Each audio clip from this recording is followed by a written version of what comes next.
The world's gone to hell. The strongest villain is finally cornered, and even as he bleeds out, he calls his life a beautiful dream he wanted to devour. Standing over him is the hero, sword in hand, looking down at the man who brought the world to its knees. Massive black spikes erupt from the ground, impaling the villain and pinning him like a broken doll against the light.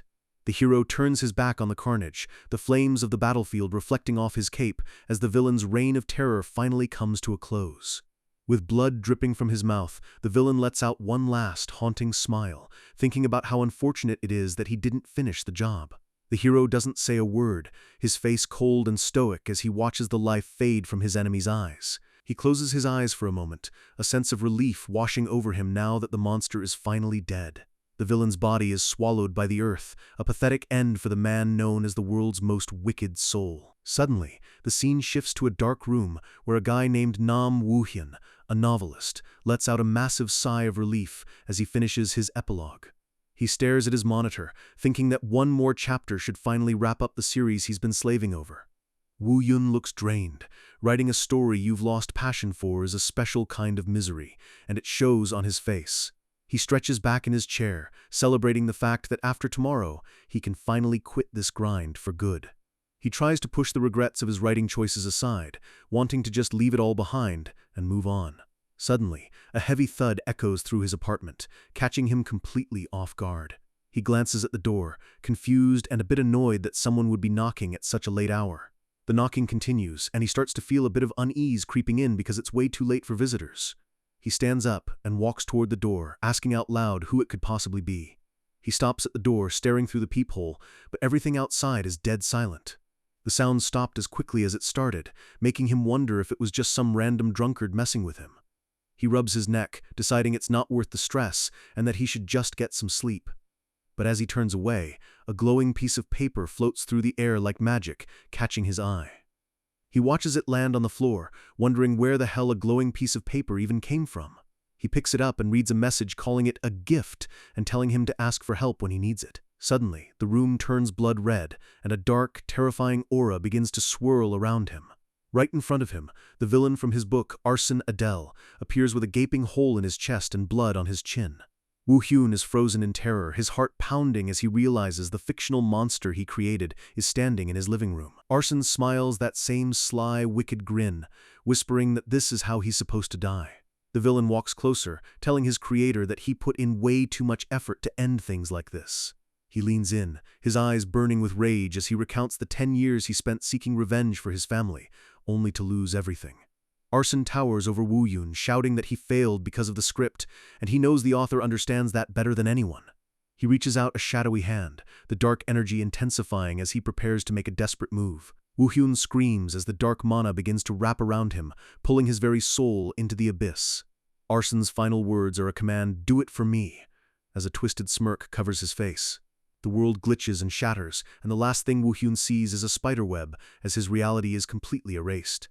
When he finally opens his eyes, he's lying in a massive, ornate bed in a room filled with sunlight. He blinks, his vision blurry as he tries to process where he is and how he's still alive.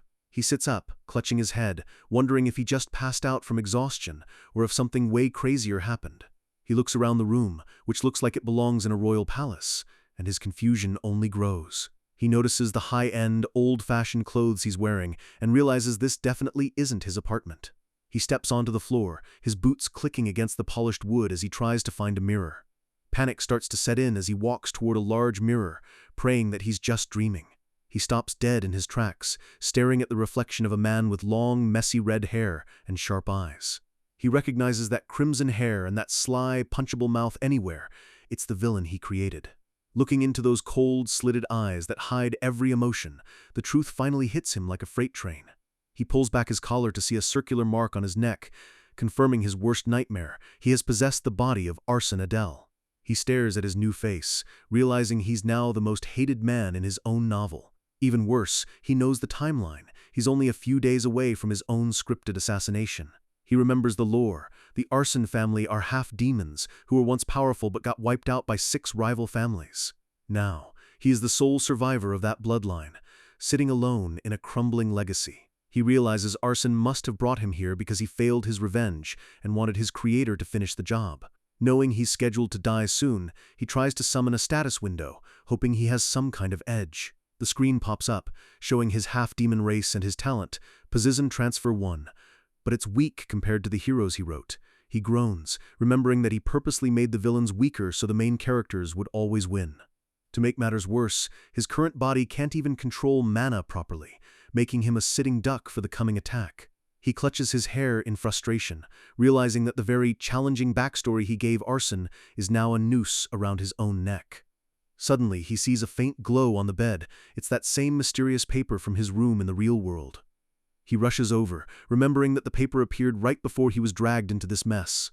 He grabs it, hoping it's the gift it claimed to be, because he is definitely in a spot where he can't be picky. He stares at the paper, but his heart sinks when he sees something he didn't expect.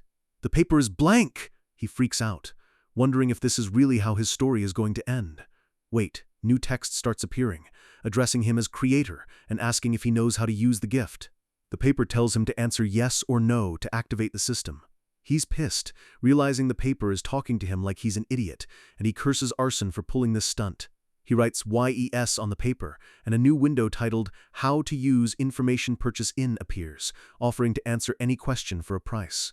He immediately asks how to get back to the real world, but the system coldly tells him it's impossible. He grits his teeth, not really surprised by the answer, but he knows he has to survive here first. He pivots, asking for a detailed guide on how to use mana and master Arson's specific traits. He leans over the desk, focused and intense, knowing that this knowledge is the only thing that will keep him alive. The system tells him this question is free and starts imprinting the methods directly into his body. A surge of energy flows through him, and for the first time he can actually feel the mana vibrating under his skin. He tests the first trait, Arcness, which allows him to steal an enemy's 5 senses, and a dark orb forms in his palm. It's smaller than it should be, but he's relieved that it actually worked.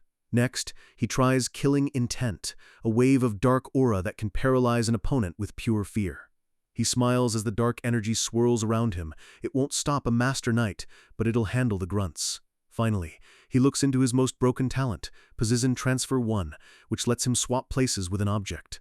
He realizes his range is only about 20 yards right now, which is a far cry from the god-tier power Arson had in the novel. He decides to practice by aiming at a suit of armor across the room, focusing his mind on the target. He activates the move, and his body turns into a blur of blue light as the transfer begins. With a sharp zip, he teleports, but his aim is off and he ends up tumbling through the air. He crashes hard into the floor with a loud bang, dust and debris flying everywhere. He groans in pain, realizing that mastering this power isn't going to be as easy as he wrote it. Meanwhile, outside the estate, the sound of galloping horses thunders through the night. Arson looks up from the floor, his eyes filled with a new determination to succeed and survive, no matter how many times he falls. The knights have arrived, led by a commander who orders his men to move in and finish the job once and for all. The Arson family estate sits silent under the moonlight, unaware that an army is about to tear it apart. Heavy, armored boots march across the stone tiles, the sound echoing through the hallways like a death knell. Captain Feltz walks past the trembling servants, his presence alone enough to make everyone in the room hold their breath. He towers over the head butler, his voice cold and demanding as he asks where the young master is hiding. A servant points toward the room, stuttering that Arson hasn't moved for days. The servants look terrified, knowing that their lives are also on the line if the knights decide to be thorough. Feltz scoffs, clearly unimpressed by the supposedly wicked villain who's been hiding like a coward. He kicks the door open with a thunderous crash, and his squad of knights floods into the room with swords drawn. Arson is just sitting there, calm and collected, even asking Feltz if he really plans on killing a young kid like him. Feltz doesn't care for the small talk and coldly orders his men to eliminate the target immediately. As the first knight lunges, Arson's eyes glow red and he designates the knight's own sword for a position transfer.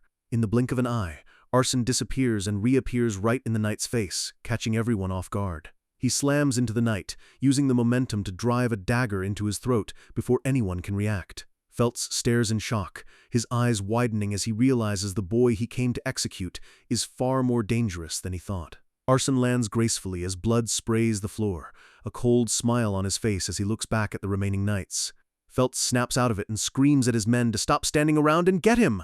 Arson dodges a barrage of strikes, the room turning into a chaotic blur of steel and dark energy. He leaps through the window, shattering the glass and plummeting toward the ground below. While falling, he throws a dagger and instantly swaps positions with it mid-air to land safely away from the building.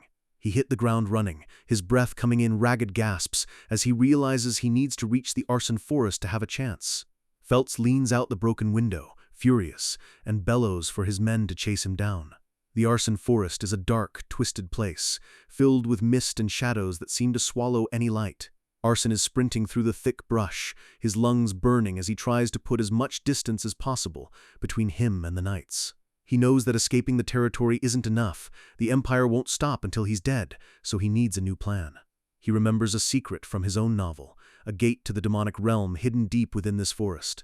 The demonic realm is at war with humans, and he figures if he shows them his half-demon talent, they might actually take him in.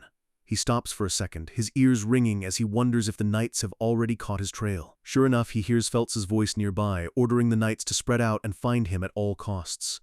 Arson moves carefully, knowing the gate is near, but the forest is thick and the landmarks are confusing. His foot snaps a dry branch, the loud crack echoing through the quiet woods like a gunshot. He freezes, his eyes darting around as he realizes he just gave away his position. A massive explosion of blue energy rips through the trees, narrowly missing Arson as he dives for cover. Feltz emerges from the smoke, his sword glowing with mana, looking like a literal demon of vengeance. Arson scrambles away, using his last bits of mana to try and keep the distance between them. He realizes he only has 1 or 2 position transfers left before he's completely tapped out and defenseless. He starts to panic, thinking that maybe he didn't write the location of the gate as clearly as he thought. Desperate, he pulls out the paper and asks for the exact location of the gate, but the system demands a steep price. He curses the system, wondering how the hell he's supposed to have 100 gold coins or a high-rank artifact while he's being hunted. Feltz swings his sword again, sending a shockwave that sends rocks and dirt flying everywhere. Arson is thrown back by the force, crashing into a tree as he struggles to catch his breath. Feltz walks toward him, his sword pointed at Arson's throat, asking if he really thought running away would save him. He mocks Arson, telling him that today is the day the Arson bloodline ends, whether he likes it or not. Arson wipes the blood from his mouth and chuckles, telling the captain not to make him laugh. He grips the piece of paper tight, his eyes burning with a desperate intensity as he thinks of one last gamble.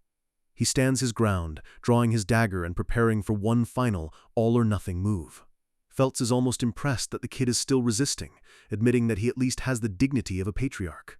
Arson spits back, asking why a bunch of grown men are acting so dignified while hunting down a single teenager. He taunts Feltz, suggesting he should have just become a nanny instead, which sends the captain into a quiet rage. Feltz raises his sword high, the blade glowing with an intense light, promising to pierce Arson's heart without any more delay. He lunges forward with a devastating strike, the air itself screaming as the blade cuts through the forest. But Arson just grins, whispering "now," as he activates the system at the very last millisecond. A blinding light erupts between them as the information purchase is finally triggered. The system confirms the payment was barely enough and begins guiding him toward the gate to the demonic realm.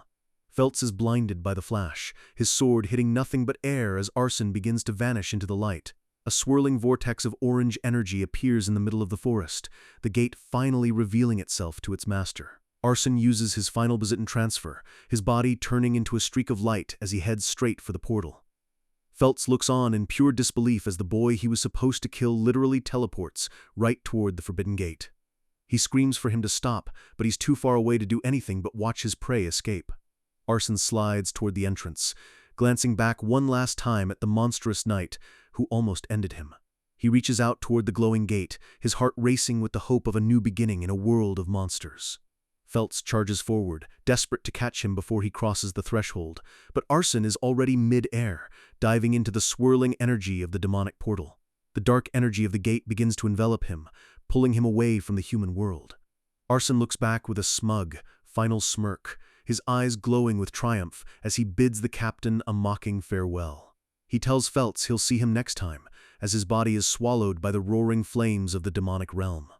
Feltz stands at the edge of the portal, cursing under his breath as the gate slams shut, leaving him with nothing but smoke. As the sun is eclipsed by a dark moon, the world realizes that the villain didn't die, he just moved to a much more dangerous neighborhood. Emotional hook, stuck in a death trap dungeon with a giant stone wolf, our guy's luck just went from 0 to life or death, real quick. Arson wakes up in a daze, chewing on some old jerky as he tries to figure out exactly how much time has passed since he crossed through the portal. He realizes he's ended up in a man-made dungeon called the Secret Demonic Arts Place, a hidden training ground meant for someone special. He notices a stone bed and some food nearby, making him wonder if this place was set up by someone guarding a massive treasure. But the hospitality ends there because right in front of him is a massive barrier and a stone guardian that looks ready to rip him apart. The guardian is terrifying to look at, and Arson knows that if he tries to fight it head-on right now, he'll be nothing but a red stain on the floor. Suddenly, the mysterious glowing paper floats back into view, pulsing with that same strange energy. The system gives him a harsh warning, telling him that this is his one-time grace period and any further mistakes will come with a penalty. It tells him he can't offer things he doesn't own as payment anymore, or else the information trade simply won't happen.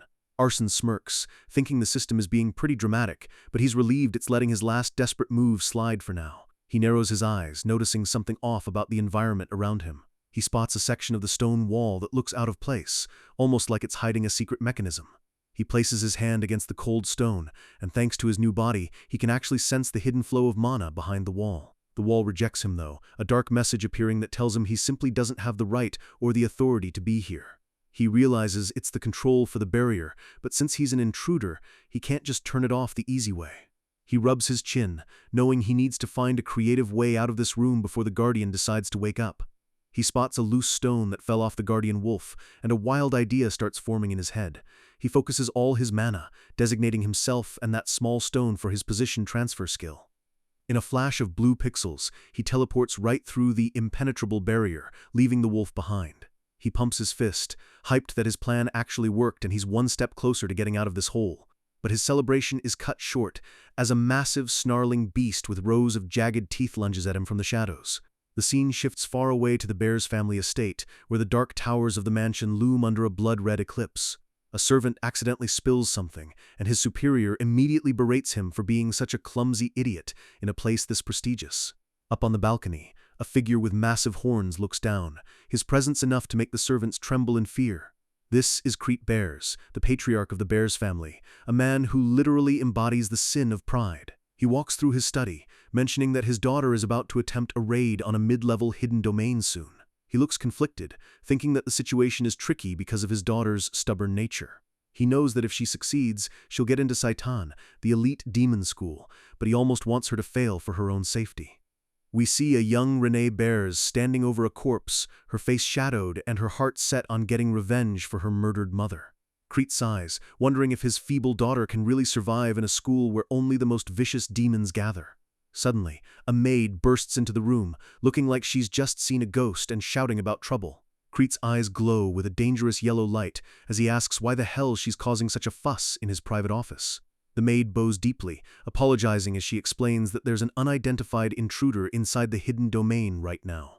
Crete is stunned because there are no signs that the door was ever opened from the outside. She explains that someone must have touched a function that can only be used from the inside, which makes zero sense. Crete taps his fingers on the desk, theorizing that maybe someone was forcefully summoned through an old gate from the war. He tells the maid not to worry about it since the intruder will probably die in the dungeon anyway, so they should focus on Renee's exam. He stares out the window with a dark grin, thinking that if this mysterious intruder somehow survives, they might make a very useful pawn. Back in the dungeon, Arson is flying through the air, barely dodging another lethal strike from the stone wolf. He rolls across the floor, panting heavily and realizing he was just inches away from being torn apart. He looks at the barrier, realizing that even if he gets past it, he's still trapped in a room with a monster that won't stop hunting him. Then it clicks. He realizes the guardian is made of stone, just like the objects he can swap with. He stands up, a confident smirk returning to his face as he prepares to use the monster's own size against it. He designates the wolf's massive body for a transfer, the blue light of his skill swirling around the beast. It works! He teleports the wolf into a trap, laughing as the giant creature realizes it's been played. The wolf looks confused for a split second before the dungeon's own defense mechanisms trigger. A massive blast of energy hits the wolf, and Arson watches from safety as the guardian is absolutely demolished by the trap. With the guardian down, Arson starts moving through the hallways, focused on finding the exit before anything else shows up. But he stops in his tracks as a giant, crystalline mantis drops from the ceiling, its eyes glowing with murderous intent. Arson gulps, realizing that this dungeon has a new, even more dangerous mission waiting at every single stage. He sprints through a hallway filled with traps, watching as the crystalline creatures are smashed by falling pillars he successfully dodged. He realizes he can clear these rooms easily as long as there's something inanimate for him to swap places with. He's moving like a blur, gaining confidence as he masters the rhythm of his transfer skill. He reaches a massive archway where a dark voice echoes, welcoming him for reaching the very end of the domain. Arson is weirded out, wondering why a dungeon would welcome an intruder who broke in. He realizes he's stepped into the boss room, and he can feel a massive presence waiting for him in the center. A terrifying Death Knight rises from the shadows, its armor jagged and its sword radiating pure malice. Arson breaks into a cold sweat, sensing that this knight has a level of power similar to Captain Felt's from the human realm. The knight expresses its respect for his arrival and prepares to end his journey right then and there. Arson isn't looking for a fight though. He spots a large treasure chest on a pedestal and figures that's his ticket out. He rushes to the box, noticing it's bigger than expected and has a black dragon ornament engraved on the lid. He pauses, the black dragon ornament looking familiar to him as he racks his brain for his own lore. He remembers the high-ranking demon families: sloth, lust, gluttony, wrath, envy, greed, and then it hits him. The black dragon is the symbol of the bear's family, the seventh deadly sin, pride, and Arson realizes he's in deep trouble. He starts panicking, knowing that if the Patriarch of Pride catches him stealing, he's a dead man for sure. He decides to go for broke, opening the chest to grab whatever is inside so he can use it to escape. As the lid clicks open, a surge of dark, purple energy explodes from the chest, hitting him right in the face. Arson lets out a muffled cry as a strange black liquid starts crawling over his head and into his eyes. He chokes, feeling like his very soul is being tainted by the viscous shadow that's trying to merge with him. He collapses to his knees, huffing and vomiting as the intense pain of the transformation takes hold. He screams in pure agony, clutching his face as the dark energy burns into his left eye socket. He reaches out one last time before the world goes black, blood and dark mana spraying against the stone floor. Arson lies on the floor, gasping for air as the dark puddle under him starts to settle. He slowly picks himself up, clutching his face and terrified that his left eye might have literally popped out of his skull. He looks at his reflection in his blade and gasps. His left eye is now pitch black with a glowing purple pupil. He checks his status window and sees a new trait has been added to his list: Eye of Superbia. The trait gives him a massive increase in dynamic eyesight, essentially letting him see everything in slow motion during a fight. He smirks, realizing that with this buff, he'll never lose to groups of weaker enemies ever again. He stands up tall, feeling more powerful than ever, and deciding it's finally time to get the hell out of this dungeon. He turns around and notices a massive door behind the chest, but he's worried that an army of demon troops might be waiting outside. He sweats a bit, thinking that if he walks out and sees a bunch of high-level demons, he might have to kneel faster than light to save his life. He quickly uses some dirt and fabric to hide the Arson family insignia on his neck, knowing that his name alone is a death sentence here. Suddenly, the Death Knight from before bellows at the door to open up immediately, its voice filled with authority. Arson flinches, wondering why the hell the Guardian is suddenly acting like a servant. The knight shouts that Her Highness is coming, and Arson realizes that the actual owner of the dungeon has arrived. He puts the pieces together and realizes this whole place was a training domain for one of the higher demon families. He starts to sweat, knowing that if the owner finds out he stole their reward, they'll cut him into tiny pieces on the spot. He pulls out the paper and asks for the identity of the person closest to him, but the system demands another 100 gold coins. Since he's broke, he offers 100 points of his max mana as payment instead, even though it's going to leave him feeling like trash. The system accepts the trade and informs him that the person heading his way is Renee Bears, the youngest daughter of the Patriarch of Pride, who looks like an absolute warrior queen in her silver armor. Arson clutches his head, thinking his life is officially over because there's no way he can take on the Bears family. He realizes the Eye of Superbia was her reward for clearing this domain, and he basically just snatched it from her. He watches through the door as Renee effortlessly cuts down the high-level guardians like they're made of butter. With one clean strike, she decapitates a massive monster, showing off the terrifying power of her bloodline. Arson knows he can't outrun her, so he decides on a crazy gamble he's going to try and bluff his way out. He stands by the pedestal, trying to look as official and calm as possible as the massive doors slowly creak open. Renee steps into the room, her blue eyes narrowing as she demands to know who the hell he is. Arson immediately drops to one knee and congratulates her on clearing the domain, telling her she's finally become worthy. Renee isn't buying it for a second. She draws her sword and demands a real explanation before she kills him. Arson lies through his teeth, telling her that the Patriarch sent him to act as her secret guard during the training. She stares at him intensely, and for a moment, Arson is sure she's noticed the stolen Eye of Superbia in his left socket. He doubles down, telling her that despite his weak appearance, he's actually quite skilled and was handpicked for the job. Renee scoffs at him, clearly not trusting this random guy who just appeared in her private training ground. To prove himself, Arson uses position transfer to swap with her sword, appearing right behind her in a flash of light. Renee's eyes widen in genuine surprise. She didn't even see him move, which is practically impossible. Arson asks her how that was, claiming he'll be very useful in protecting her during her future missions. Renee stands there in silence for a long time, her face shadowed, making Arson wonder if he just pushed his luck too far. She eventually lets out a humph, deciding to overlook his presence for now since his skill was actually impressive. She orders him to follow her back to the Patriarch immediately, and Arson lets out a massive sigh of relief. He tells her he'll be right behind her, thinking that he needs to find a way to ditch her as soon as they get outside.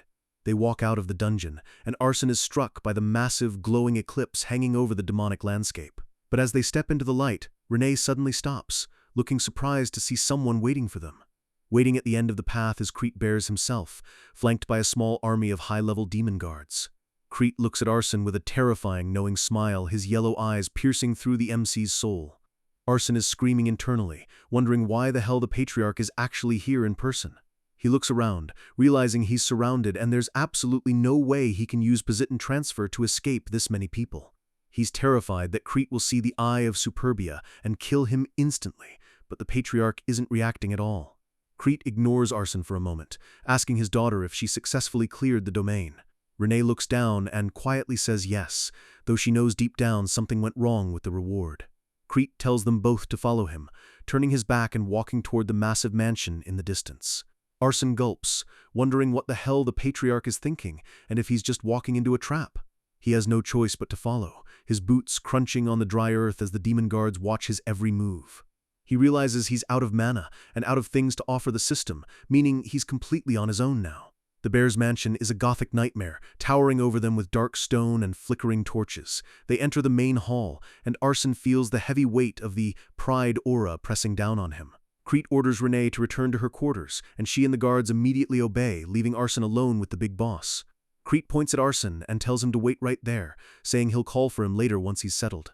Arson smiles nervously, wondering if this is his chance to run while the Patriarch is distracted. But then he senses a dozen hidden shadows in the room and realizes that if he moves even an inch, he's dead. The scene shifts to Crete's private library, a massive room filled with ancient scrolls and forbidden knowledge. Renee is kneeling before her father, looking humble and waiting for his next command. Crete tells her she's finished her last task and has proven her strength to the family. He asks if she still insists on entering the site and training facility, his voice sounding almost concerned. She answers with a firm yes, her eyes filled with the same determination for revenge we saw earlier. Crete is silent for a moment, staring at his daughter as if he's weighing her very soul. He then changes the subject and asks her what she honestly thinks of the boy she brought back with her. Renee remembers how Arson appeared behind her effortlessly, his speed and skill far beyond anything she expected from a commoner. She looks up and admits that he is actually quite strong, even if he looks a bit suspicious. Crete smirks, his fingers tracing his chin as he mutters that the situation is becoming very intriguing. He tells Renee that since she's proven herself, she may finally head to Saitan, just as she wished.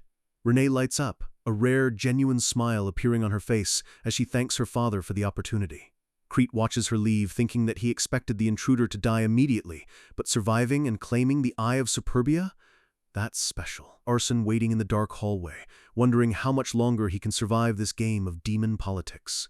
In a world where your heart can be ripped out for a single lie, our guy is walking a tightrope between becoming a legend and becoming a corpse. A guard leads Arson through the dark, candlelit hallways of the Bears' mansion, announcing his arrival to the Patriarch. Arson steps into the massive study, finding Crete Bears sitting behind a desk, looking every bit like the king of the demonic realm. The Patriarch stares him down with those glowing yellow eyes, his face resting on his hand as he radiates a terrifying, heavy aura. Arson breaks into a nervous sweat, wondering if the big boss has already figured out that he's an author in a villain's body. Crete finally speaks, his voice cold as ice, asking Arson why he should even be allowed to live after breaking into his family's domain. A wicked purple aura starts to flare up around Crete as he calls Arson a bastard who managed to fool his daughter pretty well. Suddenly, the Patriarch releases a massive wave of demonic energy that hits Arson like a physical hammer, pinning him to the ground. Arson lets out a pained ugh, his body trembling under the sheer weight of Crete's power. He's slammed hard onto the floor, the floorboards nearly cracking as he struggles to even draw a single breath. Despite the pain, Arson grits his teeth and tells Crete that he knows the Patriarch doesn't actually plan on killing him yet. Crete lets out an intrigued, leaning back as the overwhelming pressure in the room begins to fade just a little bit. Arson huffs, gasping for air and thinking to himself that the demonic energy in this room is on an entirely different level than anything he wrote. Crete admits that the kid is pretty quick-witted and finally asks for his real name. Arson drops to one knee in a respectful bow, formally introducing himself as just Adele. Crete repeats the name Adele, a dark smile creeping onto his face as he reaches out a hand covered in shadowy mist. Suddenly, Arson is lifted into the air by an invisible force, his feet dangling as he's pulled toward the Patriarch. He's floating right in front of Crete, the dark energy swirling around him like a cage as the big boss inspects his new toy. Arson panics, shouting out to ask what the hell the Patriarch actually wants from him. Crete coldly commands him to open his mouth, and a small, squirming black shadow starts to slither toward Arson's face. Arson chokes and gags as the worm poison is forced down his throat, a parasite designed to tear his heart apart if he ever thinks of betraying the family.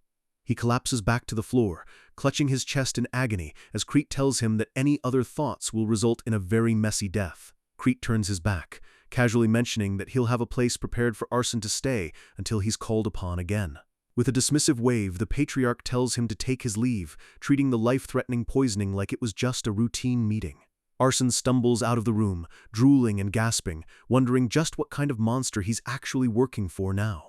Night falls over the bear's estate, showing a smaller, humbler building where Arson has been assigned to live. A servant shows him to his room, telling him that this will be his new home as a dependent of the bear's household. Arson looks around the simple room, which is a far cry from his mansion back home, but he's just glad to be alive. He realizes that Crete is completely using him as a tool, but he's thankful enough that he wasn't executed on the spot. He sits on the bed, thinking that being partially acknowledged by a powerhouse like Crete might actually turn into a good situation if he plays his cards right. But first, he focuses on his chest, determined to get rid of that nasty worm parasite before it settles in for good. He uses his position transfer skill on his own heart, and with a pat, he successfully teleports the tiny, coiled-up snake into his hand. He sighs with relief, thinking about how gross it would have been if he couldn't get it out, but he knows he can't just kill it, or Crete will notice. The little dragon snake starts to wake up, its red eyes glowing as it realizes it's no longer being fed mana from inside Arson's body. Arson quickly creates a small orb of dark mana, telling the worm to eat this so it stays quiet and satisfied. He watches as the parasite licks the mana from his fingertip, telling it to hurry up and go back to sleep so it doesn't blow his cover. He finally collapses back onto the bed, feeling a massive weight lifted off his shoulders now that the trap in his throat is handled. His eyes flutter shut as he thinks about how much energy he's used up today, feeling like he's about to pass out.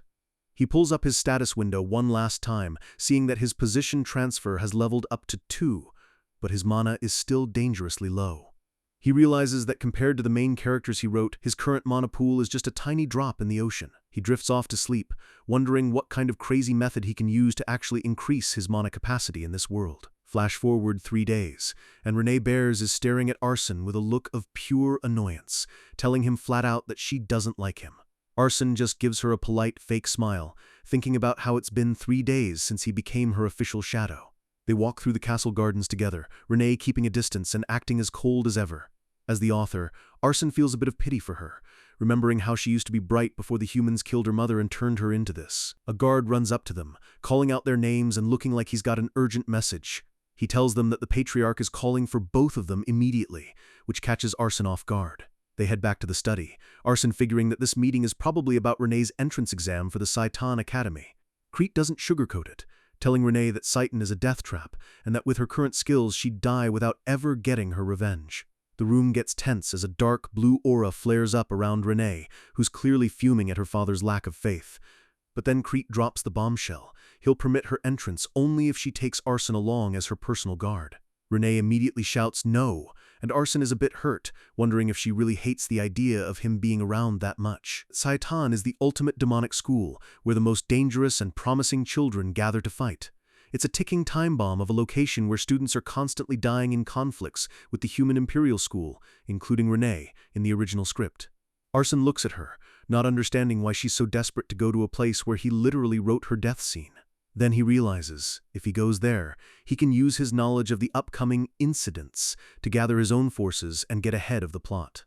He speaks up, telling the Patriarch he'll do it, but he has one specific request in return for risking his life. Crete looks at him with a deadpan expression, clearly not expecting a pawn to start making demands. Arson gulps, knowing he's pushing his luck, but he asks for something related to increasing his mana. Crete lets out a mocking "oh-ho," saying he thought Arson would have asked to have the worm poison removed instead.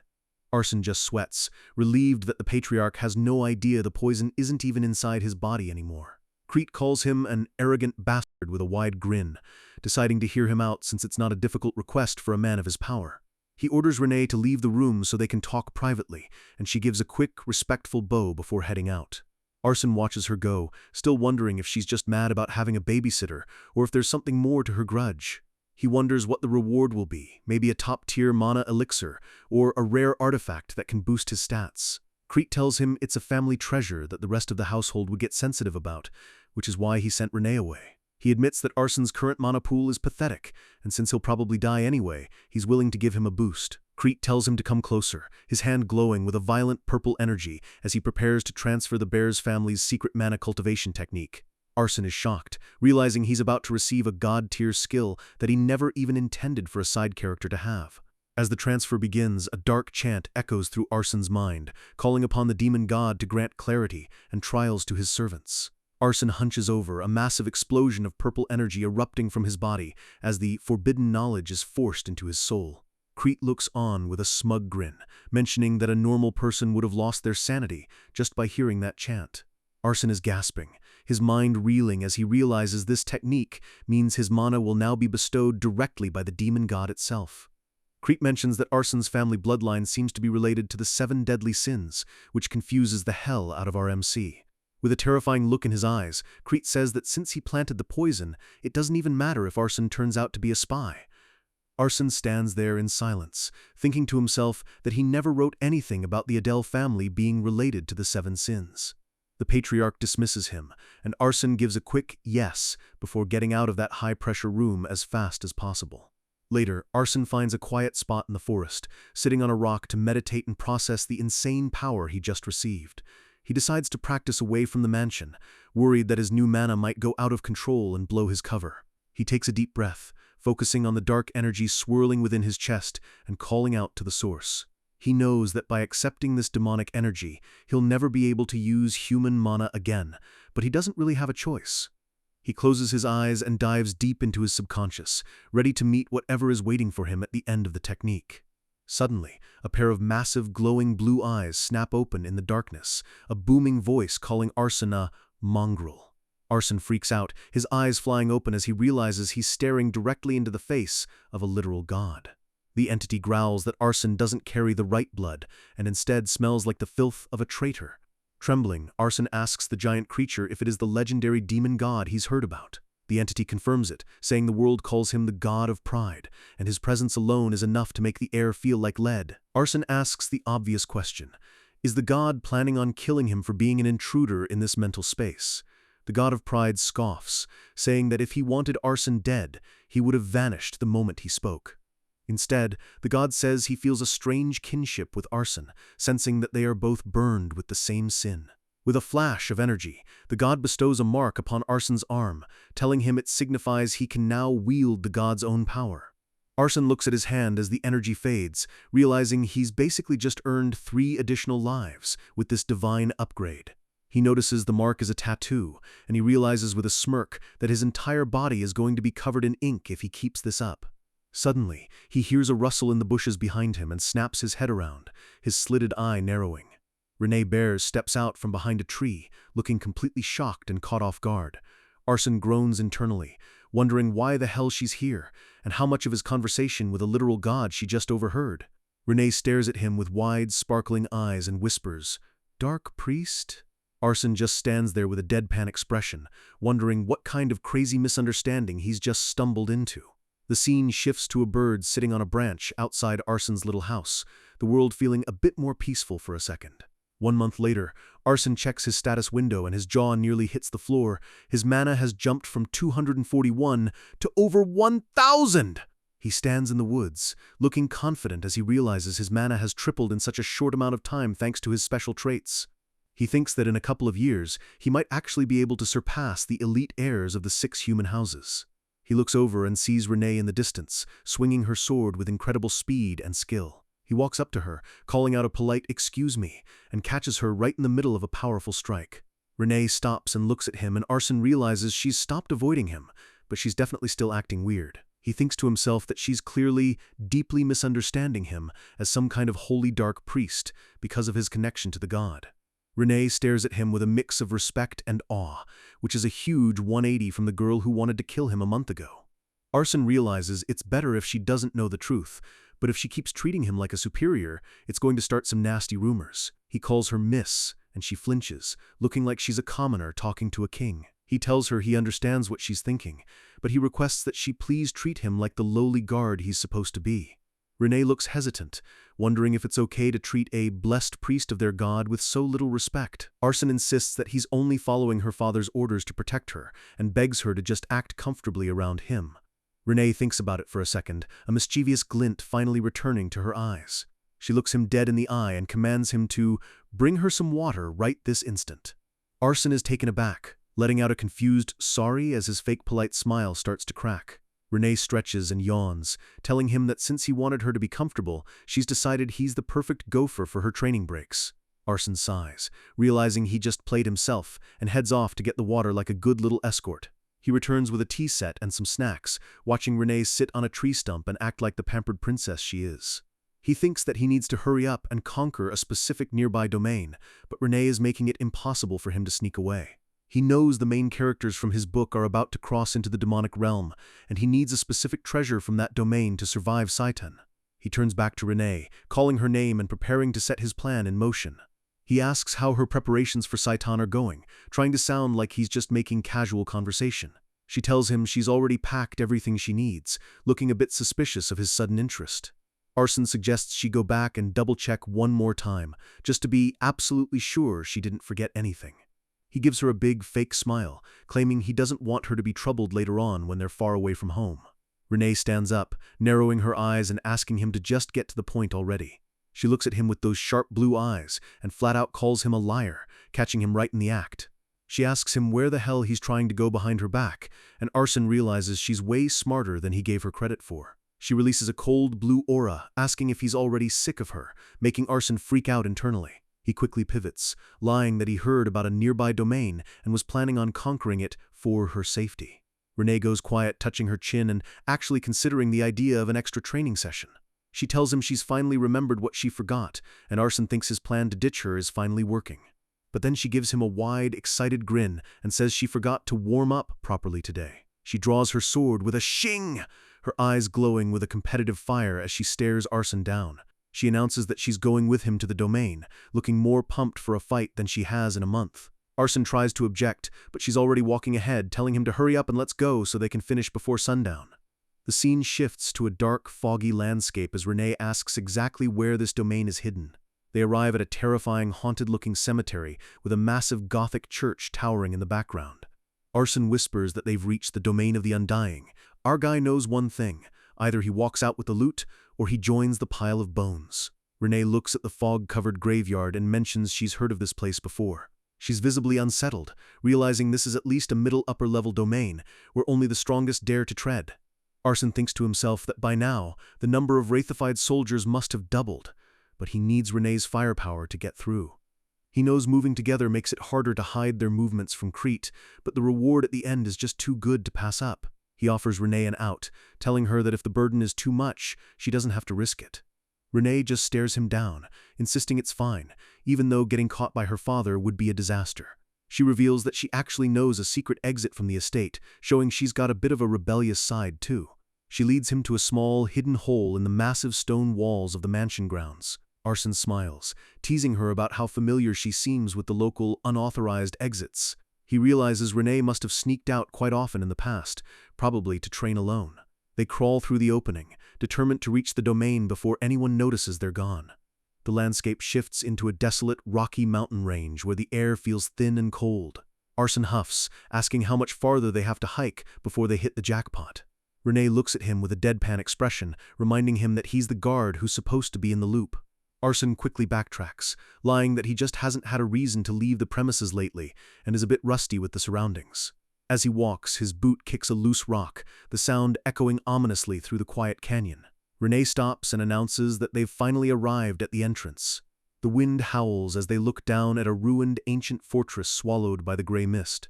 Renee mutters a curse under her breath, calling the area a son of a Cerberus, which Arson realizes is basically demon slang for a real jerk of a place. Arson looks around nervously, knowing he has to hide his Arson family bloodline from her at all costs while they're out here. He takes charge, pointing toward the rubble and claiming they need to dig right here to find the actual gate. He remembers his own lore. Under the largest statue, an army of rotting soldiers guards the hidden path. Arson asks if he should take the lead, but Renee draws her sword and steps forward, insisting she goes first. They enter the tunnel, torches flickering against the damp stone walls as they descend into the dark. Arson is surprised by how bright it is inside, the walls glowing with a faint, eerie blue mana. Renee points deeper into the cavern, her eyes sharp and focused on the path ahead. They reach a massive Gothic cathedral buried underground, surrounded by twisted, leafless trees and a toxic green haze. Arson realizes this place is on a whole different level from the Bears' family training ground. There are at least 100 fresh graves waiting for them. He draws his weapon, telling Renee it's time to move, and she agrees with a cold, determined nod. Suddenly, a skeletal hand bursts from the dirt, its bony fingers clawing at the air. A swarm of undead soldiers rises from the graves, their hollow eyes glowing with blue flames as they let out a collective, raspy groan. Renee and Arson are instantly surrounded, the sound of clattering bones filling the chamber. Arson shouts for Renee to take the lead, trusting her raw power to clear a path through the fodder. Renee closes her eyes for a split second, her sword beginning to hum with an intense, blue, demonic aura. With a massive boom, she swings her blade, the shockwave literally vaporizing the front line of skeletons. Arson watches the carnage, knowing he made the right choice bringing her along, but he also realizes there must be a caster nearby keeping them alive. He blocks a strike from a skeleton, shouting to Renee that he'll catch up once he finds the source of this swarm. The broken bones of the skeletons start to glow and float, stitching themselves back together in seconds. Renee looks back in shock as the enemies she just destroyed rise again like nothing happened. She realizes that brute force isn't going to win this war of attrition. From the shadows, a massive, hooded skeleton with glowing red eyes mocks them, calling them fearless for coming into his house. The caster raises a dark orb, ordering his undead army to eliminate the intruders once and for all. Arson screams at Renee not to stop and to keep advancing, knowing they need to kill the mage to stop the respawns. A skeleton lunges at Arson from behind, its rusty blade inches from his neck. In a blur of motion, Arson parries and shatters the monster's skull, but he knows more are coming. He tells Renee he's found an easy way to clear this, and tells her to get ready. Renee leaps into the air, her cloak fluttering as she heads straight for the caster's platform. The caster panics, raising his glowing orb to fire off a high-level defensive spell. Arson huffs, focusing all his energy on the caster's hand, knowing this is the perfect moment to test his new power. He realizes that if he can just grab that orb, the entire army will crumble. A massive armored skeleton with a butcher's knife drops down in front of Renee, blocking her path. Arson screams her name, seeing that she's about to be overwhelmed by the elite guardian. Renee lets out a battle cry, her eyes turning pure white as she prepares to clash with the giant. The impact creates a massive explosion of mana, sending debris flying everywhere and masking Arson's movements. Arson spots a loose piece of bone on the floor near him and smirks. It's go time. He activates Position Transfer 2, designating the fragment of bone and the caster's orb for the trade. The blue pixels of his skill swarm around the caster's hand, catching the undead mage completely off guard. He thinks about his upgraded talent, the ability to swap two objects with each other, not just himself. With a shout of exchange, the reality around the orb glitches and warps. The caster looks at his hand in total confusion, finding a useless piece of bone where his powerful artifact used to be. Arson catches the glowing red orb in midair, laughing as he tells the boss, "Nice catch!" The caster lets out a hollow, terrifying scream of "No!" as his connection to the undead is severed. Without the orb's power, the caster's body begins to implode, dark energy leaking out of his ribs. The entire undead army collapses into piles of dust, the caster's last words being a whisper of disbelief as he fades away. Arson pumps his fist, cheering that they actually did it, while Renee stands there looking genuinely impressed. A faint thank you echoes in Arson's mind, a lingering spirit finally finding peace now that the necromancer is gone. Arson feels a pang of guilt, remembering that all this tragedy only happened because of the dark plot he wrote for this world. Renee calls his name, her voice softer than usual, bringing him back to reality. He shakes off the gloom and gives her a bright smile, telling her it's finally time to collect their hard-earned reward. They walk toward a massive, ornate treasure chest at the back of the cathedral, the ultimate prize finally within reach. The chest clicks open to reveal two legendary items, the Fang of Darkness dagger and the Eternal Full Moon artifact ring. Arson picks up the dagger, watching as it pulses with a dark blue light that feels perfectly in sync with his mana. He realizes this blade will allow him to push his arc trait to its absolute limit, making him a nightmare in the shadows. He looks at the ring thinking it's a nice item to have, but it doesn't really fit his current combat style. He turns to Renee, offering her the ring and telling her he'll just keep the dagger for himself. Renee is surprised, but she eventually agrees, holding out her hand to accept the gift. Arson tells her, "Let me," as he reaches out to take her hand, wanting to be polite. He gently slides the glowing ring onto her finger, unaware of the cultural weight behind the gesture. Renee's eyes go wide, her cheeks turning a bright shade of red as she stares at her hand in total shock. She starts stuttering and fidgeting, looking like she's about to have a meltdown right there in the dungeon. Arson is completely clueless, wondering why she's reacting like he just insulted her family or something. The ring begins to glow with a soft blue light, resonating with Renee's own demonic energy. She admits the item is amazing, her voice trembling as Arson huffs a sigh of relief, glad that she actually likes it. Arson then spots the massive pile of gold coins in the chest and starts scooping them up with a greedy grin. He's finally rich, and he can already see all the information purchases he's going to make with this hoard. Renee just watches him with a judgmental stare, and he quickly promises to distribute the loot very evenly, down to the last penny. They make it back to the mansion just before dinner, slipping through the secret exit without being spotted. A month passes by in a flash, with Arson spending his time doing errands for Renee and grinding his mana cultivation. He checks his stats and beams. He's hit almost 1,300 mana, which puts him firmly in the middle ranks of the entire demon realm. Suddenly, Crete calls them both to the main hall, looking more serious than ever. The Patriarch stares at them with those piercing yellow eyes and announces that it's finally time for them to enter Saitan. Arson's heart skips a beat. The time has come to head to the capital and start the main arc of the story. Both of them answer with a firm yes, showing they're ready for whatever the elite school throws at them. Crete turns his back, coldly telling them to leave, and that he doesn't believe in long, emotional farewells. Renee looks at her father's back in silence, a hint of sadness in her eyes, before she turns away. She gives one last, deep bow to the Patriarch, showing that despite his coldness, she still respects him as the head of the house. Arson follows her out, thinking to himself that it's finally time to see the world beyond the bear's estate. Crete calls out Arson's name, stopping him just as he's about to reach the door. The Patriarch looks over his shoulder and tells Arson that he hopes he'll do well, which is basically a warm hug coming from a guy like him. Arson smiles and gives a final yes, feeling a strange sense of motivation to actually survive this. A luxurious black carriage with white horses waits for them in the courtyard, surrounded by the mansion staff. A maid tells them they need to depart immediately to reach the capital before nightfall. Crete watches them from the balcony, his expression unreadable as his daughter leaves home for the first time. Arson notices the Patriarch watching and thinks that even demons must feel a little something for their kids. He's worried about the future, but he's also determined to achieve his goals and change the ending of his own book. The carriage thunders down the road, leaving the Gothic towers of the Bear's mansion far behind. The wheels kick up dust as they move at a breakneck pace toward the heart of the demonic realm. Inside, the carriage is shaking and rattling, making the atmosphere a bit awkward and quiet. Renee hasn't said a word since they left, and Arson starts to wonder if he did something to piss her off. He catches her staring at him from the corner of her eye, her expression uncharacteristically soft. Renee thinks to herself that she didn't like him at first because he looked suspicious, but he's actually better looking than she realized. Arson tries to break the ice by joking about the great weather, but his words lack any weight, and he feels like a total dork.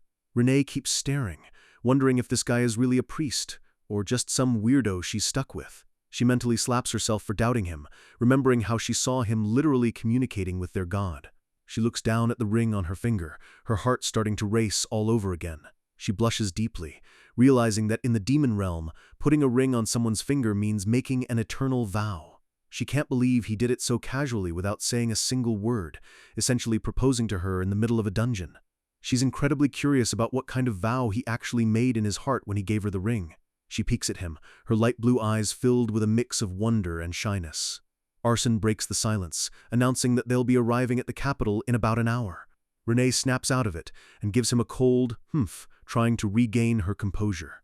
Arson is totally confused by the sudden attitude shift, wondering what the hell he messed up this time.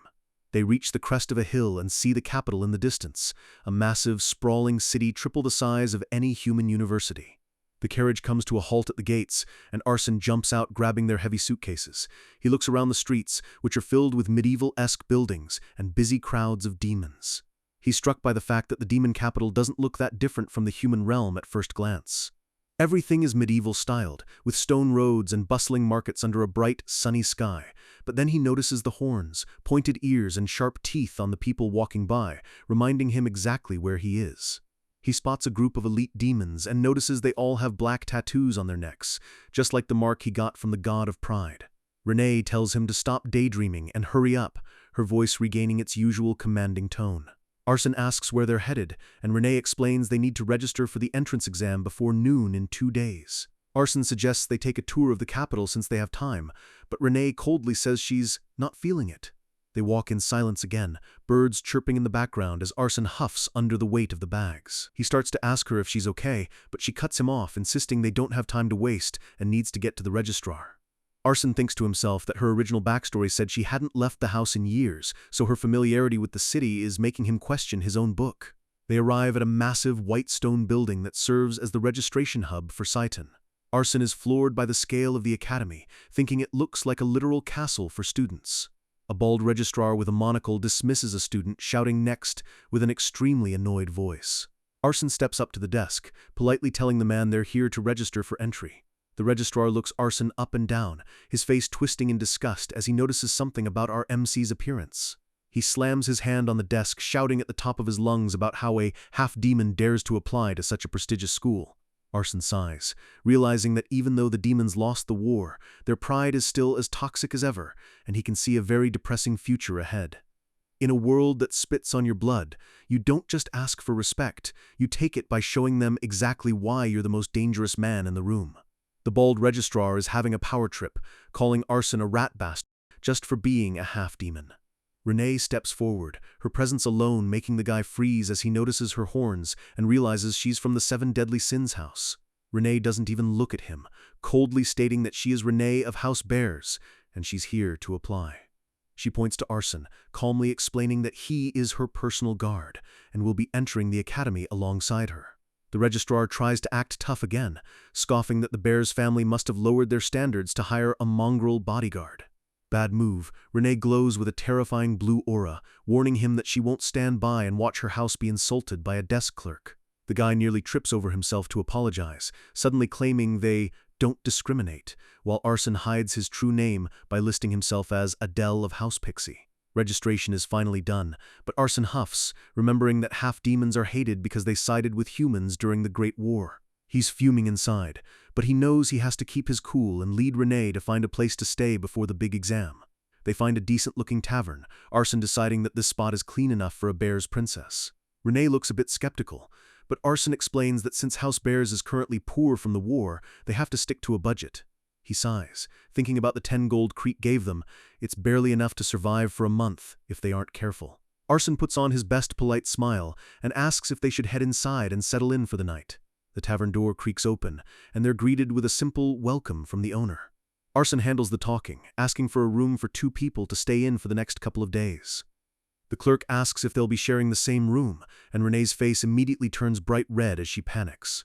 Arson quickly corrects him, asking for separate rooms while Renee looks away, completely flustered by the misunderstanding.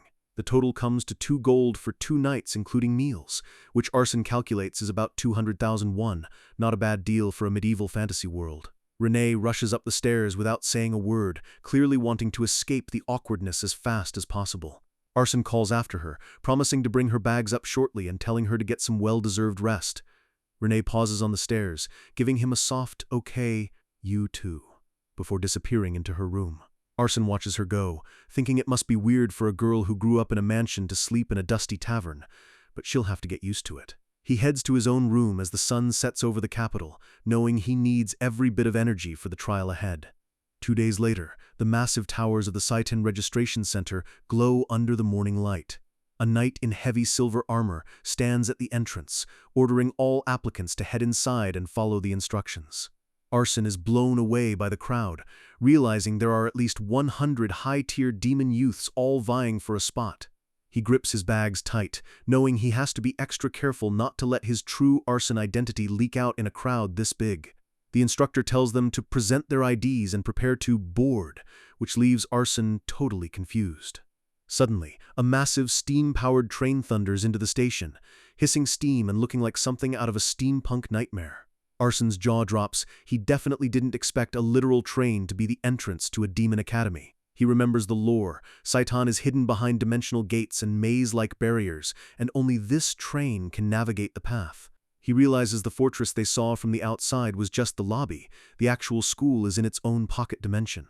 As the train lurches forward, a voice announces they'll be arriving shortly and tells everyone to brace for impact. The world outside the window blurs into a flash of white light, making Arson wince and close his eyes. When the light fades, they're standing in front of a majestic, ivory-colored palace that looks more like a god's home than a school. The train lets out one last blast of steam as the applicants step off, the scale of the architecture making them feel tiny. A voice echoes through the station, ordering them to follow the guide and enter the main auditorium for the first phase of the exam. Hundreds of boots march across the marble floors, the tension in the air so thick you could cut it with a knife. They enter the massive double doors of the auditorium, the interior filled with rows of benches and glowing chandeliers. Arson looks up at the vaulted ceilings, feeling completely overwhelmed by the sheer wealth and power on display. He scans the room, wondering how many of the other 7 deadly sins heirs are currently standing in this very room. He spots a group of people who aren't students. Based on their battle-scarred outfits and intense stares, these are the instructors. Arson puts on a confident face, thinking that if he can make a good impression on the staff, his life here might actually be manageable.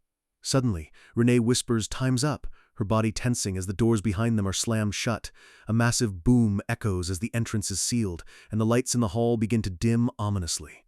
The daytime sky outside the windows instantly vanishes, replaced by a dark, mystical blue glow that fills the entire room. Arson realized this must be a magical field, and he starts to sweat, wondering what kind of brutal exam is about to begin. A voice commands silence, and the entire room goes dead quiet as a figure appears on the high balcony. A tiny girl with long pink hair and a massive dragon skull helmet steps into the light, looking down at the students. Arson's eyes widen. He recognizes her immediately as Lujian, the headmaster and one of the strongest demons in existence. She welcomes them to Saitan with a mocking grin, calling them a bunch of brainless, idiotic fools. She scoffs at the number of applicants, joking about how many of them seem eager to die this year. With a sudden, wicked smile, she says, "Enough small talk," and the air in the room begins to vibrate with insane pressure. She unleashes a massive wave of killing intent, the raw demonic energy slamming into the applicants like a tsunami. Arson gasps, feeling like his lungs are being crushed, and he shouts for Renee to focus and stay on her feet. All around them, students are collapsing to their knees, vomiting and crying out in pure terror from the mental weight. The instructors watch from the sidelines, their faces cold and unmoving as they watch the weak be weeded out. One instructor whispers that the headmaster has a twisted taste, but mental strength is the only thing that matters if you're captured by humans. The text explains this is the mental endurance test, designed to see who can withstand high-level interrogation and keep their secrets. 5 minutes pass, and the floor is covered in fainted bodies. Hardly anyone is left standing under the headmaster's gaze. Renee and Arson are still up, though both are sweating and breathing hard as they fight to maintain their sanity. The female instructor looks bored, noting that aside from 8 specific people, the rest of the applicants are basically trash. Ares, the spiky-haired instructor, seems relieved that at least 40% of them lasted 5 minutes, which is better than last year. They notice that all the heirs of the 7 deadly sins are among the survivors, just as the rumors predicted. But Ares' eyes narrow as he looks toward the back of the room, his expression shifting to confusion. He asks who the hell that kid is, noticing Arson standing there, even though he's clearly not a famous heir. The female instructor is shocked. This random nobody has stayed sane for almost 10 minutes under Lujian's direct pressure. Arson is at his limit, his body trembling and his vision blurring as he huffs and puffs, trying not to pass out. Suddenly, Ares realizes something is off about the aura coming from the red-haired kid. Arson's aura explodes, turning from a normal blue to a jagged, terrifying black energy that ripples through the air. Ares is genuinely shocked, his eyes wide as he senses a level of malice that shouldn't exist in a student. Headmaster Lugian stops her attack, staring down at Arsene with an intrigued, wide-eyed expression. Arsene stands in a cocoon of dark energy, looking like a literal monster, his killing intent far surpassing everyone else in the room. Ares grips his sword, his face turning pale as he realizes this kid is dangerous, and mutters that they might need to kill him, right here. At first, Arsene didn't seem special at all, just another struggling kid in a crowd of geniuses. But Ares realizes the air has completely changed. Arsene is radiating an emotionless killing intent. It's the kind of aura a cold-blooded murderer has when they're just picking flowers or killing bugs, total indifference to life. Every instructor in the room is now focused on him, Ares' hand moving to his hilt by pure instinct. Lugian stares at him from her throne, the wind from her own mana whipping her hair around as she assesses the situation. Ares is sweating, unable to believe that a mere applicant is making a veteran like him feel this nervous. He watches as more and more applicants hit the floor, unable to survive even the residual energy from Arsene's flare-up. The female instructor just watches with a smirk, clearly enjoying the chaos this nobody is causing. Arsene finally collapses to his knees, his hands hitting the floor with a thud as his mana starts to stabilize. He's gasping for air, thinking that he almost lost his mind and needs to find a way to endure the final few seconds. He realizes his killing intent trait is the only reason he's still conscious, using it as a shield against Lugian's aura. He doubles down, his eyes glowing red as he forces his dark mana to surge outward in a last-ditch effort, the dark energy swirling around him like a violent storm. Lugian is impressed, thinking that he's holding out well enough that she might just increase the intensity one more time. She lets out a wicked giggle, her eyes flashing with a predatory light as she pushes her pressure to the absolute max. Arsene is pinned against the floor by the sheer weight of her mana, the tiles beneath him starting to crack. Lugian suddenly stops, her expression going neutral as she decides that's enough for the first round. Arsene is left heaving and panting, but a wide, crazed grin spreads across his face as he realizes he survived. He stands up, feeling a strange sense of clarity and power now that the crushing pressure is gone. He shakes the sweat from his hair and immediately looks around to see how Renee handled the test. Renee is standing tall, her blue eyes as sharp as ever, proving that she really is the elite combat genius he wrote her to be. Arsene notices the other survivors. First, Bolton, the heir of envy, looking pissed that anyone else is still standing. Next is Prone, the heir of lust, who looks at Arsene with a cold, calculating gaze from under her horns. Then there's Samuel, the heir of gluttony, who's glowing with a toxic green mana. Finally, he sees Aaron of sloth and Guwar of greed, two massive demons who look like absolute tanks. Arsene feels a pang of sadness, remembering that he wrote all these characters with genuine affection, but they're all fated to be killed by the heroes. He realizes that including Renee, all 6 of the heirs are basically dead men walking, unless he changes the script. But then he spots someone else, and his heart nearly stops, a girl with long, shimmering white hair. She has piercing red eyes, and a dark brown crown of thorns resting on her head. Arsene is terrified, identifying her as the future's worst villain and the eventual Demon Lord. This is Diana, the heir of wrath, a character who traditionally only appears much later in the story. He panics, wondering why a successor to the Demon Lord is already here at Saitan as a simple applicant. A loud whistle blows, and Ares announces that the first exam is officially over. Arsene is still reeling, thinking that something he isn't aware of must have happened to change the timeline this much. He watches Diana from a distance, her presence so overwhelming that even the other Sin heirs are giving her space. A failed student nearby starts screaming, refusing to believe he failed the test after just 5 minutes. He tries to threaten Ares, asking if the instructor even knows who his powerful father is. Ares doesn't even use a weapon, he just grabs the kid's face with one hand, his fingers sinking into his skull. The instructor growls that he couldn't care less about the kid's father, and that failure in Saitan means you're nothing. He tosses the kid aside like a piece of trash, telling him not to make him repeat the dismissal order. Ares bellows that those who couldn't hold out for 5 minutes are useless, and orders the failures to leave the grounds immediately. The massive gates slam shut with a thunderous Kera Kum, locking the remaining students inside the academy. Arsene huffs, thinking that Saitan really is a merciless hellhole, but he's thankful that he passed the first hurdle. He looks up at Lugian again, finally remembering that this cute girl is actually the headmaster and one of the strongest beings alive. A box confirms her identity, Lugian, the headmaster of Saitan, a legendary warrior hiding behind a youthful face. Arson grips his dagger, knowing he needs to be even more cautious, because the second exam will be even more exclusive. He hears the other students whispering about Renee, calling her the Amazon and a combat genius. Renee stands in the center of the crowd, her popularity and power making her a natural target for everyone's jealousy. The survivors are all heirs of the sins who withstood the headmaster's intent, making them the new elite of the class. Arson wonders why nobody is paying attention to him, even though he was the one who released that terrifying aura. Renee walks over and acknowledges that he passed, though her tone is as dry and neutral as ever. Arson gives her a bright smile, satisfied that even if the students ignored him, the instructors and the headmaster definitely won't forget his face. Ares shouts for their attention, stepping onto the central stage with his arms crossed.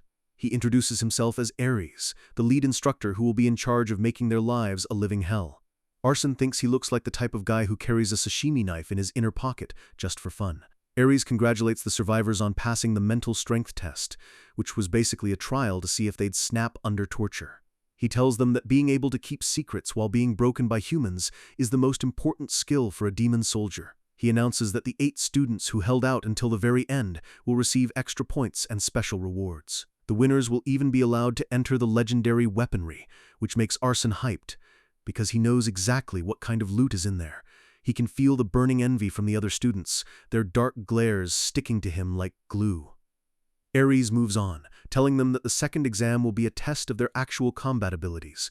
They'll have to show off what talents and weapons they can use specifically against humans to prove their worth. He mentions their eventual class assignments will depend on their performance here, so they better not hold anything back. Arson wonders what kind of human they'll be fighting, since they're currently deep inside the demonic realm. Ares points toward the center of the hall, shouting that their opponent is about to appear. He snaps his fingers, and a massive explosion of light and mana erupts in the middle of the auditorium. A swirling vortex of blue energy forms a physical body, the power coming from it making the floorboards rattle. A magical projection of a man with long blonde hair and a lion-crested armor materializes from the mist. The man draws a massive, glowing sword, the light from the blade illuminating the entire hall. Arson's jaw drops in pure terror. He recognizes this man as the strongest hero among the heads of the 6 human families. He stammers out the name Nine Cell, realizing they have to fight a copy of the world's most powerful human warrior. Facing the strongest human hero isn't just a test, it's a suicide mission for most, but for our MC, it's just another day in his own twisted novel. Arson stares at the projection, shocked that the Academy would bring out such a legendary figure for a mere entrance exam. Renee notices his reaction and asks him if he knows exactly who they're looking at. Arson confirms it immediately. That man is Nine Cell, the head of the legendary House Nine. But he's more than just a noble, he's the Sword Saint, and the father of the original story's main protagonist, a man who built an empire through pure raw talent. The other students start panicking, realizing they're being asked to fight a literal god of the blade right from the start. Arson smiles to himself, knowing that Nine Cell's reputation for destroying demon houses is well-earned and terrifying to everyone in the room.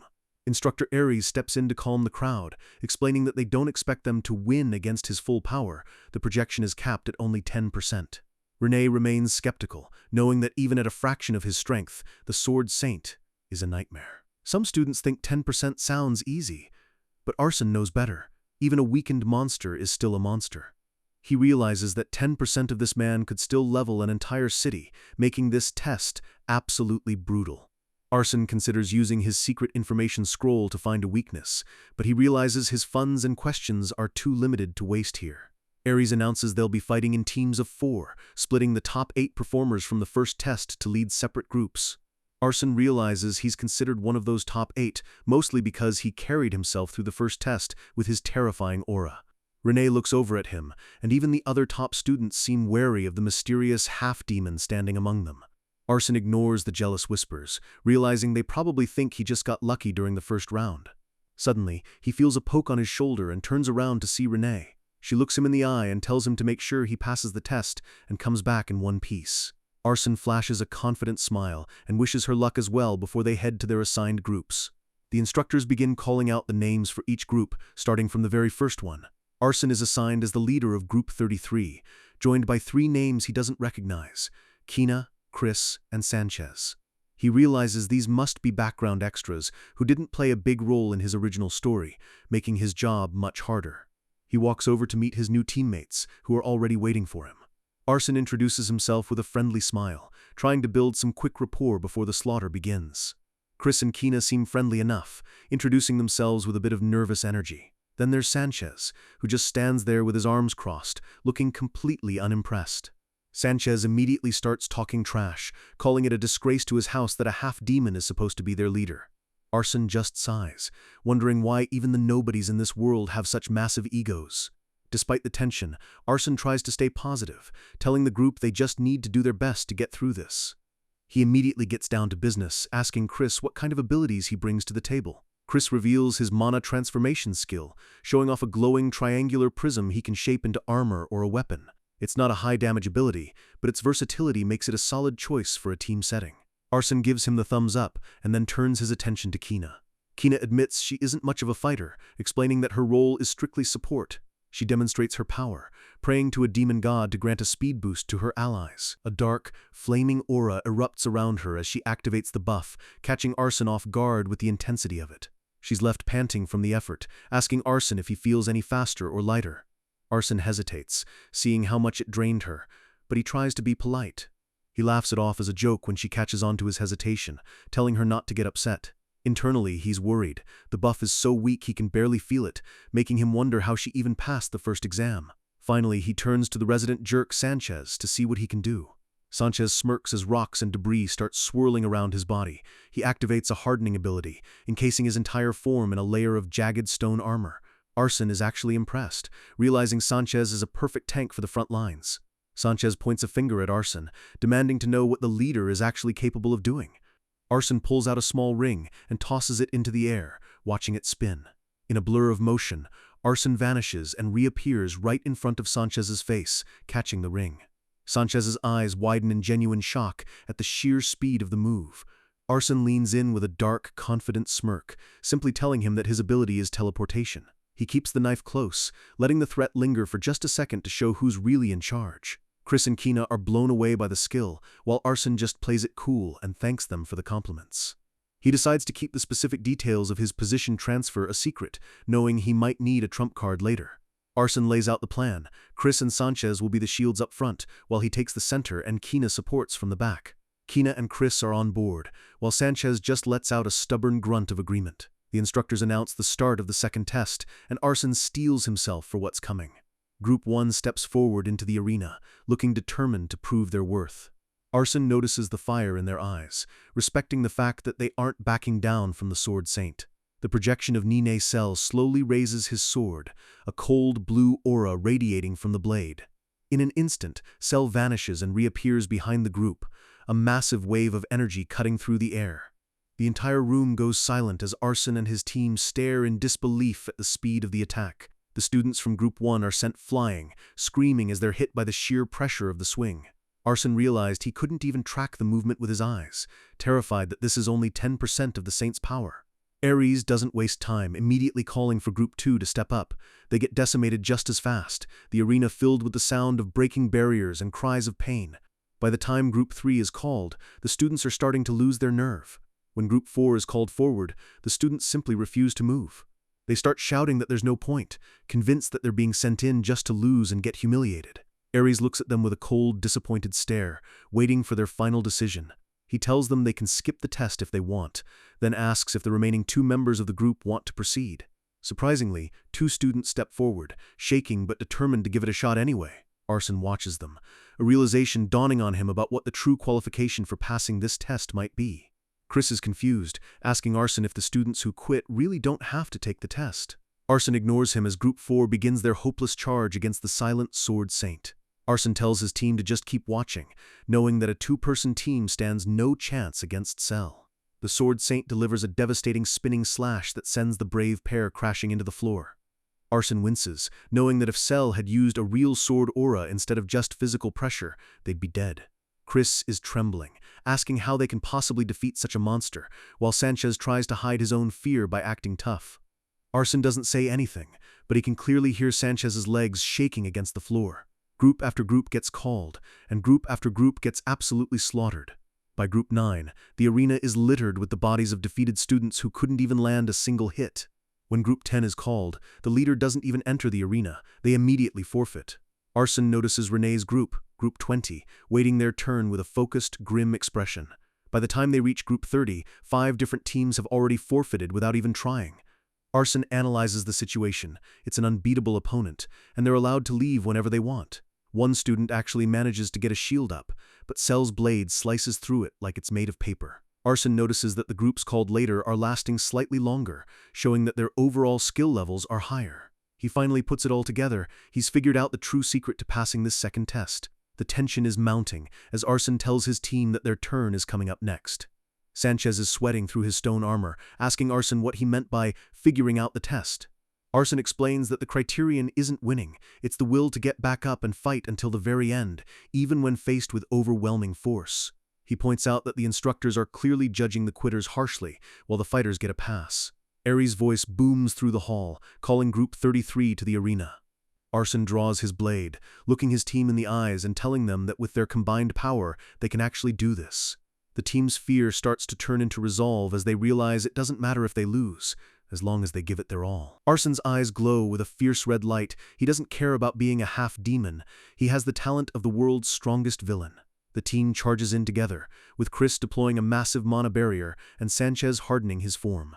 Arson stares down the Sword Saint, realizing he doesn't have much meta-info on Cell's combat patterns since he didn't write them in detail. He shouts for everyone to hold their positions, and even Sanchez follows the command with a desperate roar. Cell's eyes narrow, and he releases a burst of speed that's even faster than the previous rounds. Arson screams a warning as he realizes the Saint is heading straight for them. Cell brings down a massive overhead strike, the air screaming as his blade descends. Chris's eyes go wide as his mana barrier starts to shatter instantly upon impact. Arson commands Kina to back up Chris, needing every bit of support to withstand the first collision. Kina lunges forward with her speed buff, desperate to reduce the impact of the blow. Sanchez steps into the fray, his stone-covered arms bracing against the sheer weight of the Saint's blade. The collision creates a massive shockwave that cracks the very floor beneath their feet. Sanchez grunts in agony, the pressure of the blade feeling like a mountain is falling on top of him. To everyone's shock, Sanchez actually holds his ground, and Arson shouts in encouragement. Arson's Eye of Superbia kicks in, allowing him to spot a tiny gap in Cell's movements right before the second slash. However, he hesitates, his instincts screaming that the gap is way too obvious to be a mistake. He wonders if the projection's AI is baiting them into a counterattack that will end the fight instantly. Arson shouts for everyone to reset their positions as the second attack begins to wind up. Chris tries to reform his barrier, but the mana is fluctuating wildly from the previous hit. Arson notices Chris is at his limit, and Sanchez's stone armor is literally starting to crack under the pressure. He realizes they can't survive another head-on collision like the first one. Cell raises his sword again, the blue light from the blade illuminating the entire arena with a deathly glow. Arson closes his eyes for a split second, focusing every ounce of his mana into his next move. The second strike hits like a thunderclap, sending a massive explosion of energy through the team's defense. Sanchez coughs up blood as he realizes the second strike is even more powerful than the first. He screams at Arson, asking what they're waiting for since they're all about to die at this rate. Sanchez calls him a crazy fool, but Arson knows they are the only team to have successfully blocked the second attack. Cell pauses for a moment, his expressionless face almost seeming to acknowledge their persistence. He takes a low stance, preparing for a third and final strike that will surely end the exam. Arson feels the air grow heavy as Cell's mana begins to spiral around the blade. Chris collapses to his knees, his mana completely drained, leaving the team wide open. Kina rushes to his side, asking if he's okay, but it's clear they can't fight anymore. Arson tells Chris to just trust him one more time, his voice calm, despite the impending doom. Sanchez panics, shouting at Arson that Cell is about to launch the killing blow. Chris looks up at Arson, desperately asking if he actually has a plan to survive this. Arson's face goes dark, a wicked, villainous smile spreading across his lips as he promises to drive a sword into Cell's throat. The sheer killing intent coming off Arson is so intense that his own teammates start to tremble in fear. Cell lunges forward, a trail of blue light following his blade as he moves for the final strike. Sanchez roars Chris's name, bracing himself to be the final shield for his teammates. Arson steps behind Sanchez, whispering that he's going to have to tank this one without the mana barrier. Cell's blade descends in a blinding arc of light, aimed directly at Sanchez's head. Sanchez screams in terror as the blade nears his face, the stone armor shattering before it even makes contact. At the very last second, Arson activates his ultimate skill, a blue grid appearing over the entire area. He uses position transfer to move, swapping his own position with the air right behind the Sword Saint. Cell's blade hits nothing but the floor, creating a massive crater as the projection looks around in confusion. Arson doesn't stop there. He uses Designate to mark the Sword Saint's own blade. He teleports directly above Cell, falling from the ceiling with his dagger drawn and aimed at the Saint's neck. Arson's eyes flare with red light as he tells Nine Cell to die, plunging his blade down to end the test in the most hype way possible. Success in this world is written in blood, and our boy is about to prove that even a creator has to bleed to win. Instructor Ares looks on, his eyes widening in genuine surprise as the battle takes a turn he never expected. Renee and the other students can only watch in silence as a terrifying surge of energy erupts from the center of the arena. Arson is locked in a desperate struggle, his body strained to the limit as he matches the Sword Saint's overwhelming pressure. He takes a brutal hit, coughing up red as the sheer force of the Saint's power threatens to crush him into the floor. Gritting his teeth through the pain, Arson tells himself he just needs to hold on for one more second to trigger his trap. Suddenly, he unleashes his hidden trait, darkness, and a wave of pitch-black shadows begins to swallow the entire battlefield.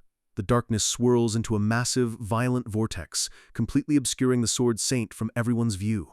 Arson realizes that if Chris's barrier hadn't softened the blow, his internal organs would have been pulverized, but now he's finally trapped the monster. He's created a realm of absolute void where not a single ray of light can penetrate, cutting off the projection senses. Even though Arson himself is blind in this black space, he knows exactly where his target is standing. He pulls out the Fang of Darkness, a weapon that becomes an absolute god-tier tool when used inside his shadow domain.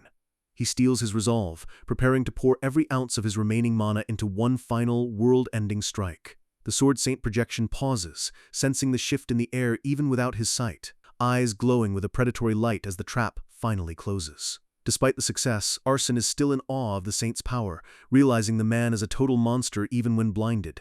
The two silhouettes clash within the void, a battle of raw instinct and dark mana. Arson flashes a bloody, triumphant smirk, knowing he's finally got the legendary hero right where he wants him. The Fang of Darkness hums with power, floating in the air as it prepares to unleash its ultimate form. The Saint tries to guard, but Arson's positioning is perfect, leaving the hero completely vulnerable. Arson mocks the projection, telling the Saint that this time he was the one who fell for a simple lure. Multiple dark daggers materialize in the air, circling the Saint like a school of lethal piranhas. He clenches his fist, activating the Black Blade Rain, and the dark energy reaches its boiling point. A storm of shadowy blades pierces through the Saint from every direction, shredding the projection into nothingness. Outside, the students watch as the dark vortex slowly begins to dissipate, leaving a heavy silence in the hall.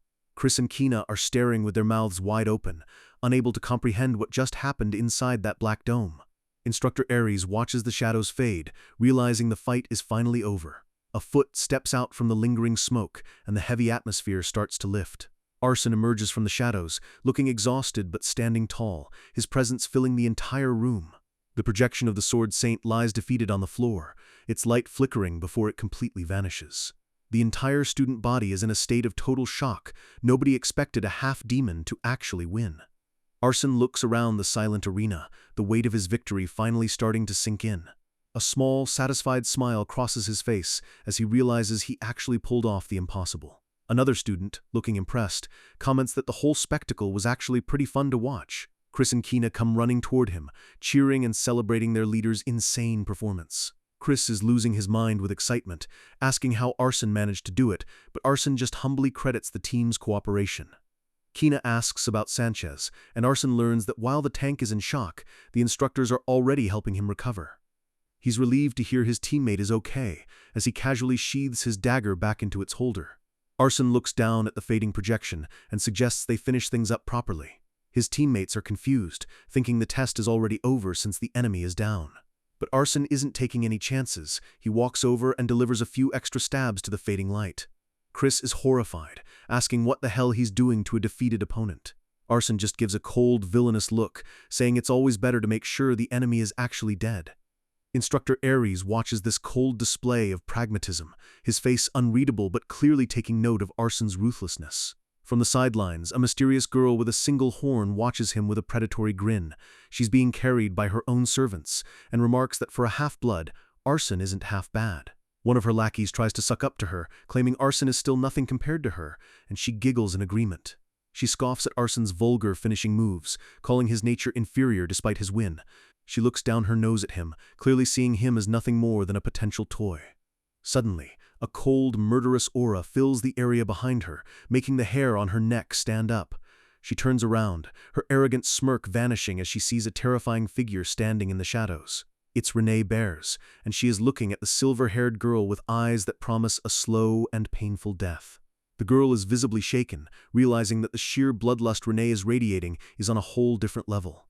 The nearby students realize they're watching a standoff between two heirs of the 7 deadly sins. The girl's servants try to act tough, but even they are sweating as Renee continues to stare them down. Arsen hears the commotion and turns around, wondering why everyone is suddenly so tense. He spots Renee and is confused why she's suddenly radiating enough killing intent to freeze the room. Suddenly, Instructor Ares calls out Arsen's full name, breaking the heavy tension.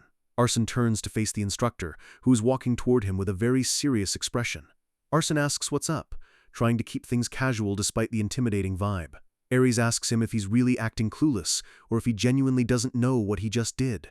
Arsen just blinks, giving a simple yes that makes the instructor sigh in frustration. Ares tells him that from this moment on, he's going to be keeping a very close eye on everything Arsen does. Arsen is a bit disappointed he didn't get a compliment, but he realizes he needs to focus back on Renee and the new girl. Renee and the silver-haired girl are still locked in a psychological battle, mana flaring around both of them. The other students are placing bets on who's going to win if they actually start throwing hands. Arsen tries to figure out who the girl across from Renee is, as her design seems vaguely familiar. He recognizes her as Laurel Fran from the House of Lust, identified by her single forehead horn and blue eyes. He's annoyed with himself, realizing that he spent so much time writing the human world that he's clueless about the demon politics. Laurel notices him looking and turns her gaze toward him, her interest piqued once again. Arsen feels a chill as she locks eyes with him, sensing that she's up to no good. She suddenly calls out to him, addressing him disrespectfully as half-blood. Arsen is caught off guard, wondering why this high-ranking demon is suddenly talking to him in front of everyone. She points a finger at him and boldly demands that he become her slave right then and there. The room gasps, but Renee has heard enough. Her eyes glow with a sapphire light as she loses her temper. In a flash of motion, Renee leaps into the air, drawing her blade to strike down the girl who dared to claim her man.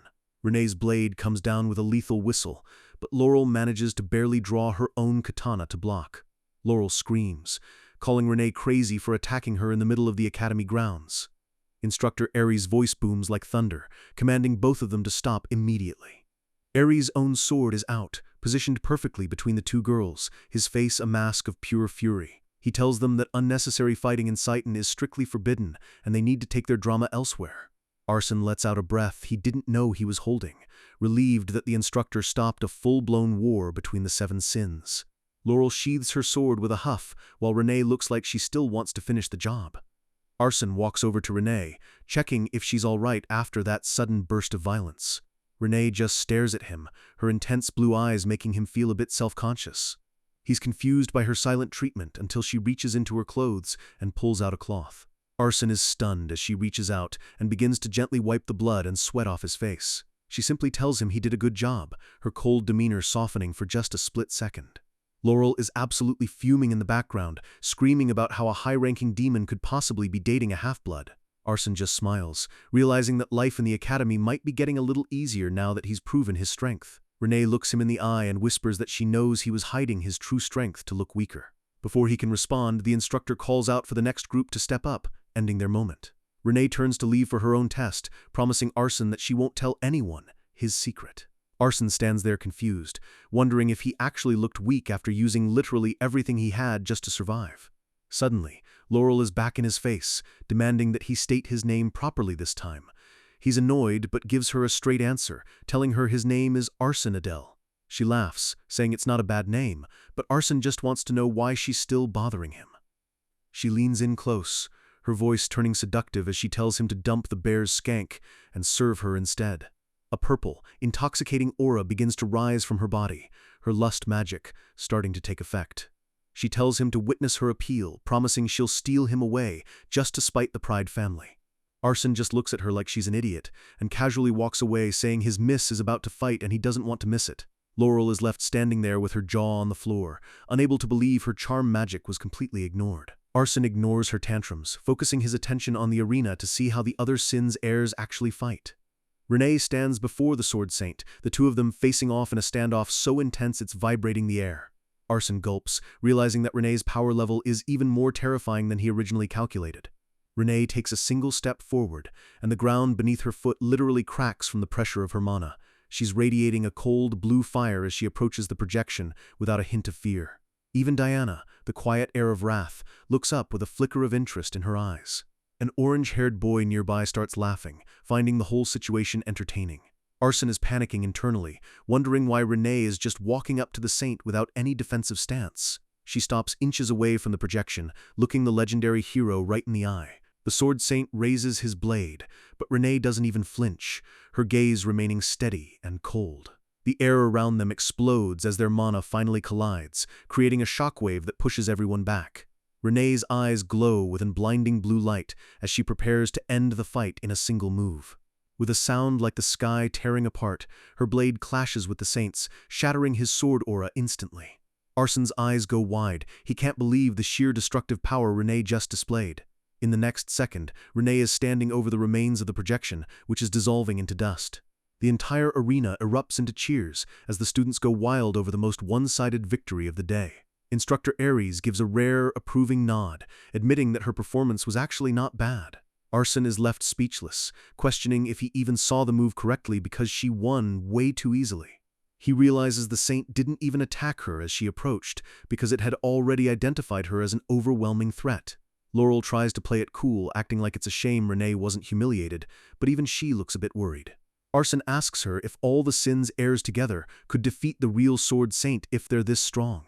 Laurel scoffs, saying no one can defeat the real saint right now, and they'd need the previous Demon King for that. She gets angry when Arsène implies the children are stronger than the 10% projection, calling it a pathetic fake. Arsène feels a sting of realization. He struggled against a fake that wasn't even a fraction of the real man's power. Despite the power gap, he feels his heart racing with excitement, eager to see how much further he can climb. The instructors call for Group 35, and the remaining students prepare for the final rounds. Inspired by Renee, the other children of the Seven Sins start absolutely demolishing the projection one by one. Arsène watches them, realizing the massive gap in strength between the top tiers and the rest of the school. Instructor Ares finally calls an end to the entrance exams, ordering everyone to gather at the podium. He announces the results. Everyone who actually entered the combat arena passed, while the quitters are officially expelled.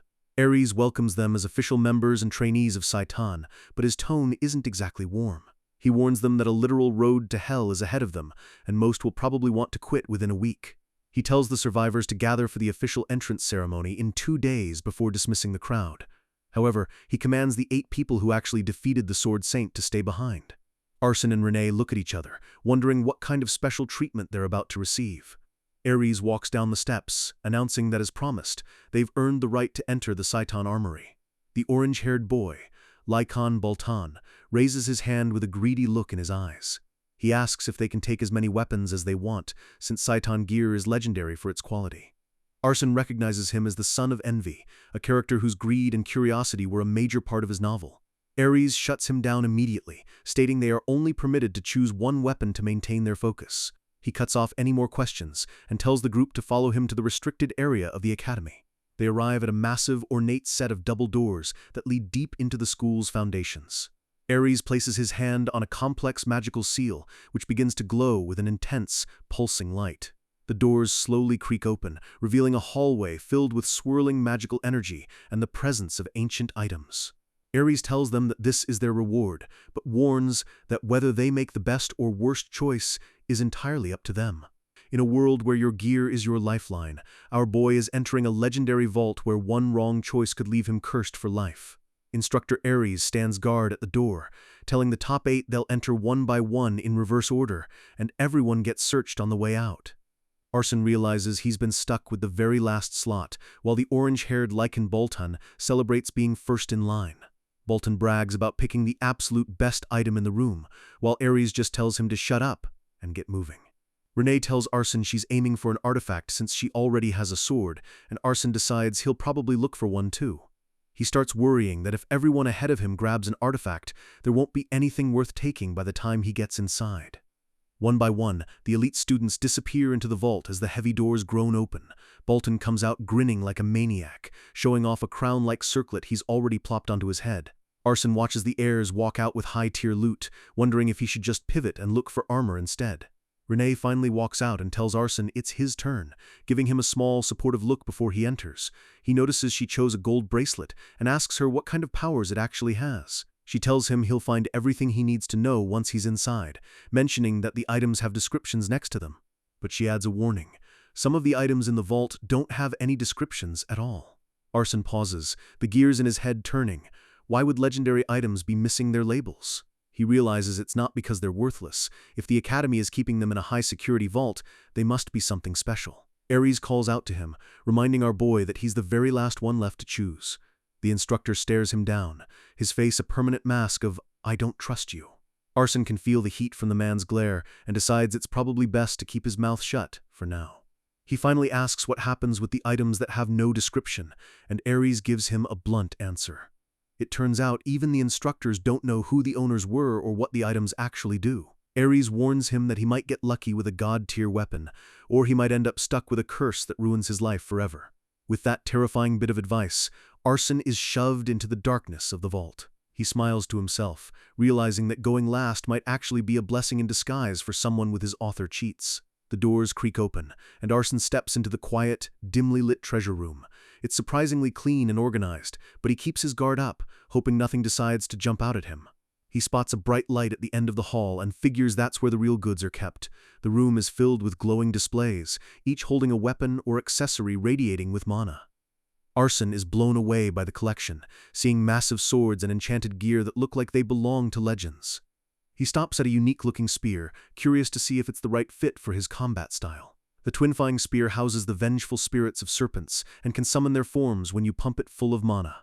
It sounds cool, but Arson realizes it's not that practical since he's already specialized in daggers. Next, he finds the Starlight Crystal, a glowing orb that can illuminate surroundings using the light of the stars. He passes on it immediately, knowing it's a terrible match for his darkness element. It'd be like carrying a flashlight in a stealth mission. He walks past an empty display case, wondering what kind of powerhouse item used to sit there. He reads the description for the Great Circlet of the Victor, which grants the wearer insane recovery and stamina. Arson realizes that greedy bastard Bolton snatched this one up, knowing it's a binding artifact that stays with the owner until death. He's surprised to see a binding item here at all, since he specifically tried to leave those out of his novel. He scans the room and realizes that most of the known good artifacts have already been picked clean by the other heirs. Items like the Bind of the Python are already gone, leaving only the leftovers. Even the flag of the Demon General and the insignia of the Fallen Noble have been claimed. Arson panics for a second, clutching his head as he realizes he might have waited too long. The remaining weapons and armor are trash compared to what the Seven Sins took, and he's starting to regret his luck. He stops in front of a broken sword sitting in a glass case, staring at it in silence. It's risky, and if it's cursed, he's finished, but then he remembers his ultimate cheat code. He realizes he doesn't have to guess, he can just use his information purchase system to see what's actually hidden. It's going to cost him a lot of gold, but for a legendary weapon, it's a price he's willing to pay. He writes down a request to find out the secrets of the broken sword that has no description. The system demands a high-tier relic or 100 gold coins, making Arson's heart skip a beat at the price. He hesitates, then turns his head, noticing another item sitting right next to the sword. He asks about a damaged scroll nearby, and the system only asks for 50 gold this time. A light bulb goes off in his head. The cost of the information tells him exactly how valuable the item is. He decides to scan all 7 mystery boxes in the row to find the one with the highest price tag. He asks about an eagle-shaped black stone, and the system only asks for a single gold coin. Arson scoffs, realizing that item is basically a paperweight if it's that cheap. The stone apparently just swaps the owner's luck with someone else's misfortune. Interesting, but not what he needs. He continues his shopping spree, seeing prices jump between 100 gold and 50 gold as he scans the mystery items. He lets out a tired sigh, frustrated that he hasn't found the one yet. With only 2 boxes left, Arson is praying that his author luck hasn't completely run out. Suddenly, the system flares up, telling him the next item is a mythical-grade artifact that will cost him 300 gold just to identify. Arson's eyes light up as he sees a metal gauntlet piece, convinced he's found something even better than what the other heirs took. He reaches out to take it, but suddenly stops dead in his tracks. A strange, pulsing energy starts radiating from a case tucked away in the corner. He gets a chilling sensation, like someone or something is watching him from inside the glass. His eyes land on a simple, elegant necklace that he almost completely overlooked. He wonders if this is just his character's instincts acting up, so he asks the system to tell him about the unnamed necklace. As soon as he focuses on it, his own eyes start to glow with a strange, otherworldly light. The paper in his hand starts to burn with a teal flame, and the system screen goes haywire. The screen turns blood red, displaying a single, terrifying requirement: you must offer a god.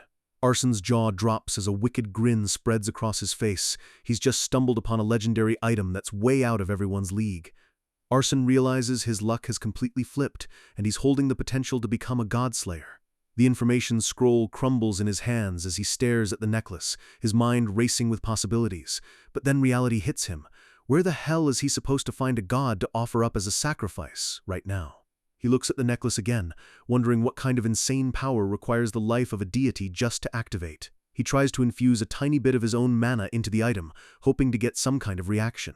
The necklace remains silent, sitting behind the glass like it's waiting for something far greater than him. It's frustrating, but Arson knows he can't walk away from something this big, even if it's currently useless. He tries one more trick, asking the system which specific god is related to this mysterious piece of jewelry. The system doesn't budge, simply repeating the command to offer a god in that same ominous red text. He considers giving up and going back for the gauntlet, but his gut tells him that would be a massive mistake. He slams his hand against the glass, his resolve hardening. He's taking this necklace no matter what. He's certain this is more valuable than every other artifact in the vault combined. Just to be safe, he pulls up his status window to see if any new traits or clues have appeared. Everything looks the same, but he notices a slot next to his Eye of Superbia that seems to be reacting to the room. He decides that since no one else would even be interested in a mystery necklace, he can take his time figuring it out later. Arson walks out of the armory, and Ares immediately notices the necklace around his neck. The instructor is shocked that Arson chose one of the unknown items, calling him out for picking something without knowing what it does. Arson just flashes a polite smile and lies through his teeth, claiming he has no idea what its function is either. Ares gives him that look again, and Arson wonders why the hell this guy seems to hate his guts so much. Ares eventually sighs, saying that as an instructor he has to trust his students' choices, even the stupid ones. He tells the remaining students to take care of their artifacts, warning them that these items might literally be their extra life in the future. Arson looks at the other heirs, realizing they're all set to become the future leaders of the demon world with massive support. He wonders if he can really make it in a place like Saitan, where he's starting from the absolute bottom as a half-demon. Ares officially dismisses them, telling them they'll meet again at the formal entrance ceremony. Arson turns to Renee, suggesting they head back to the dorms to finally get some rest. Suddenly, a heavy hand slams onto Arson's shoulder, stopping him in his tracks. It's Lycan Bolton, and he's laughing, apologizing for being rude when they first met. He tells Arson that his performance in the test was actually impressive, offering a handshake as a sign of respect. Arson thinks it's a bit suspicious but decides it's better to have Bolton as a friend than an enemy. As soon as their hands meet, Arson's expression changes. His hand is being crushed with insane force. Bolton's face goes dark, a predatory grin spreading as he puts Arson in a literal vice grip. Arson is screaming internally, trying to figure out why this psycho is attacking him out of nowhere. He remembers the lore. Bolton doesn't care about the weak, he's only driven by jealousy and a lust for battle. In the original novel, this guy was a battle-crazed lunatic who nearly killed the protagonist just for the fun of it. Bolton mocks him, asking why he's struggling so much if he's supposed to be strong. Arson has had enough. He sets a target for his position transfer, mana sparking around his body. In a blur of light, Arson teleports right behind Bolton, leaving the orange-haired demon grabbing thin air. Arson holds his throbbing hand, telling Bolton to cut it out because everyone is exhausted from the test. Bolton just bursts out laughing, thrilled that he didn't even see the move coming. He turns around, eyes glowing with a terrifying fire, and challenges Arson to a fight to the death right then and there. Arson calls him a total psycho and makes it clear he has zero intention of getting into a deathmatch in the hallway. Before Bolton can lunge, Renee steps between them, her own blue aura flaring up like a cold sun. She tells Bolton that if he wants to fight her guard, he's going to have to go through her first. Bolton backs off, laughing it off and saying that taking on both of them before school even starts would be too much work. He gives Arson one last creepy look, promising they'll have plenty of chances to play in the future. Arson watches him walk away, calling him a complete psychopath for wanting to fight to the death while not wanting to get hurt. He realizes he can't get a read on Bolton at all, especially since the guy managed to draw his sword without anyone noticing. Renee tells him to just ignore the idiot, and the two of them finally leave the arena behind. Arson reflects on the day, realizing that while it's only been 24 hours, it feels like a whole week of life-or-death drama. The scene shifts to the next morning, showing a peaceful-looking dormitory bathed in sunlight. Arson wakes up with a satisfied smile, feeling more refreshed than he has in years. He checks himself out in the mirror and is shocked to see his body has become incredibly toned and muscular overnight. He realizes that despite the hardships, he's definitely growing stronger and adapting to this world. He spots the official Citan uniform that was sent over and decides to try it on. He's impressed by the quality, noting that the fabric is actually comfortable and doesn't restrict his movement. Even though they're forced to wear these for the next 3 years, he admits they look pretty sharp and practical. He wonders how Renee looks in her uniform and decides to go check on her before they head out. He gives a polite knock on her door, feeling a bit of nervous energy. Renee asks who it is, and Arson introduces himself, asking if she needs anything before the ceremony. The door creaks open, and Renee tells him to come in, her voice sounding a bit different than usual. Arson enters and freezes. Renee is standing there in the Citan skirt and blazer, looking absolutely stunning.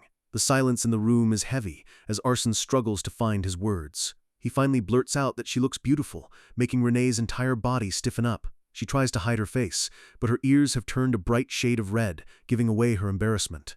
Arson thinks her cute side is a hilarious contrast to her usual cold-blooded warrior persona. He tells her he's going to take a walk around the city since it's a rare day off, bowing respectfully as he prepares to leave. But just as he turns to the door, Renee calls out to him, stopping him in his tracks. She looks him in the eye, blushing furiously, and asks if he doesn't have something else he needs to do first. Arson is totally clueless, asking her what she means, while Renee stares at him with an expectant, nervous gaze. Even in a world of demons, the most dangerous thing isn't a monster, it's the secrets of a forgotten king buried in our MC's pocket. Renee stands in the doorway, staring at Arson with an expectant look while he struggles to remember what he's forgetting. He suddenly realizes he's supposed to be her official guard. Renee tells him to wait while she changes out of her uniform for their day off. Arson lingers a bit too long, and Renee snaps at him for staring, sending him scurrying outside to wait like a proper gentleman. He stands outside the door, lamenting that even his day off is spent working as a bodyguard for the most dangerous girl in school. The scene shifts to the demonic capital, a massive, bustling city that looks surprisingly peaceful under the afternoon sun. Arson observes the lively streets, finding it hard to believe that a devastating war between humans and demons ended only 10 years ago. He notes that while humans won the war, they failed to fully capture this capital, leaving the city in a state of constant reconstruction.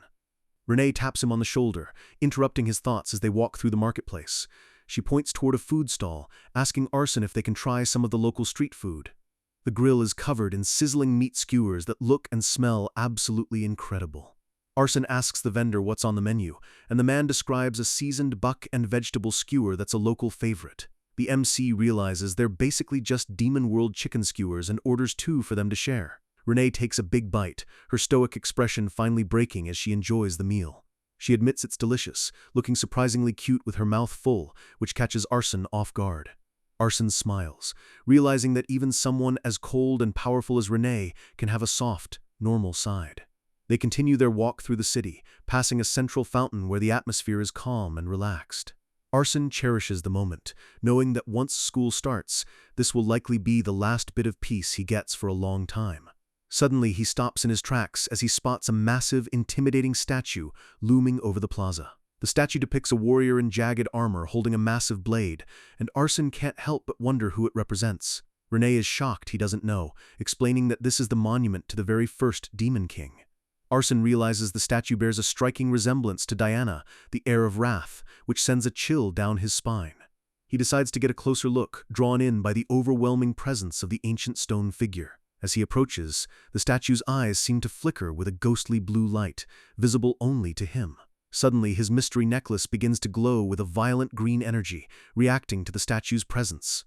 Arson panics, clutching the artifact as the light grows brighter and more intense. A massive beam of energy erupts from the statue, pouring directly into the necklace around Arson's neck.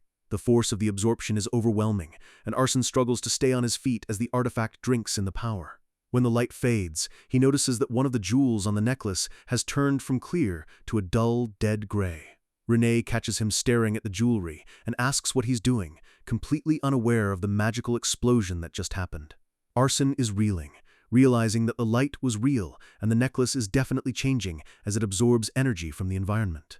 He quickly hides the necklace back under his shirt, trying to play it cool before Renee gets too suspicious. He realizes he was the only one who could see the interaction, meaning his author senses are picking up things even high-tier demons miss.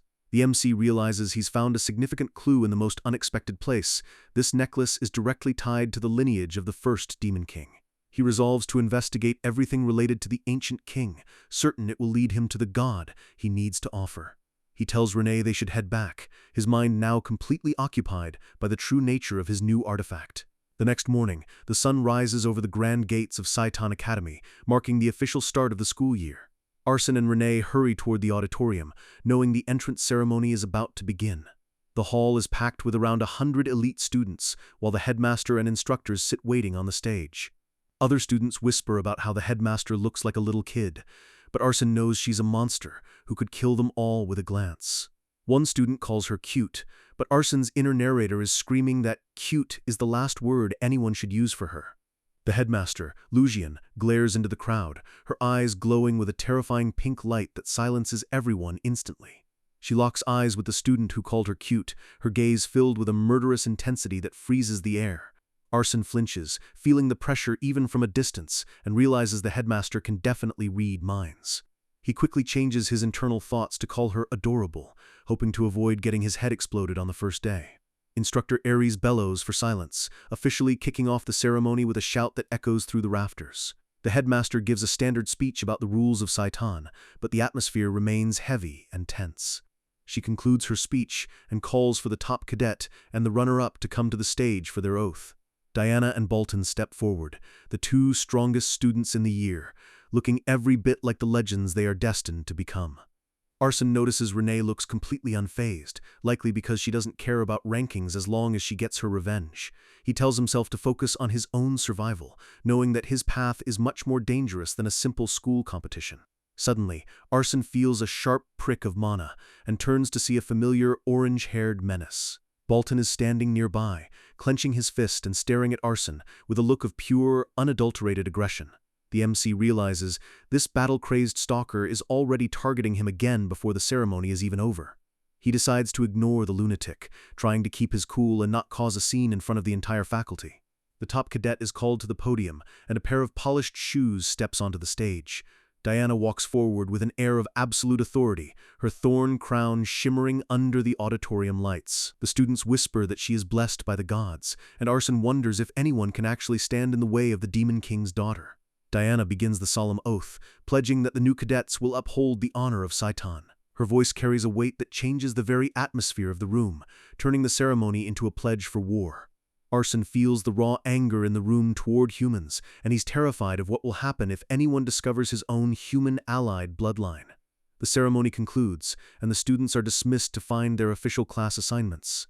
Ares instructs everyone to check the bulletin boards and proceed immediately to their designated training rooms. Arsene checks in with Renee, and the two of them head over to the crowded board to see their fate. The lists are posted for classes A, B, and C, and the students are scrambling to see who they'll be training with. Arsene finds his name at the top of Class A, but he quickly looks for Renee's name to see if they're still together. He lets out a small, relieved smile when he sees that they've been separated into different classes. Renee sees his smile and is offended, telling him to wipe it off his face since she's stuck in Class C. She reminds him that he's still her guard and better show up the second she calls for him, leaving Arsene wishing for just a little more freedom. Arsene thinks he might actually be able to relax a bit without Renee's constant intensity, but his luck immediately runs out. He feels a heavy impact against his shoulder as someone intentionally bumps into him while walking past. He turns around and finds himself face to face with a dark-haired student with glowing, predatory green eyes. The boy snarls at him, asking if he wants to die, and Arsene realizes he's just run into another high-tier nightmare. The MC recognizes him as Samuel, the son of Varus from the House of Gluttony, one of the heavy hitters among the 7 sins. Samuel is clearly looking for a fight, but Arsene swallows his pride and apologizes, trying to avoid a brawl on day 1. Samuel tells him to get lost, warning him that he's only lucky because the teachers are watching.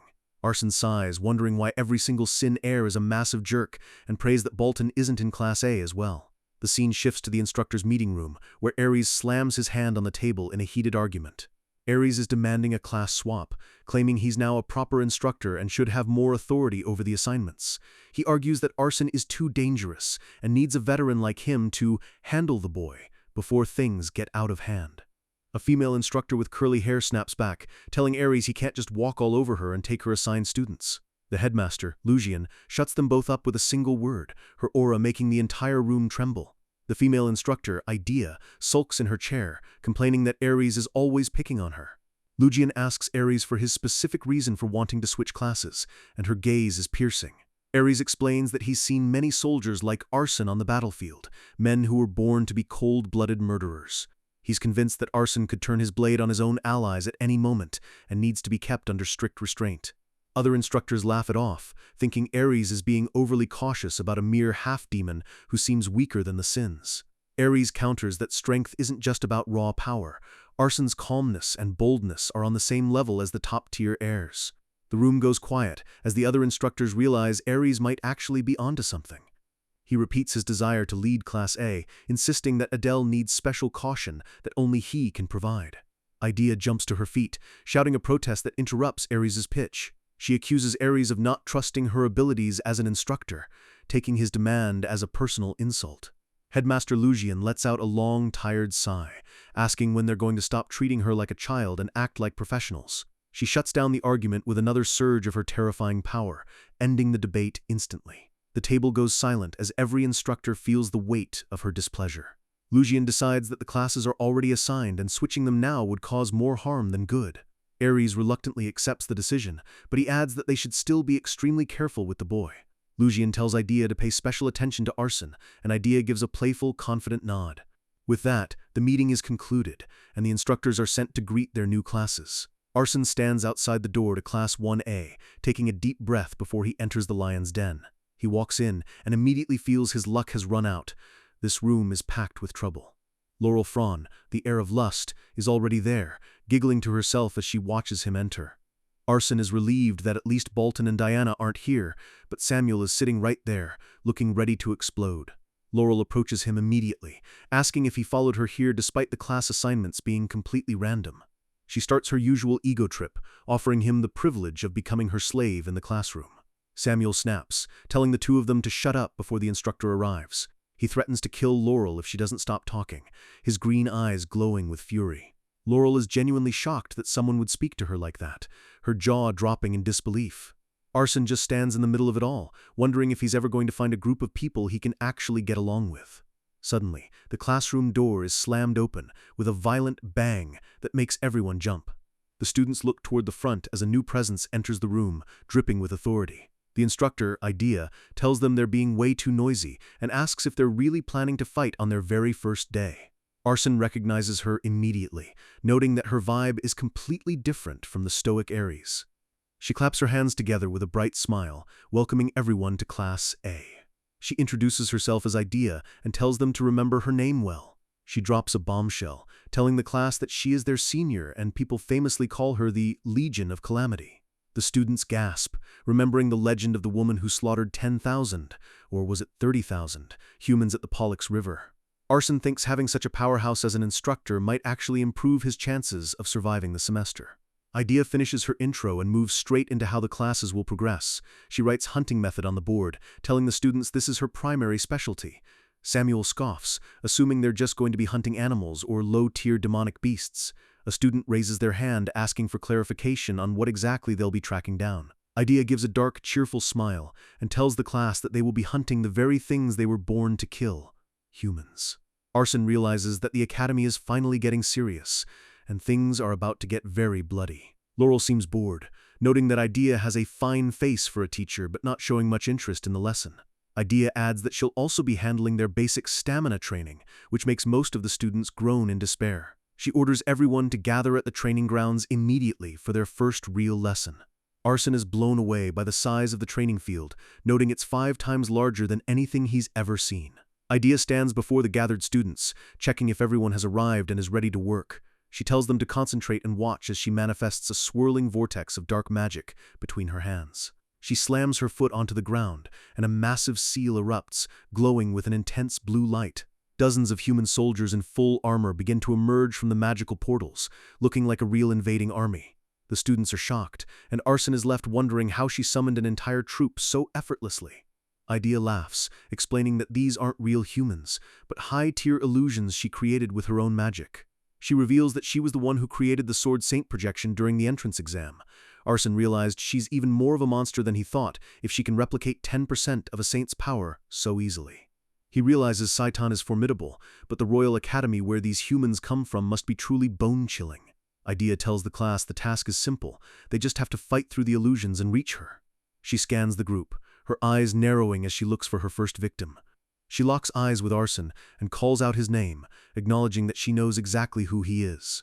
She gives a wicked grin and tells Arson to come at her, challenging him to try and stab her in the throat, just like he did to the Sword Saint. In this academy, being noticed by the teachers is usually a death sentence, and our boy Arson just caught the eye of the most dangerous woman in the building. Arson asks with a nervous sweat if he's actually supposed to spar with a living legend like Instructor Idea. Idea explains the core of her lesson. Humans are like dominoes. If you take out the leader, the rest crumble into chaos. She gives a wicked grin, telling the class that for this exercise she will be acting as the human leader they need to assassinate. Arson recognizes the strategy immediately, thinking back to Sun Tzu's classic rule of capturing the chief to defeat the army. His eyes flare with a sinister red light as he realizes that reaching the leader is actually the easiest part for someone with his skill set. Idea taunts him, saying it should be impossible for a student to subdue her, but she'll give him a pass if he can just manage to touch her. She shouts for the test to begin, and a wall of human soldier illusions immediately rushes forward to block Arson's path. Without wasting a single second, Arson triggers Position Transfer 2, swapping through the air like a glitch in reality. In the blink of an eye, he's right behind Idea, his dagger held firmly at her back before she can even blink. He asks with a confident smirk if this counts as a pass, leaving the legendary Legion of Calamity momentarily speechless. Arson realizes that several dozen meters of distance used to be a challenge, but now he can bridge that gap effortlessly. He's satisfied with his growth, knowing that this level of mobility will allow him to dismantle entire enemy bases single-handedly. Idea lets out a sharp laugh, clearly impressed by the sheer balls and speed of her new student. She whispers that she finally understands why Instructor Ares told her to keep a very close eye on him. She officially gives him the pass and tells him to head back to the sidelines so the other students can try their luck. Arson wonders if the faculty is starting to suspect his true identity, or if they're just curious about his half-demon potential. Idea announces to the rest of the class that anyone who fails her test is going to be stuck in brutal remedial classes for the rest of the semester. The other students charge in, desperate to avoid the extra work, and the training grounds erupt into a chaotic brawl. One demon student screams in rage as he slams his weapon into a human illusion, determined to prove his worth. Arson notes that the demons have solid fundamentals, but they're struggling against the sheer number of illusions. He realizes that if Idea starts controlling the illusions with her full power, none of these kids would stand a chance. Another student gets surrounded, realizing too late that the illusions are actually working together like a professional unit. Arson winces as he watches a classmate get pierced by multiple spears, thinking that the simulated pain looks like it absolutely sucks. One cocky student tries to jump over the front line, thinking he's found a clever shortcut to reach the instructor. He's immediately met with a hail of arrows from the human archers in the back row, proving that Idea thought of everything. The student crashes to the floor, looking like a human pincushion, and Arson just stares with a "glad that's not me" expression. Our MC realizes his teleportation skill is basically a cheat code that puts him leagues above his peers in this specific drill. Idea calls for the next cadet, her eyes scanning the room for someone who can actually put up a fight. The crowd parts as Samuel, the heir of gluttony, walks forward with a cold, arrogant stride. Arson watches closely, wanting to see if Samuel's monstrous reputation actually matches his combat ability. Samuel doesn't even draw a weapon.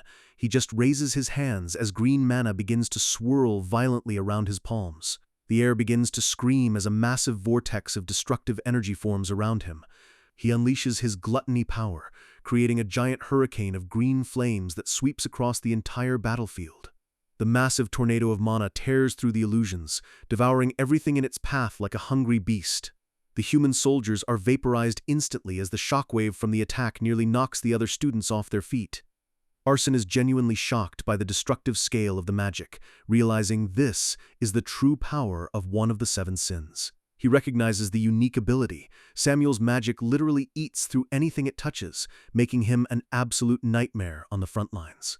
Arson decides to let Samuel keep the top spot in class for now, knowing it's better not to draw too much attention from someone that volatile. Samuel breathes out a sigh of boredom, looking at the destruction he caused like it was a minor inconvenience. Idea claps her hands, though her expression suggests she isn't entirely impressed by the overkill. She stands tall amidst the smoke, her uniform not even slightly singed by the massive blast. Arson notes that it makes sense. There's no way a high-ranking instructor would be bothered by a first-year's tantrum. Idea tells Samuel that blowing away everything except the target is actually quite impressive, in a backhanded sort of way. But then she drops the hammer. Samuel failed the test because he didn't actually land a single hit on her. Samuel looks genuinely confused, his ego clearly taking a massive hit as he stares at the empty space. Idea snaps her fingers, a mischievous look in her eyes as she prepares to explain why direct power isn't everything. Instantly, a fresh wave of human illusions appears out of thin air, replacing the ones Samuel just destroyed. She explains that if you don't kill the leader, humans will always find reinforcements to fill their ranks, no matter how many you slaughter. Arson is floored by the speed of her summoning, estimating she just called up another 200 soldiers without breaking a sweat. She leans in close to Samuel, her glowing blue eyes full of mockery, as she tells him his magic was cute for a first year. Samuel stalks back to his place, his face red with rage and humiliation as Idea calls for the next student. Arson notices that even though Samuel is fuming, he's actually handling the failure better than he expected. Samuel shoots a glare at Arson as he passes, clearly annoyed that the half-demon succeeded where he failed. Arson just ignores him, focusing back on the instructor as the tension in the class stays at a boiling point. Idea uses Samuel as a lesson, telling the class that overconfidence in raw power is the quickest way to end up dead on a battlefield. She points out that if Samuel had focused on the objective like Arson did, he would have passed easily. Arson smiles to himself, but his peace is interrupted by a high-pitched, arrogant laugh coming from behind. Laurel Franz steps forward, striking a dramatic pose and announcing that it's finally time for a real elite to show them how it's done. The other students are curious to see how the heir of lust will handle a combat situation without her usual charms. She looks at the army of illusions with total disgust, calling them lowly minions that aren't even worthy of being in her presence. She starts laughing like a cartoon villain, but several seconds pass and she hasn't actually made a move yet. The class starts whispering, wondering why she's just standing there while the illusions slowly close in on her. Laurel starts sweating, looking around frantically as she realizes that her usual powers don't work on mindless magical puppets. Arson realizes the truth. Laurel is like a queen bee who controls others to fight for her. She has zero direct combat skills. In a flashback to the original story, he remembers that Laurel can't do anything without a brainwashed squad to do the heavy lifting. She's panicking now, her lust magic failing to affect the illusions as they raise their weapons to strike. Her eyes go wide with terror as she realizes she's about to be publicly humiliated in front of the entire class. Suddenly, she spots Arson watching from the sidelines, and a desperate, wicked idea pops into her head. She screams at the top of her lungs for her slave to come and help her, pointing directly at Arson. The entire class goes silent, everyone turning to look at Arson with shock, wondering if he really is her personal servant. Arson is internally screaming at her stupidity, wondering what the hell she's thinking by shouting something so embarrassing in public. Instructor Idea just watches with a bored expression, pointing her finger toward Laurel to signal the archers to fire. Laurel has to run for her life, her arrogant demeanor completely gone as she barely dodges the spears and arrows flying at her. Arson notes that she can't even cast a basic buff on herself, which confirms she's the weakest individual fighter among the sins. Despite her pathetic performance, he wonders if there's a secret reason for her weakness that he didn't write into the novel. Suddenly, Arson senses a shift in the mana and turns to see something that actually captures his genuine interest. A quiet girl with pink hair is kneeling over a fallen student, her hands glowing with a soft, warm light. To Arson's total disbelief, the student's wounds begin to close instantly as the girl applies her mana. He realizes this is healing magic, a god-tier power that is supposed to be exclusive to humans in his story world. The MC realizes that this girl must be a half-demon just like him, and she possesses an incredibly rare talent for their kind. He struggles to remember her name from his draft, but realizes he needs to find a way to recruit her to his side. Idea interrupts his thoughts, telling him that since Laurel was begging for his help, he should probably go help her walk. Arson sighs, frustrated that the timing is so bad, just as he found a potentially game-changing ally. He walks over to where Laurel is slumped on the ground and gives her a sharp poke on her forehead.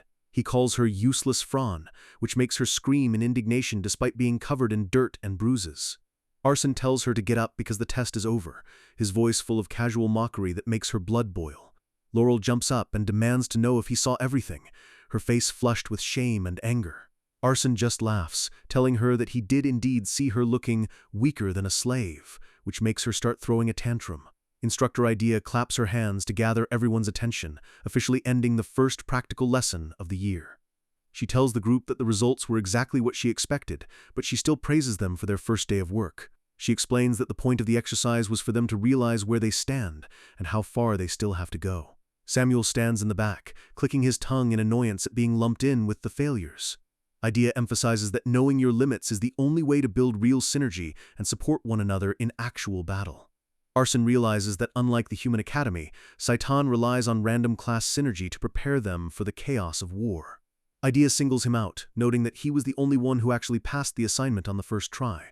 She gives him a look that is terrifyingly predatory, telling him she's looking forward to seeing his progress in her class.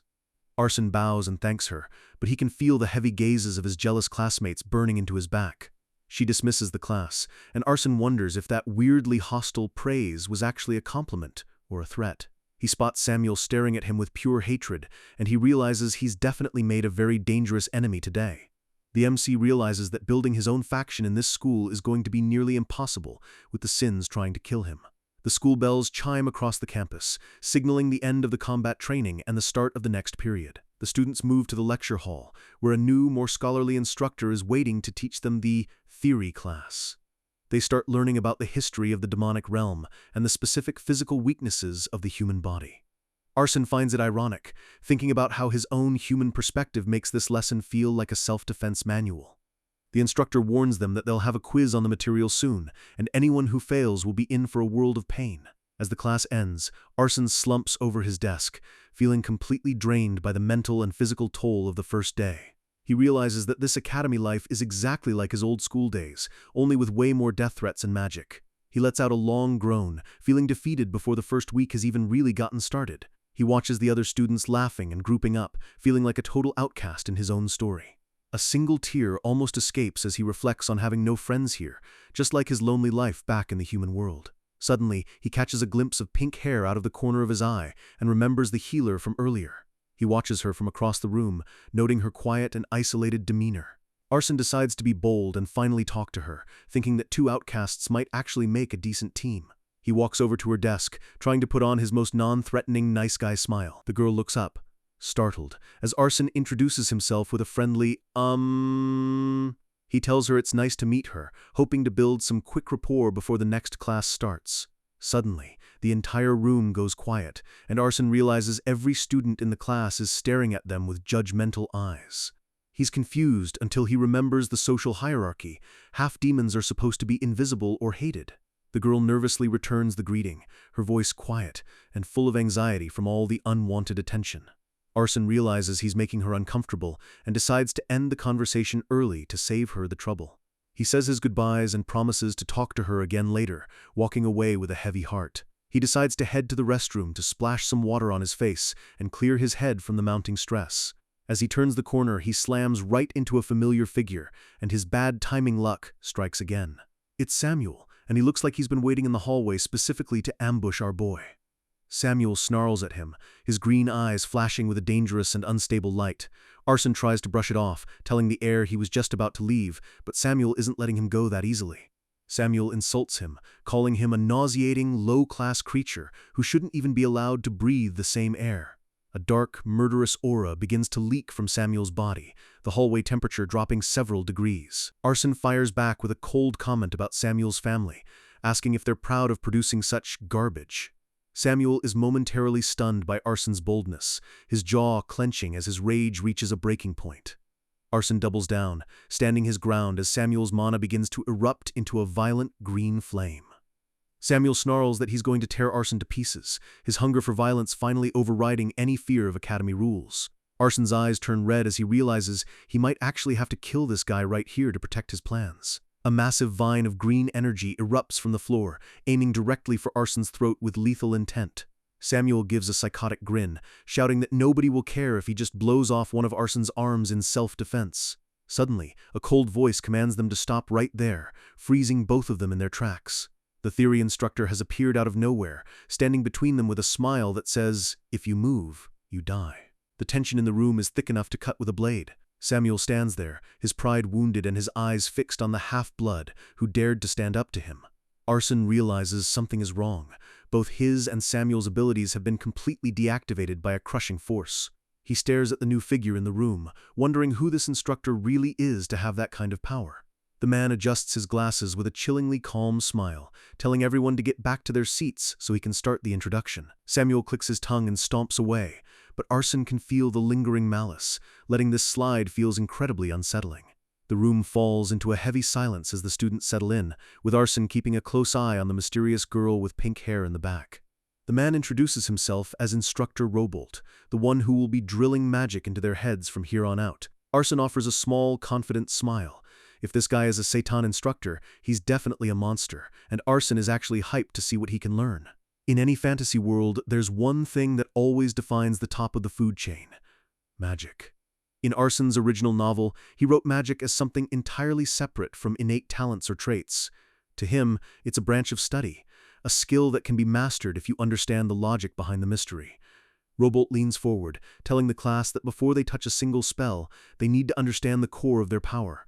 It all comes down to attributes: earth, water, wind, fire, darkness, and light, the 6 pillars of all magic.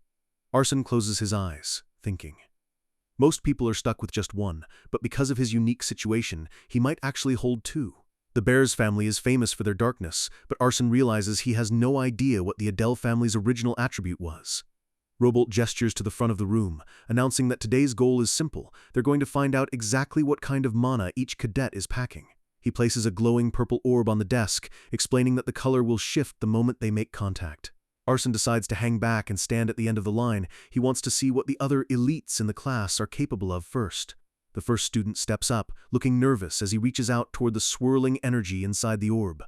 The orb flares with a deep pulsating red, confirming that this cadet is a wielder of the fire attribute. As the line moves, the orb flashes green for wind, and Arson watches with a bored expression, waiting for his turn. A dull yellow glow fills the room next, the sign of a standard earth attribute, and the instructor quickly calls for the next student.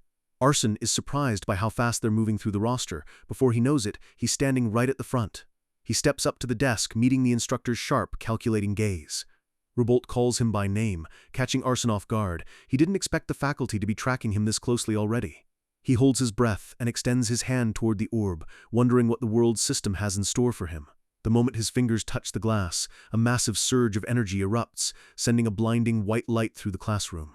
Arson stares in confusion as the colors begin to settle into something he's never seen before.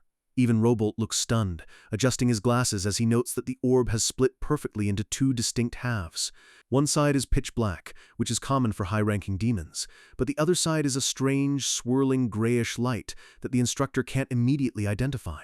Arson asks if even the teacher is stumped, but Robolt quickly composes himself, saying he was just surprised because of how rare this is. He reveals that the gray color represents chaos, an attribute that fuels magic capable of defying the very laws of nature. Arson is floored. He's never heard of magic like that, and Robolt admits that's the limit of his knowledge on the subject. Arson plays it cool, but internally he's spiraling.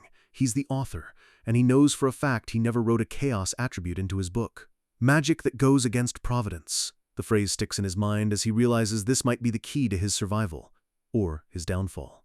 The scene shifts to the academy grounds where a massive fountain flows under the bright afternoon sun. Arson is still lost in thought during his break, leaning against his desk and replaying the word chaos over and over. Suddenly, a pair of glowing blue eyes appears inches from his face, whispering about defying natural law. Arson nearly jumps out of his skin, demanding to know what the hell Laurel is doing sneaking up on him. Laurel looks genuinely shocked that he noticed her, wondering how his senses are sharp enough to bypass her stealth technique. She quickly brushes it off, her expression turning serious as she leans in to talk about something much more important. She crosses her arms and grills him, asking what on earth he was thinking with his recent actions. Arson puts on a fake smile and plays dumb, but Laurel isn't having it. She glances over at Samuel, who is sitting silently across the room, and tells Arson that provoking a guy like that is a death wish. Arson just shrugs, telling her he doesn't have the patience to be someone's punching bag, which only makes Laurel more frustrated. She snaps at him, reminding him that he didn't just pick a fight with a student, he messed with a major noble family. Arson tries to argue that Saitan is isolated from outside politics, but Laurel yells that he's completely missing the point. He looks at her with a blank stare, genuinely confused about why she's so worked up. Laurel's voice drops to a whisper as she explains that this isn't just about demon politics, there's something darker about Samuel's family. She sighs deeply, clearly exhausted by Arson's lack of common sense in this world. She tells him to just be careful and walks away, leaving him alone with his thoughts once again. Arson wonders what she was trying to say. Was it a warning about the Gluttony family's brutal revenge, or something even worse? He shakes it off, deciding to focus on his last class of the day, but then he realizes who the next instructor is. A massive hand slams down onto a desk with a bone-shattering thud. The swordsmanship instructor, Ares, looms over the class like a mountain of muscle, screaming that they are all pathetically weak. He mocks them, pointing out that almost every group was wiped out by training dolls using only 5% of their actual power. Arson winces at the verbal assault, wondering if this guy is just trying to provoke them on purpose to see who cracks. Ares declares that he'll be teaching them swordsmanship personally, but first they need to build a foundation. Before anyone can blink, the entire class is outside, sprinting across the training field in a desperate pack. Ares roars that stamina is the bedrock of everything. A technique backed by a tired body is worthless, but one backed by true endurance is unstoppable. Cadets are gasping for air, their faces pale as they realize they've already hit 30 laps and there's no end in sight. Ares suddenly stops in his tracks, his eyes locking onto Samuel and Laurel with a terrifying intensity.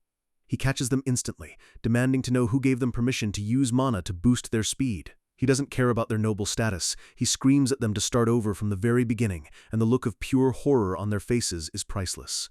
Arson watches them struggle with a smug grin, thinking about how his own isekai journey involved much crazier stuff than a few laps around a field.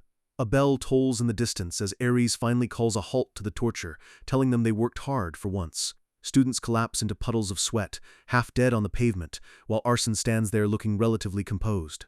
The instructor adds a final sting, announcing that anyone who didn't finish their laps in time gets extra lessons, sending a wave of despair through the failing cadets. Arson wipes his brow, letting out a long breath. It's been a brutal day, and all he wants is a bed. He walks toward the massive cathedral-like dormitory building, the sun setting behind its towering spires. His brain is fried, and he struggles to remember which way leads to the boys' entrance. Suddenly, a heavy hand drops onto his shoulder, stopping him dead in his tracks. He spins around, ready for a fight, but the killing intent he expected isn't there. His eyes widen in surprise as he sees Renee standing there, looking just as tired as everyone else. He wonders what on earth she's doing here. She should be in the girls' dorms, but her expression is unusually intense. Arson relaxes slightly, greeting her and asking if she's heading back to rest as well. Renee stares at him in silence for a long moment, making things feel incredibly awkward. Arson laughs nervously, asking if someone in class got on her nerves, while other students walk by whispering about the scene they're making. She finally speaks, her voice cold and direct, telling him that he's lacking. She clarifies that his physical training is pathetic, and demands they go do a cool-down workout together right now. Arson's face goes pale. He just finished 50 laps and she wants more? But the way she looks at him, he knows there's no saying no. Renee points toward a nearby training area, her aura radiating "Don't test me" as she starts walking. Arson follows like a lost puppy, trying to convince himself that training with a descendant of a great sin will at least be beneficial for his stats. They arrive at a high-end training facility, the stone walls glowing with magical lanterns.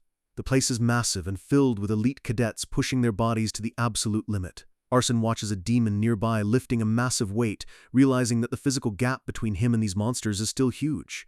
Renee points to a massive barbell and asks Arson if he wants to give it a shot first. Arson rolls up his sleeves, confident that his years of previous training will carry him through this. He grabs the bar and pulls with everything he's got, his face turning beet red and his muscles screaming as the weight barely budges. Renee just sighs, telling him he's too weak and to stop before he actually snaps his spine. Arson collapses, realizing the body he inherited was never meant for heavy lifting. Arson Adele was a scholar and a villain, not a gym rat. Renee steps up effortlessly, grabbing the bar that Arson couldn't even move. With a single hup, she thrusts the massive weight over her head like it's made of cardboard, leaving Arson completely speechless. He realizes he's got a mountain to climb if he ever wants to match her raw strength. 2 hours later, they're finally done, and Arson is leaning against a pillar, practically begging to go back. He offers to escort her to her dorm, and Renee gives a small nod as she puts her jacket back on. As they walk, Arson notices how much she's been pushing herself lately. Her dedication is almost scary. He decides to use his creator powers to check her status while she's distracted. A blue holographic window pops up. Race, half-demon, disposition, chaos, talent, position swap level 2. He notices her mana has only gone up by 24 points despite all that work, which seems incredibly low for someone of her rank. He figures she's hit a growth plateau and wonders if he should track down some rare elixirs to help her out. Renee catches him staring into thin air and asks what he's doing, forcing Arson to jump back and pretend he's just admiring the view. They reach the grand dormitory complex, the white marble shining under the moonlight. He tells her to get some rest, and she gives him a rare, soft U2 before disappearing inside. Arson turns toward his own wing, his body feeling like lead and his mind craving a solid 8 hours of sleep. He makes his way up the grand staircase, following the directions to the 4th floor. He checks his acceptance letter, room 407. This is it, his new home. He walks down the long, silent hallway, the shadows stretching out under the flickering lights. He wonders who his roommate is. Ideally, it's someone he can manipulate, or at least someone who won't try to murder him in his sleep. He gets a little excited at the thought of making his first male friend in this demonic world. He pushes the door open with a bright, "Hello, nice to me," and stops mid-sentence. Sitting on the bed, casually eating a lollipop, is the last person on Earth Arson wanted to see. The silence is deafening as they both stare at each other in pure, unadulterated shock. Samuel spits out his candy and screams, "Why the hell are you here?" Arson's hand trembles as he grips the doorframe, his mind racing through every possible scenario, and none of them end well. He rubs his temples, realizing his life is officially a mess. Of all the students in Satan, he got paired with his worst enemy. Samuel is grinding his teeth so hard you can hear it, his neon green eyes glowing with pure hatred. Arson tries to ignore him and walks toward his side of the room, but the air is thick with killing intent. Samuel mutters something about filthy half-bloods, and Arson seriously considers if he should just eliminate him right here and now. He lets out a long, weary sigh, deciding that a fight in the dorms on day 1 is a bad idea. He sets his things down and turns back toward the door, not saying a single word to the brat. Samuel jumps up, demanding to know if he wants to settle things right now. Arson just looks at him like he's a child, telling him he's just stepping out for some air and that fighting here is stupid. He leaves with a dry "enjoy your rest," closing the door on Samuel's angry shouting. Samuel kicks a chair, cursing Arson's name and looking like he's ready to explode. Arson walks through the academy gardens, deciding he'll just wander around until Samuel falls asleep. He wonders why Samuel is so consumed by anger. He isn't even from the House of Wrath, yet he's a total ticking time bomb. He thinks back to the chaos attribute and wonders if it's related to his own strange disposition. The words of Instructor Robolt echo in his head. What does chaos actually mean in this world? He reaches for his pocket, considering using his information purchase cheat to get some real answers. He stops himself, realizing the system probably would have told him already if it wanted him to know. He shouldn't waste money on things he can figure out himself. It's frustrating to be the author and still feel like a stranger in your own story, so he decides to just find a quiet spot to practice his mana control. He finds a secluded tree and closes his eyes, listening to the peaceful sounds of the night. A strange chirping sound catches his attention, and he looks up to see a small bird perched on a branch. It looks like a sparrow, and Arson finds it surprisingly cute for a creature living in the demon realm. He offers a small smile, feeling a rare moment of peace in the middle of all the chaos. He realizes that even in a place as hellish as Saitan, life still finds a way to exist. Suddenly, the bird's eyes flash a sinister red, and Arson's smile vanishes. Nothing in this world is ever just cute. The scene shifts back to the dormitory at night, the windows glowing with a soft, eerie light. Arson slowly creaks the door open, hoping that Samuel has finally passed out. He sees a lump under the covers on the other bed and breathes a sigh of relief. He collapses onto his own bed, his body finally giving up after the most exhausting day of his life. He tells himself he should do a bit of mana training before sleeping, but his eyes are already drifting shut. He falls into a deep, dreamless sleep, his breathing evening out as the room goes dark. For a moment, everything is still and quiet. Suddenly, a dark figure looms over Arson's bed, eyes glowing with a predatory green light. Samuel is awake, and he's looking down at a defenseless Arson with an expression of pure, unhinged malice. Even in sleep, there's no peace when your roommate is a ticking time bomb waiting to explode. Samuel stares down at Arson, his face twisted in disgust as he thinks about how irritatingly dumb our boy looks while he's passed out. His rage is simmering, remembering how Arson insulted his family, and he swears he'll never be the one to back down or apologize first. He lets out a frustrated sigh, trying to convince himself that wasting his energy on a lowlife like Arson just isn't worth the effort. But deep down, he can't stop thinking about the overwhelming pressure Arson showed in class. It made his heart pound with a fear he hasn't felt in years. He sits on the edge of his bed, haunted by a familiar pain that he just can't seem to put his finger on. Suddenly, his body begins to tremble as a dark, suffocating energy starts leaking out of him. He collapses to the floor, clutching his stomach in agony as a guttural growl rips through the quiet room. The curse of gluttony is taking over, and the hunger is becoming a literal monster clawing at his insides.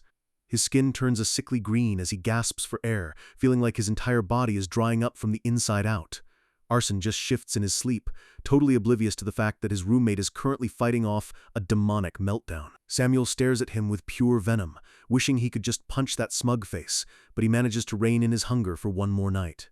Morning finally breaks over Sighton Academy, the clock tower's bells echoing through the grand campus. Arson groggily sits up, his hair a mess as he wonders if it's already time to start another day of hell. He hears a familiar chirping at the window and realizes his fan has returned for a morning visit. The same bird from yesterday is perched on a branch, staring directly at him with those unblinking eyes. A suspicious smirk plays on Arson's lips. Saitan is famous for its security, so a random bird showing up at his window twice isn't a coincidence. He stretches out, wondering if it's Instructor Ares or someone else trying to keep tabs on the Academy's newest troublemaker. He does a quick mana scan and confirms it's a real living creature, then jokingly tries to lure it in with some food to see if it'll talk. He notices Samuel's bed is already empty and realizes he needs to move fast before the dining hall stops serving breakfast. The only problem? He's still totally lost in this massive castle and has no clue where the food actually is. He walks into the classroom just as Instructor Idea arrives, looking as energetic and mischievous as ever. Arson takes his seat, his stomach growling after missing breakfast, and he worries if he'll even be able to focus on the lesson.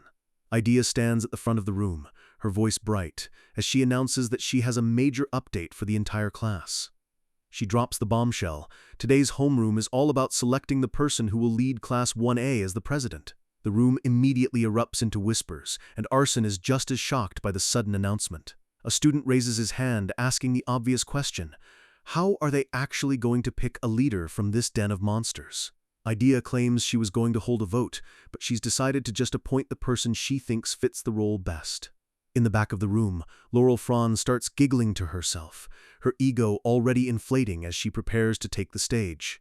She stands up with a triumphant look, praising the instructor for making such a wise decision to pick her. Arson just watches, with a bored expression, figuring that in his novel, Franz was always the most likely candidate for the job. Franz starts acting like royalty, demanding that the rest of the class serve her as their king while she lets out a loud, obnoxious laugh. Arson thinks to himself that, while she's not the smartest, her charisma and buffing spells actually make her a decent choice for a leader. Other students start debating, with some mentioning that Arson actually seems more capable than the heirs of the sins. When Samuel's name is brought up, the class immediately shuts it down because he's way too terrifying to be in charge of anything. Franz is practically glowing, completely convinced that the title is already hers. She urges Idea to go ahead and make it official, but the instructor just lets out a heavy, tired sigh. The room goes dead silent as Idea reveals that the class president actually isn't Cadet Franz. Franz's face falls, and she lets out a shocked scream, her world-shattering pride taking a massive hit in front of everyone. Idea leans forward with a sharp, calculating glint in her eyes as she prepares to name her choice. She points directly at our boy and announces that Arson Adel is the new president of Class A. Arson looks like he's just seen a ghost, his mind screaming that this makes absolutely no sense based on the story he wrote. He stares at Idea, wondering what the faculty is planning by putting a half-demon like him in a position of power over the elite heirs. He tries to protest, but the instructor just smiles and tells him to do his best to lead this chaotic group. She checks her watch and tells the class she has to run to another lesson, but she has one more important task for them. Samuel just scoffs in the corner, his eyes narrowing as he watches Arson receive more recognition. Idea explains that for the upcoming midterms, everyone must form a 3-person team by the end of the day. Arson's expression darkens. He knows exactly what practical training at Saitan looks like.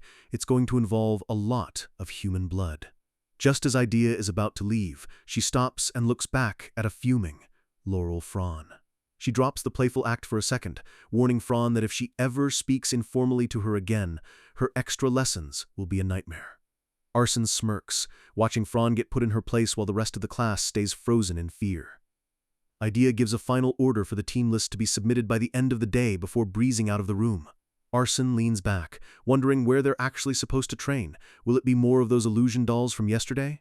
He dismisses the idea, knowing that if it's team-based, the academy is planning something much bigger and more lethal. He glances over his shoulder at the pink-haired girl, Luna, already deciding that her healing abilities are exactly what he needs for his squad.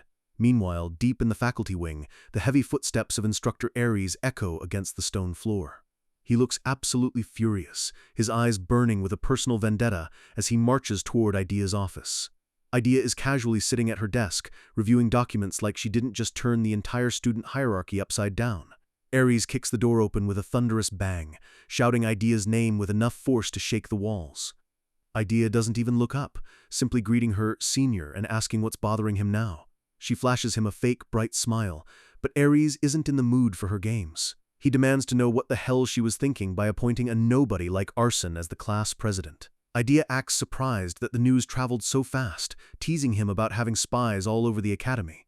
Ares slams his hand on the desk, telling her she has no idea what that kind of move implies for the school's balance. He reminds her that the president has direct command over the class in combat, and giving that power to Arson is pure insanity. Ares leans in, his face inches from hers, as he orders her to change the president immediately, or else. The air in the room turns freezing as Idea stares back at him, her playful vibe completely replaced by a cold, sharp aura. She gives a blunt, one-word answer. No. Idea explains her reasoning. She likes Arson because he's top-tier in talent, but lacks the insufferable arrogance of the Sin's heirs. Ares scoffs, arguing that just because a cadet's identity is verified doesn't mean they aren't a threat waiting to happen. Idea lets out a long sigh, looking completely bored with the conversation. She tells Ares to stay out of her business, and that she's perfectly confident in her ability to spot a diamond in the rough. Ares tries to shout her down again, but the conversation is clearly over. He storms out of the office, his hand hovering over the hilt of his sword as he curses under his breath. He regrets not taking over Class A himself. He knows Arson is far more dangerous than Idea realizes.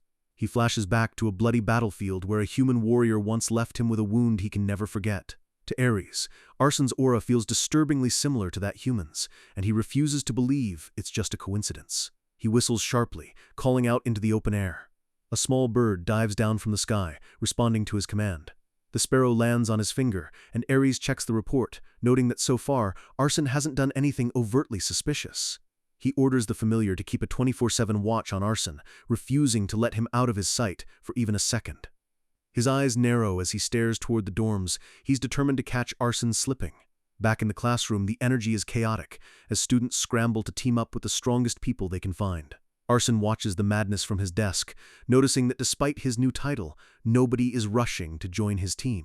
He wonders if his shady look is scaring everyone off, or if the half-demon stigma is still too strong. Suddenly, someone approaches him, looking extremely nervous as they stammer out an offer to team up. Samuel is sitting nearby, watching as a group of trash cadets try to form a squad, but he just ignores them and stays focused on his own goals. Arson realizes that even a guy like Samuel has found a group, and he starts to feel a bit of pressure to make a move. He stands up, deciding that if nobody is coming to the president, he'll just have to go and draft his own soldiers.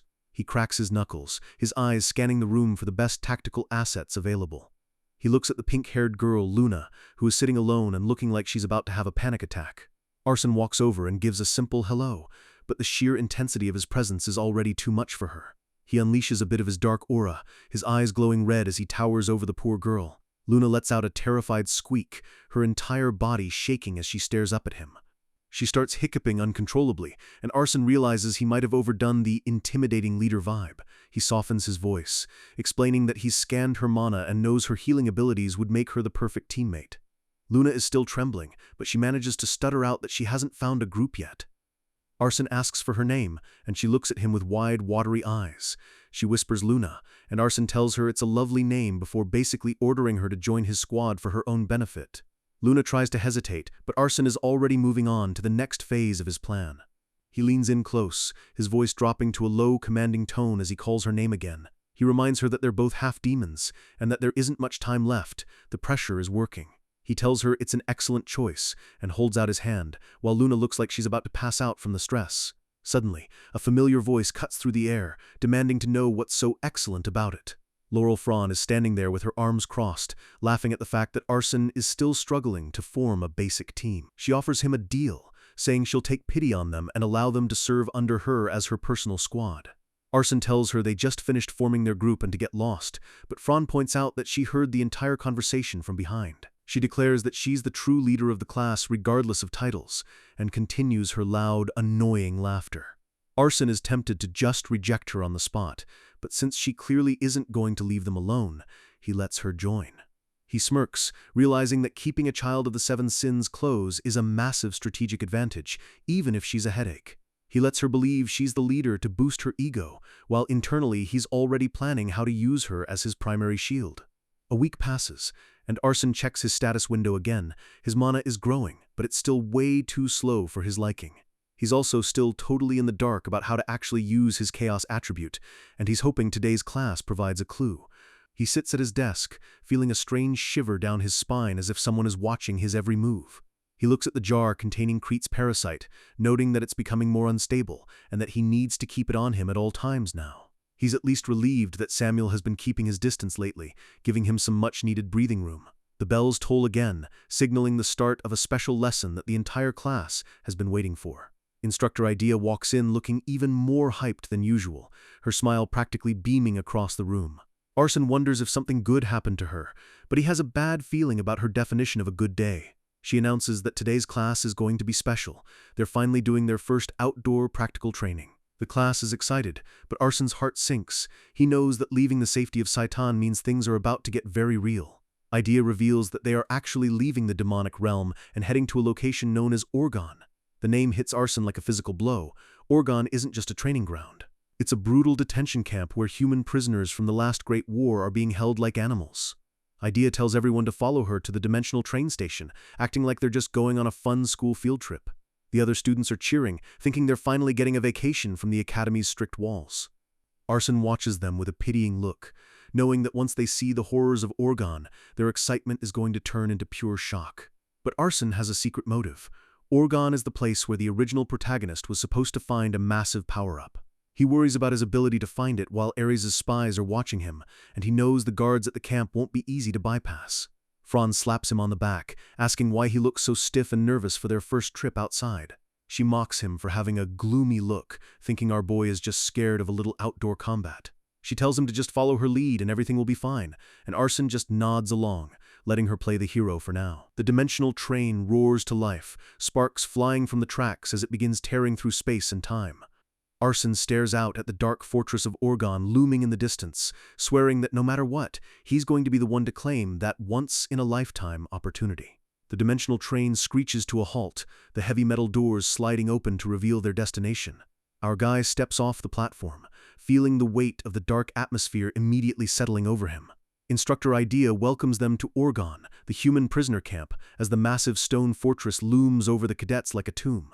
The air is thick with the sound of rattling chains and the smell of despair, making the mood in the class turn heavy instantly. The other cadets are starting to get cold feet, whispering about whether they're actually expected to train in a place this intense. Idea just gives them a bright, fake smile, telling them not to worry because there aren't supposed to be any actual battles today.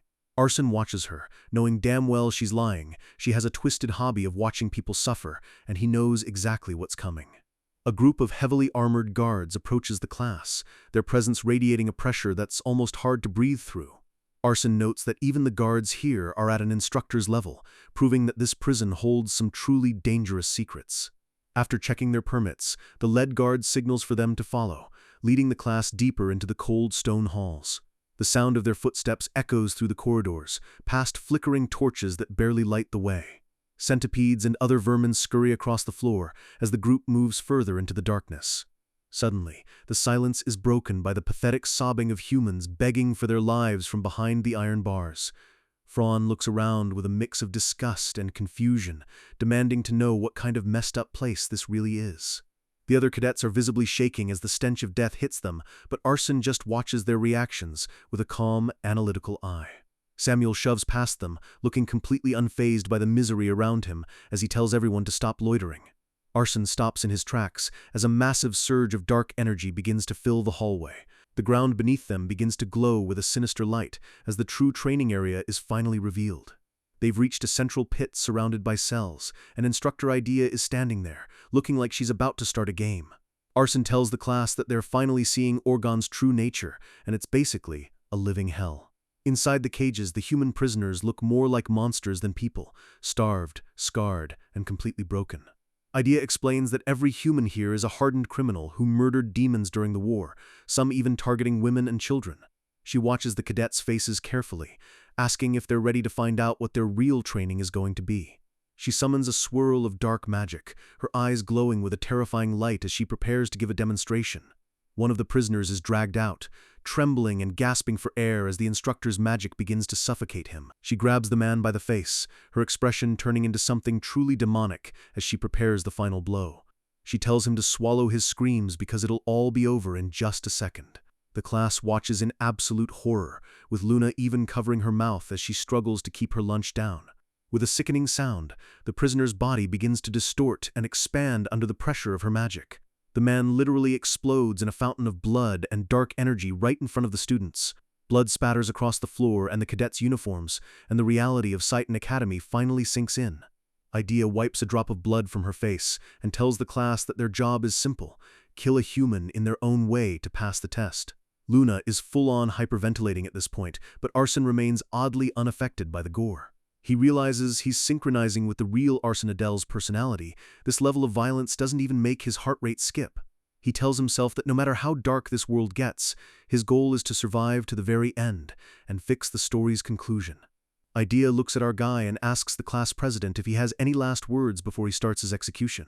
Arson walks toward one of the cells, drawing a jagged black dagger with a cold, determined look. He stares at the prisoner inside, a man chained to the wall who looks like he's given up on life a long time ago.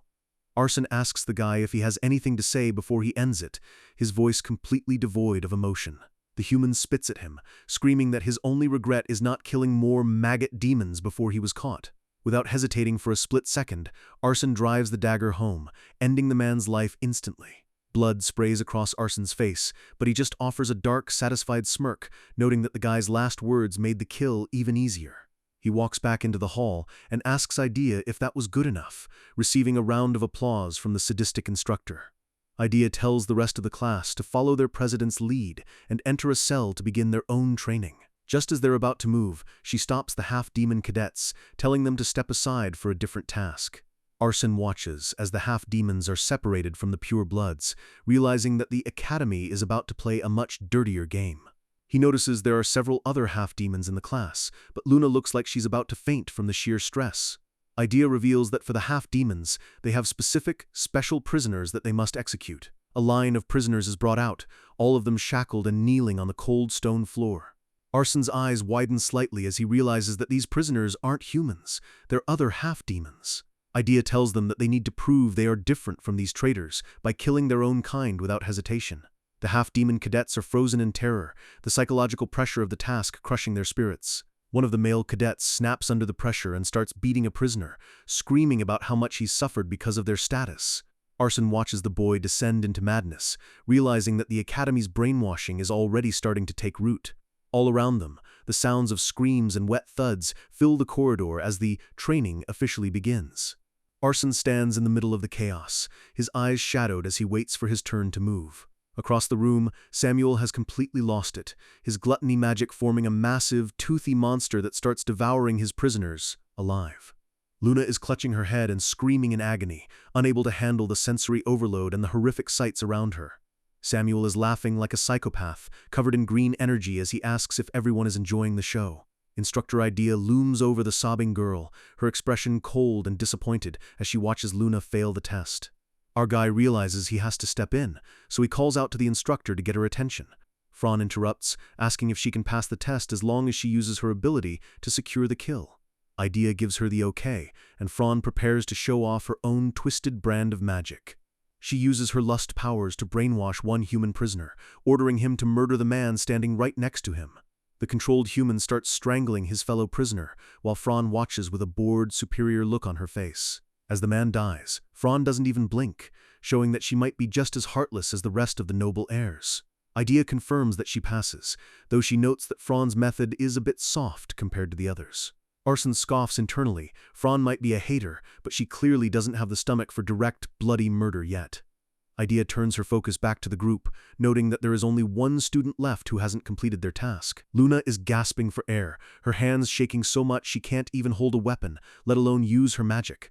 Idea tells her to prove who she is, while Arson thinks about what will happen to Luna if she fails this, right now. The poor girl is spiraling into a full-blown panic attack, whispering that there's no way she can do this. Luna collapses to her knees, the cold stone floor of the prison feeling like the only thing keeping her from floating away. She calls herself pathetic, remembering the mother she came here to avenge and realizing she can't even take a single life to move forward. Her hands are trembling in the dirt as she realizes that her mission of vengeance might end before it even truly began. Suddenly, a familiar voice asks her if she's all right, cutting through her wall of despair. Arson tells her to wait a moment, his expression unreadable, but his presence oddly grounding. He tells Instructor Idea that he's going to assist Luna with her training, stepping toward the next prisoner with total confidence. Luna looks up at him with tear-filled eyes, stunned that anyone would actually step in to help a trash half-demon like her. Arson pulls out his dagger again and tells her it's time to begin, regardless of how scared she might be. He reaches down and gently grabs her shaking hands, pulling her up and guiding her fingers toward the hilt of his blade. He tells her to just relax for a second and let him handle the weight, his voice surprisingly soft compared to his usual tone. Together they drive the blade down, with Arson providing the strength while Luna just holds on for the ride. Luna squeezes her eyes shut as the deed is done, her body racked with a mix of horror and a strange sense of relief. A single tear falls from her eye as she realizes the line has finally been crossed. Arson reaches out and gently pats her on the head, catching her completely off guard. He offers a small, genuine-looking smile and tells her well done, making Luna's face flush bright red. Arson wipes some sweat from his brow, knowing that if he hadn't stepped in, things could have gone south very quickly for his team. He knows the Academy's rules. A half-demon who can't kill is either expelled or ends up as a training tool themselves.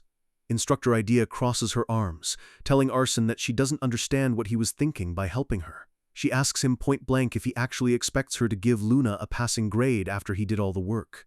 Arson stands his ground, declaring that Cadet Luna definitely passes, which makes Idea's eyes narrow in confusion. He points out that Luna is the only healer in the entire school, and that he only helped her because he recognizes the objective value of her talent. Idea is visibly annoyed, asking if that means he'd just leave a cadet behind if they didn't have a rare talent to offer. Arson doesn't hesitate. He tells her that of course he would, and that people without talent aren't worth his time. A creepy, satisfied smile spreads across Idea's face as she realizes Arson is just as ruthless as she hoped.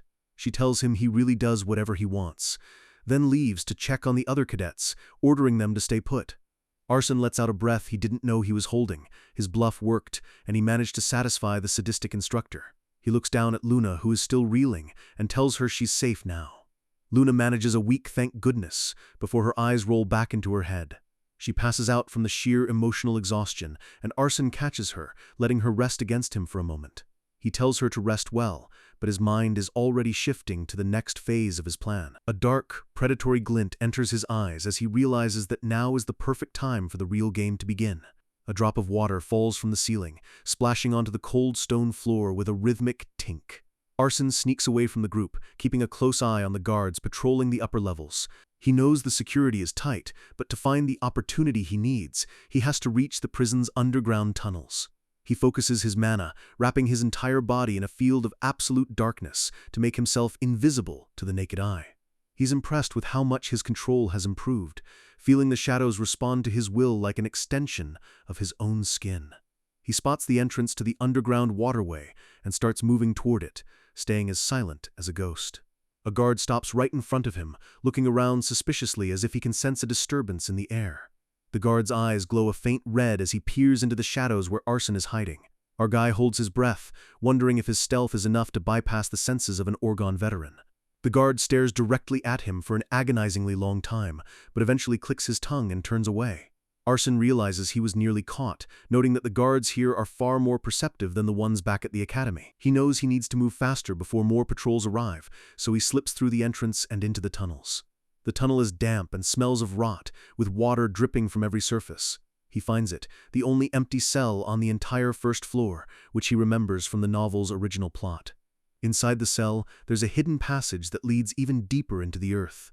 He activates his Zishan skill, his body dissolving into blue particles as he prepares to teleport. He reappears in a lower chamber, the floor covered in ancient dust, and the air feeling heavy with old magic. Suddenly, he feels a click under his foot and realizes he's just stepped on a pressure plate. The floor gives way instantly, sending him plummeting into a dark abyss, but he's already thinking of how to survive the fall. He counts the seconds as he falls, remembering the exact depth the original protagonist reached in this scene. As he hits the 6th second of the fall, he prepares to use his powers to cushion the impact. He throws a dagger downward and prepares to swap places with it at the very last moment.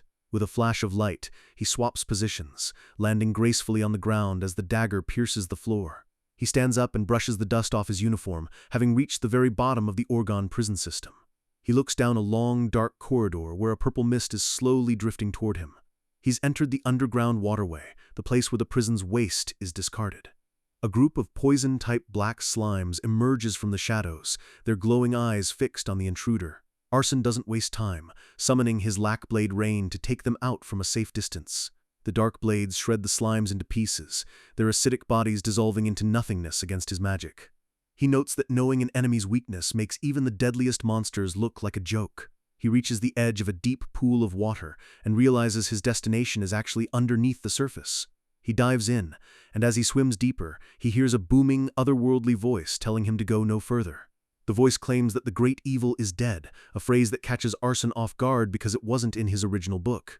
He wonders if this great evil was a demon even the Demon King couldn't handle, but decides to find out for himself. He pulls himself out of the water on the other side, gasping for air as he enters a hidden burial chamber. He looks around the room, whispering, "Is it here?"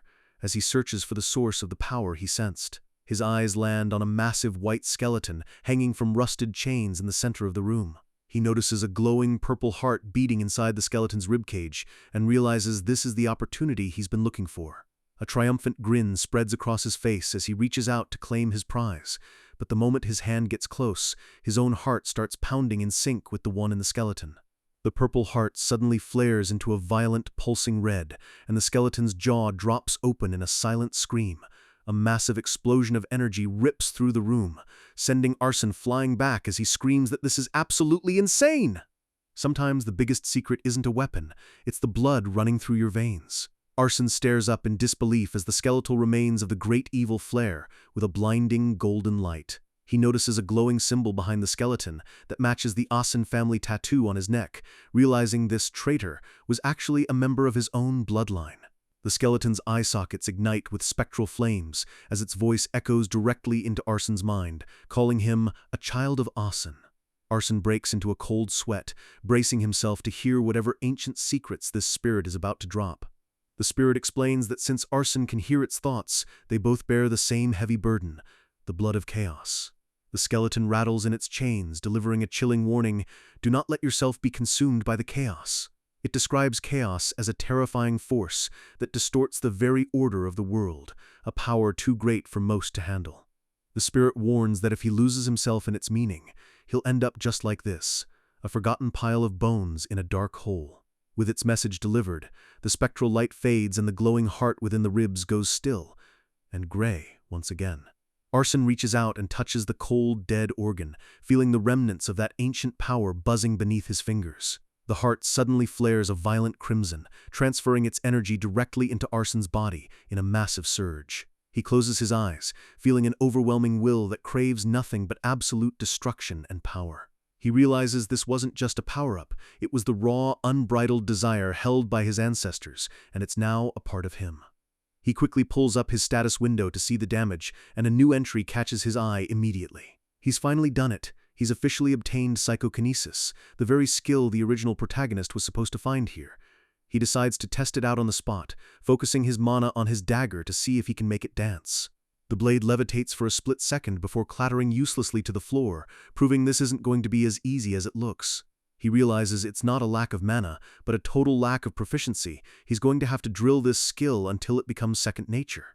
Still, finding a clue about his chaos attribute along with a new combat skill makes this trip a massive win in his book. He takes one last look at the crumbling remains, deciding it's time to ghost out of there before the prison guards catch him missing. The moment he gets back to the main group, Laurel Fran is already in his face, demanding to know where the hell he went. Arson just plays it cool, telling her he went for a casual walk, which only makes Fran's eyes twitch in annoyance. She snaps at him, asking how anyone could find walking around a prison full of suffering humans reasonable or relaxing. Arson just ignores her tantrum and asks about Luna, making Fran even more furious that he's cutting her off mid-sentence. Luna approaches them, looking much better than she did during the executions, and Arson greets her with a small smile. He teases her about sleeping so soundly that someone could have kidnapped her, and Luna's face immediately turns pink. She stammers out a thank you, realizing that if Arson hadn't stepped in to help her earlier, her life at the academy would be over. Arson brushes it off like it was nothing, but internally he's smirking. He's officially secured a loyal healer who owes him a massive debt. Instructor Idea calls for everyone to gather up, her playful demeanor returning now that the fun is over. She notes with a hint of surprise that there were actually no dropouts during this session, which is rare for such a brutal test. She tells the cadets they finally have a decent look in their eyes, though they still have a long way to go before they're real warriors. The class finally heads back to Saitan, leaving the nightmare of Orgon behind, but Arson knows the real trials are only just beginning. A week passes back at the academy, the sun shining over the marble towers as if the prison executions never happened. Arson observes his classmates, noting that they seem to have shed their fear and become more hardened after their first kills. He spends his downtime diligently training his psychokinesis, knowing the midterms are looming closer every day. His expression darkens as he remembers the novel's plot. The midterms involve the first years invading a human royal academy. He wonders how many of these kids will actually make it back alive from their first real war scenario. He notices Luna sitting alone at her desk, looking unusually troubled and staring off into space. The moment their eyes meet, she flinches and quickly looks away, hiding her face behind her long pink hair. Arson's novelist instincts kick in. He can tell something is definitely bothering her, and it might jeopardize his team's performance. Later, he finds her slumped over a table in the library, looking completely drained of energy. He walks up and gives her a playful poke, trying to snap her out of whatever funk she's in. Luna jumps a mile and lets out a tiny squeak, her face flushing as she realizes the class president is standing right over her. She apologizes for the reaction, saying she was just lost in thought and didn't expect anyone to startle her like that. Arson asks her point blank if something is wrong, his voice soft but his eyes sharp as he scans her for any signs of trouble.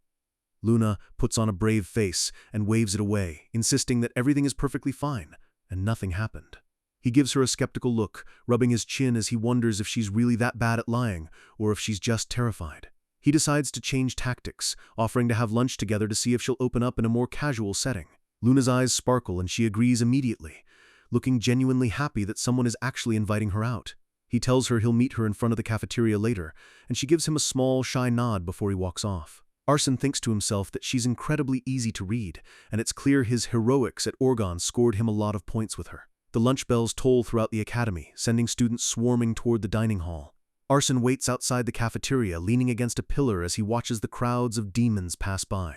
He starts to get impatient as the minutes tick by, his stomach growling as he waits for his teammate to show up. Lunch is almost over and there's still no sign of Luna, making him wonder if she stood him up, or if something happened. He decides he's not going to waste any more time eating alone and figures he'll just head back to the dorms to train. Suddenly, two high-profile figures turn the corner, and Arson nearly has a heart attack on the spot. Renee and Diana are walking side by side, their sheer presence making every other student in the hallway freeze in place.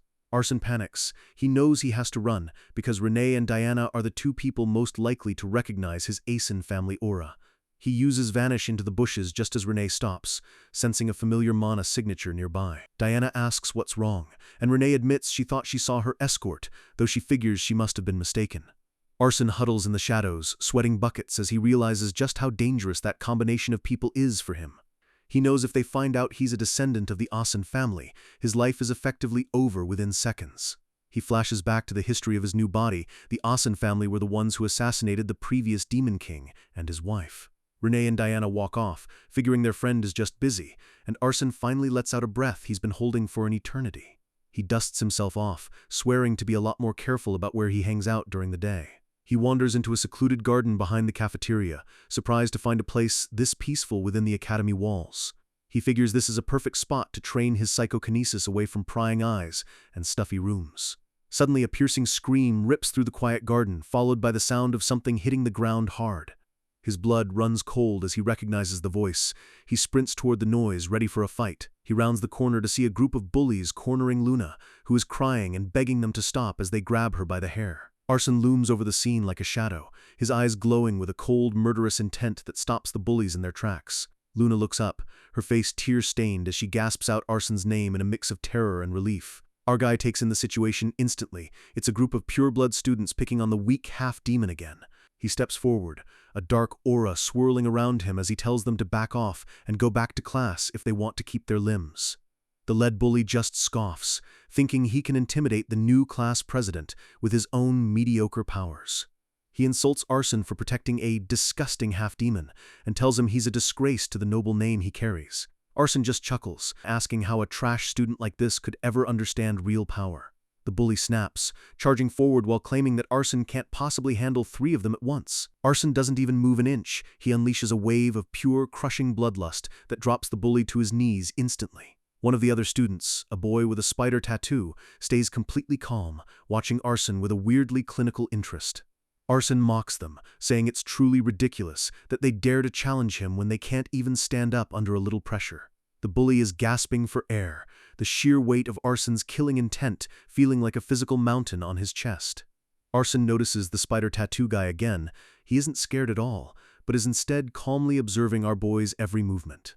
Luna watches from the ground, her eyes wide as she sees the terrifying side of the person she started to rely on. Arson suddenly drops the pressure, telling them he has no intention of wasting more energy on weaklings, and to get lost. He leans in close to the lead bully, whispering that if he says another word, he'll be seeing his own guts before his next meal. The bullies scramble away, dragging their terrified leader with them as they flee the garden in total humiliation. The spider tattoo guy takes one last look back, his expression unreadable as he disappears around the corner. Arson notes that the guy had an unstudent-like calmness and decides he's another rough gem he needs to keep an eye on. He turns to Luna, his voice immediately softening as he asks if she's hurt or needs any help getting up. Luna wipes her tears and thanks him, looking up at him with a mix of awe and a new, deeper level of trust. He tells her that class is starting soon and they should probably head back before the instructors notice they're missing. Luna follows him, her heart pounding with excitement at the thought of learning real magic alongside her savior. The class stands as Instructor Robolt enters the room, every student delivering a synchronized salute. Robolt slams his fist onto the desk, demanding absolute silence and attention for today's specialized lesson. He announces that they'll be covering magic for real-world applications, specifically stealth art and silence. Arson's eyes light up. These are the specialties of the original Arson Adele, meaning he's about to get a massive boost to his main stats. Reborn explains that on a battlefield where the enemy is stronger, assassination isn't just an option, it's a survival necessity. Samuel scoffs in the back, clearly hating the idea of hiding when he prefers to just devour everything in sight. The instructor begins a demonstration, his body starting to ripple and fade as he explains the core mechanics of the spell. He tells them to focus on heating up their family tattoo and letting the mana circulate slowly and precisely through their core. Arson listens intently as the teacher warns that if they can't wrap their entire body in mana, the stealth will fail instantly. The instructor vanishes completely, leaving the students staring at an empty space behind the desk. Arson realizes this is exactly how he was able to hide from the instructors during his fight with Samuel on day 1. Robolt reappears with a snap of his fingers, telling them their assignment is to successfully shroud themselves in mana. The students close their eyes, focusing on the difficult task of controlling their mana flow with that level of precision.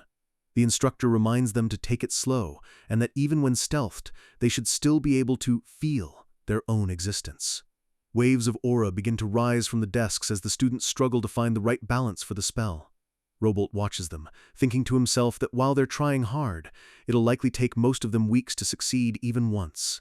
He notes that Fran is doing well, her abundant mana and control living up to her high blood lineage. Samuel is also excelling, his figure already starting to blur as his raw talent for destruction adapts to the new technique. The instructor smiles, calling them both geniuses for being able to grasp the basics of stealth in a single day.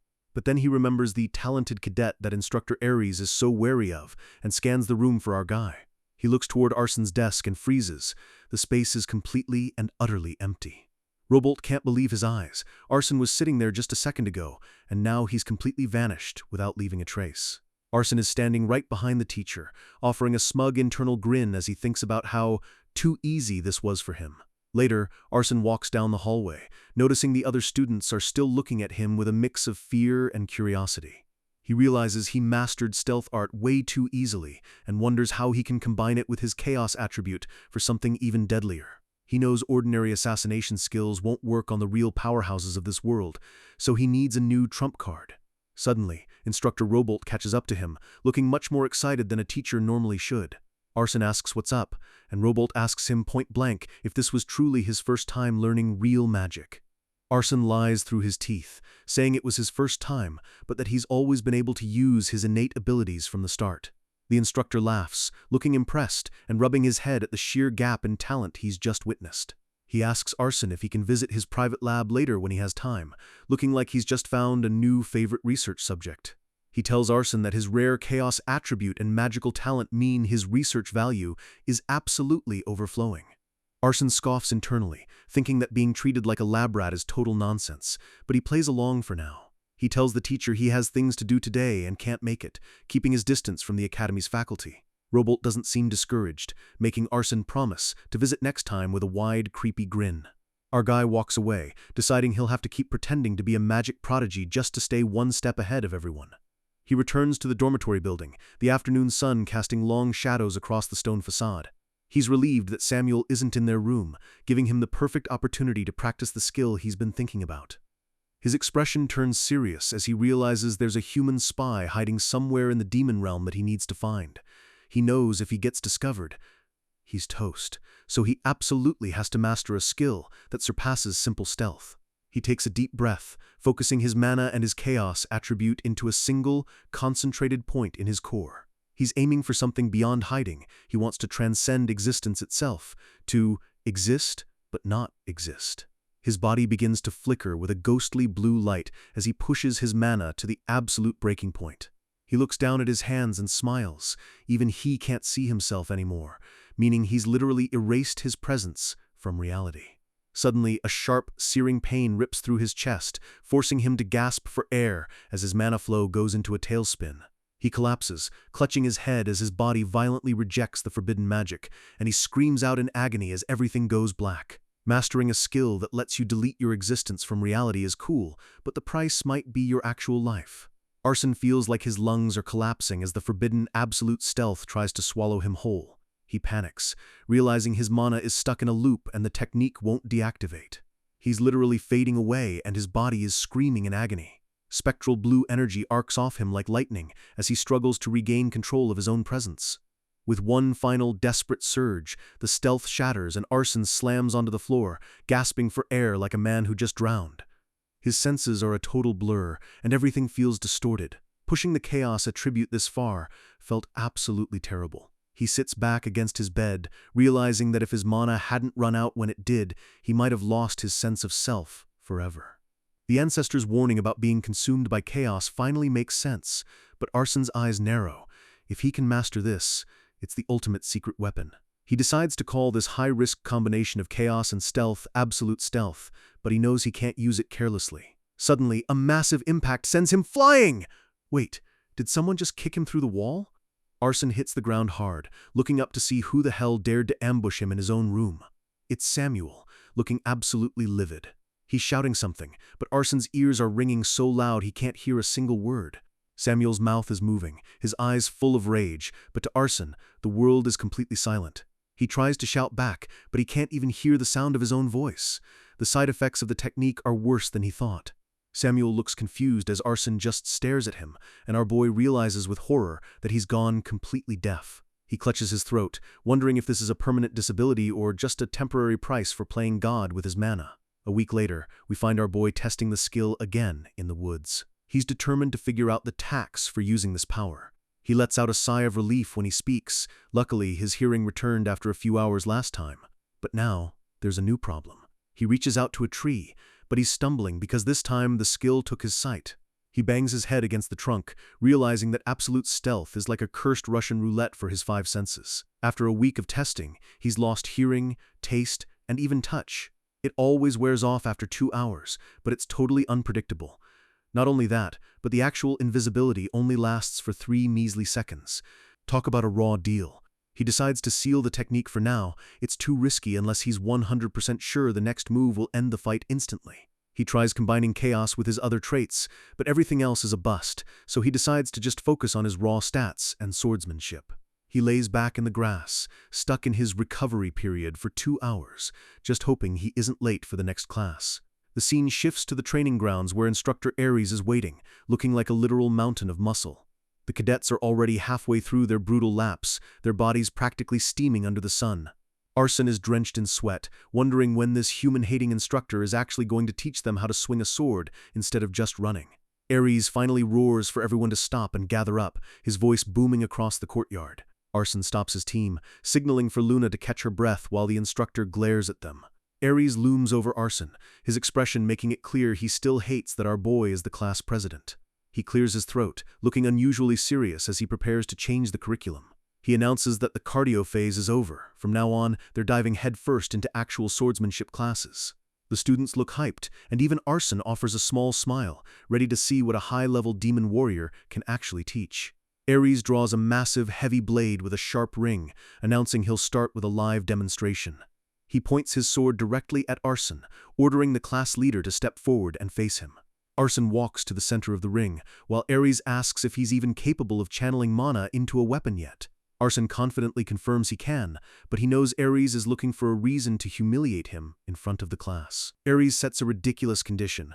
Arson can use all the mana and magic he wants, but Ares won't use a single drop of mana himself. Arson's eyes narrow. This is a total insult. He asks if the instructor is really going to try and beat him with just raw physical skill. Ares gives a grim nod, his eyes locking on to Arson with a predatory intensity. Arson draws his dagger, his mind racing through potential strategies to deal with a monster like this. He realizes Ares is testing his pure combat instincts. No traits, just mana and the blade. Our boy ignites his mana, a swirling blue aura surrounding him as he prepares to see what the high-level expert is made of. Arson lunges forward with a burst of speed, aiming a lethal strike at Ares' neck. The air ripples from the sheer force of the move, but Ares doesn't even look worried. Ares moves with a terrifying economy of motion efficiency, his heavy sword moving like a blur despite its size. The blades clash with a shower of sparks, and Arson feels the bone-shaking weight behind Ares' weak physical swing. Ares counters with a massive horizontal sweep that forces Arson to pull a desperate backflip just to keep his head on his shoulders. Arson skids across the floor, his boots digging into the stone as he tries to find his balance. He looks up and realizes Ares is already closing the gap, his presence completely overwhelming the arena. There are 0 openings. Arson realizes that by human standards, this guy would be a god-tier master of the blade. In the demon realm, titles like Swordmaster don't mean anything. Here, it's all about the capacity to kill and the mana to back it up. Arson grips his dagger tighter, his eyes flashing red. He's sick of being underestimated by this purple-haired tank. He launches a series of high-speed strikes, blurring around the instructor like a crimson shadow. He spots the target, the right carotid artery. It's a tiny opening, but it's all he needs. He goes for the kill, pouring every ounce of his mana into a single, piercing thrust. His blade gets within inches of Ares' throat, and for a split second it looks like our boy actually pulled off the impossible. But Ares' face remains a mask of stone as he mutters that Arson is still imperfect. Before the dagger can land, Ares delivers a brutal palm strike directly to Arson's chest, shattering his momentum. The shockwave ripples through the training ground, kicking up a massive cloud of dust and debris. Arson is coughed up on the ground, blood dripping from his mouth as the world spins around him. Ares looms over him, his silhouette dark against the sky, looking less like a teacher and more like a grim reaper. Luna screams out Arson's name, her face pale with terror as she watches her leader get crushed.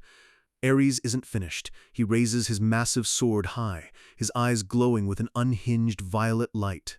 He brings the blade down with the force of a falling building, aimed straight for Arson's skull. Samuel watches from the sidelines, his eyes wide as he realizes the instructor might actually be trying to commit murder in the middle of class. Arson's hand slams onto the ground, his eyes snapping open as he realizes he has no choice but to cheat. A massive burst of blue energy erupts as he activates his newly acquired psychokinesis at the very last second. The sword misses his neck by a hair's breadth, slicing through the air as Arson shoves the blade aside with his mind. Ares freezes, his sword buried deep in the stone floor, as he stares at the talent he just nearly executed. Arson gasps for breath, staring up at the man and asking point blank if he was actually trying to kill him.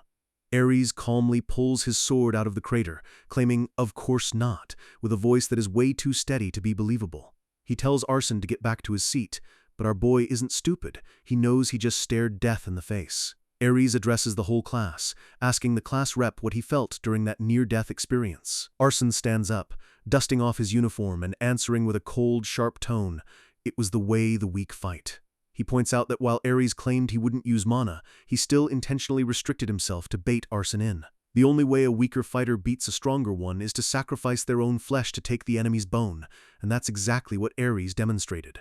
Arson realizes the whole fight was a trap. Ares took the hits on purpose just to maneuver Arson into a kill zone. Laurel Fran looks genuinely stunned, realizing the psychological warfare happening between the instructor and her teammate. Ares confirms it, telling the class that the human world is full of monsters they can't beat without taking massive risks. He tells them to expose their weaknesses boldly and strike when the enemy least expects it. He scoffs at the idea of noble swordsmanship, declaring that in his class, they only learn techniques that result in a win. Arson realizes this guy is basically teaching them how to be suicide bombers with swords.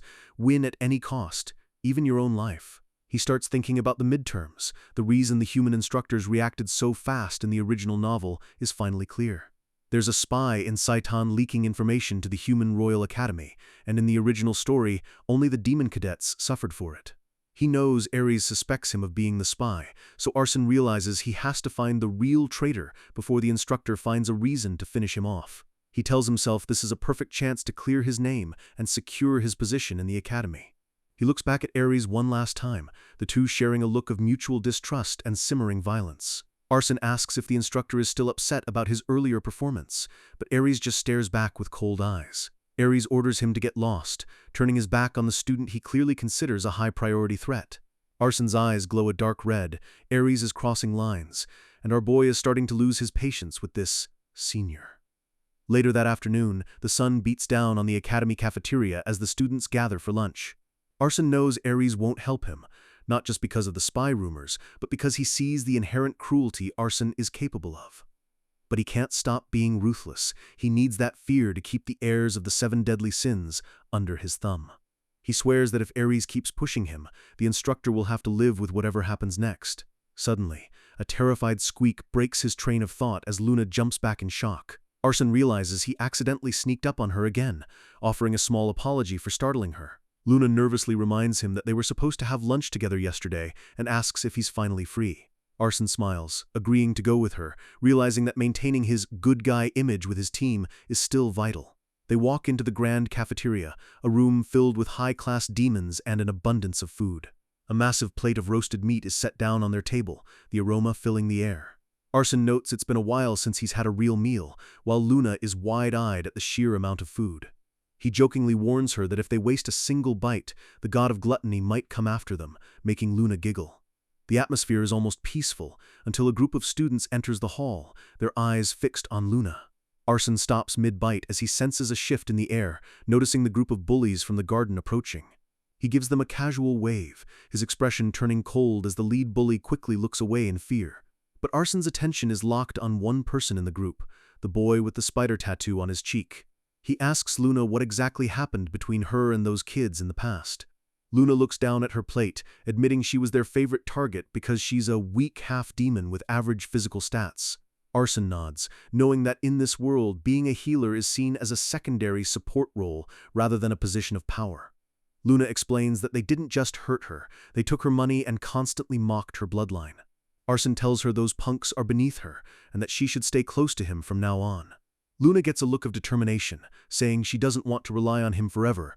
She needs to prove she's different from the traitors. Arson is impressed, but his mind is already elsewhere. He points toward the group and asks about one specific cadet. He identifies the boy with the spider tattoo, sensing an aura that doesn't belong in a school for students. Luna reveals his name is Kyle, and the name hits Arson like a lightning bolt. He searches his memory as the author. Did he write a character named Kyle who looks like a professional assassin? He asks if Kyle is a half-demon, but Luna confirms he's a pure blood, who absolutely despises anything with mixed blood. She adds that the way Kyle looks at half-demons is truly scary, like he's staring at something that shouldn't exist. Arson compares it to looking at bugs, and Luna gives a sad, quiet nod. That's the exact same look the demons gave the humans back at the Orgon execution grounds. Kyle is officially his #1 suspect. He considers using his information purchase cheat to confirm it, but decides not to waste money when he can just bait the kid himself. He stands up with a dark, confident grin, telling Luna he has plenty of info on spies already. He walks across the cafeteria, the other students going quiet as the class president approaches the bully's table. He drops a simple hello there, standing directly over Kyle, who is calmly finishing his meal. The other bullies jump to their feet, terrified that Arson is about to unleash another wave of bloodlust. Arson ignores them, leaning in and casually mentioning a certain girl in the first year of the Human Royal Academy. Kyle stops eating, his shadow growing long across the table as Arson keeps talking. He describes her as a half-demon whose only family is her older brother, watching Kyle's reaction like a hawk. The air in the room begins to vibrate with a dark, hidden power as Kyle's fingers tighten around his fork. Arson leans down to Kyle's ear and whispers the final blow. That girl's name? Was it Ray? Maybe? Kyle's eyes snap open with a murderous glint. The tension is thick as a green-haired bully named Jerian decides to pick a fight, stepping up to Arson and telling him to beat it. Jerian gets aggressive, clearly looking for trouble. Arson grabbing the bully and slamming him face first into the table.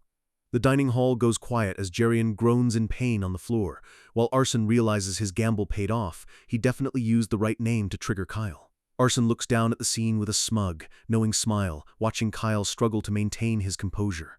Kyle stands there, his face shrouded in shadow, his usual calm facade completely shattered by the mention of his sister. As Arson walks away, Kyle's eyes track him with a look of pure, murderous intent. Our boy Arson just grins to himself. He's finally found the rat hiding in the academy.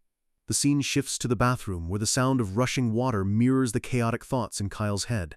Jerian is still complaining about being attacked, calling Arson a half-breed bastard while washing the blood off his face. The bully turns to Kyle, demanding to know if he's going to help get revenge for the humiliation they just faced. Kyle stays silent, his arms crossed, his eyes cold and distant as he ignores the loser's rambling. Jerian keeps pushing, reminding Kyle that he was the one who said they shouldn't trust half-demons in the first place. The bully loses his temper and grabs Kyle's collar, calling him a cowardly bastard for backing down. That was the last mistake he'll ever make, as Kyle snaps and slams the bully's head against the wall with terrifying force. Jerian can only let out a weak groan as blood starts pouring from his nose, his arrogance completely beaten out of him. Kyle doesn't stop, his eyes glowing with a feral rage as he prepares to finish the job. He grinds Jerian's face into the wall, telling him that annoying little bugs like him just don't know when to quit. Their other friend watches in absolute horror as Kyle stands over the broken bully, realizing the guy they knew was a lie. With eyes burning red, Kyle tells the survivor to get the trash out of there before he loses control and kills everyone in the room. Once he's alone, Kyle sets up a high-level magic barrier to make sure no one can eavesdrop on his next move. He takes a deep breath, trying to calm the shaking in his hands, but the panic is clearly setting in. He can't understand how Arson could possibly know his secret, especially since his perception-dulling spells were supposed to be perfect. A top-class mage set up his disguise, and the fact that a half-demon saw through it shouldn't be possible. He wonders if Arson is another spy from the human world, but the fact that the powerful Bareth family vouched for him makes that unlikely. Staring into the mirror, he's haunted by the question of who Arson really is and how he knows about his little sister, Ray. The light in the room flickers, matching the dark turn Kyle's thoughts are taking. He decides there's only one way out. He has to kill Arson before his true identity is fully exposed. Night falls over the academy, and the atmosphere becomes thick with the scent of an impending clash. The hallways are empty and silent, the perfect stage for a secret execution. Kyle prepares his tools, laying out a set of lethal throwing knives on a dark cloth. He knows Arson isn't an easy target, so he decides to send his gathered intel back home first, before beginning the hunt. Kneeling in a secret storage room, he activates a communication device, reporting that a cadet named Adele has discovered him. But the door suddenly bursts open, and there stands the very man he was just talking about. Kyle is caught completely off guard, his eyes wide as his Targarly walks right into his hideout. Arson sighs in relief, jokingly saying he almost arrived too late to stop the message.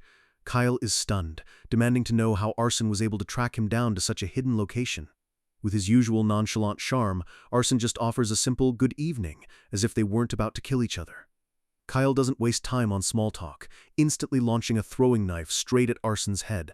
Arson tilts his head just enough to let the blade whistle past, mocking Kyle for being so mean right off the bat. But the knife was just a distraction, as a massive burst of golden light explodes right in front of Arson. The blast sends Arson reeling, the raw power of the spell catching him by surprise. Kyle isn't holding back anymore, charging up multiple spheres of high-level magic that illuminate the entire room. Arson recognizes the second circle energy bolt and laughs, noting that Kyle isn't even trying to hide his human mage roots anymore. He points out that using magic circles proves Kyle is a fake, and his current appearance must be a lie, too. Kyle glares back through the lightning, realizing that Arson has figured everything out. Arson just gives a playful maybe as he prepares for the next round.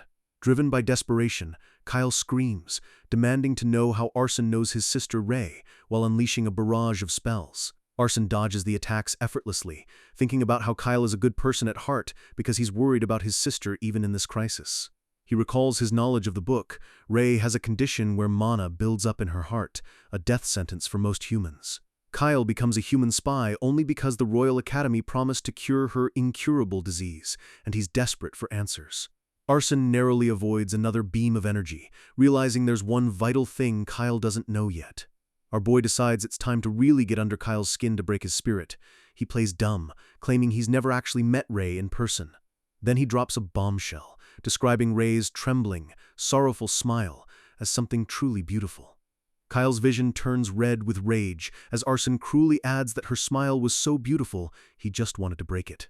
Kyle loses his mind, screaming a curse as his mana explodes into a pillar of golden fire. Arson just keeps poking the bear, telling Kyle he should talk like a proper spy and call him a Cerberus bastard instead. Kyle charges forward, his fist wreathed in crackling energy, screaming for Arson to shut up. He vows to make Arson spill everything he knows before he dies, gathering a massive orb of mana between his hands.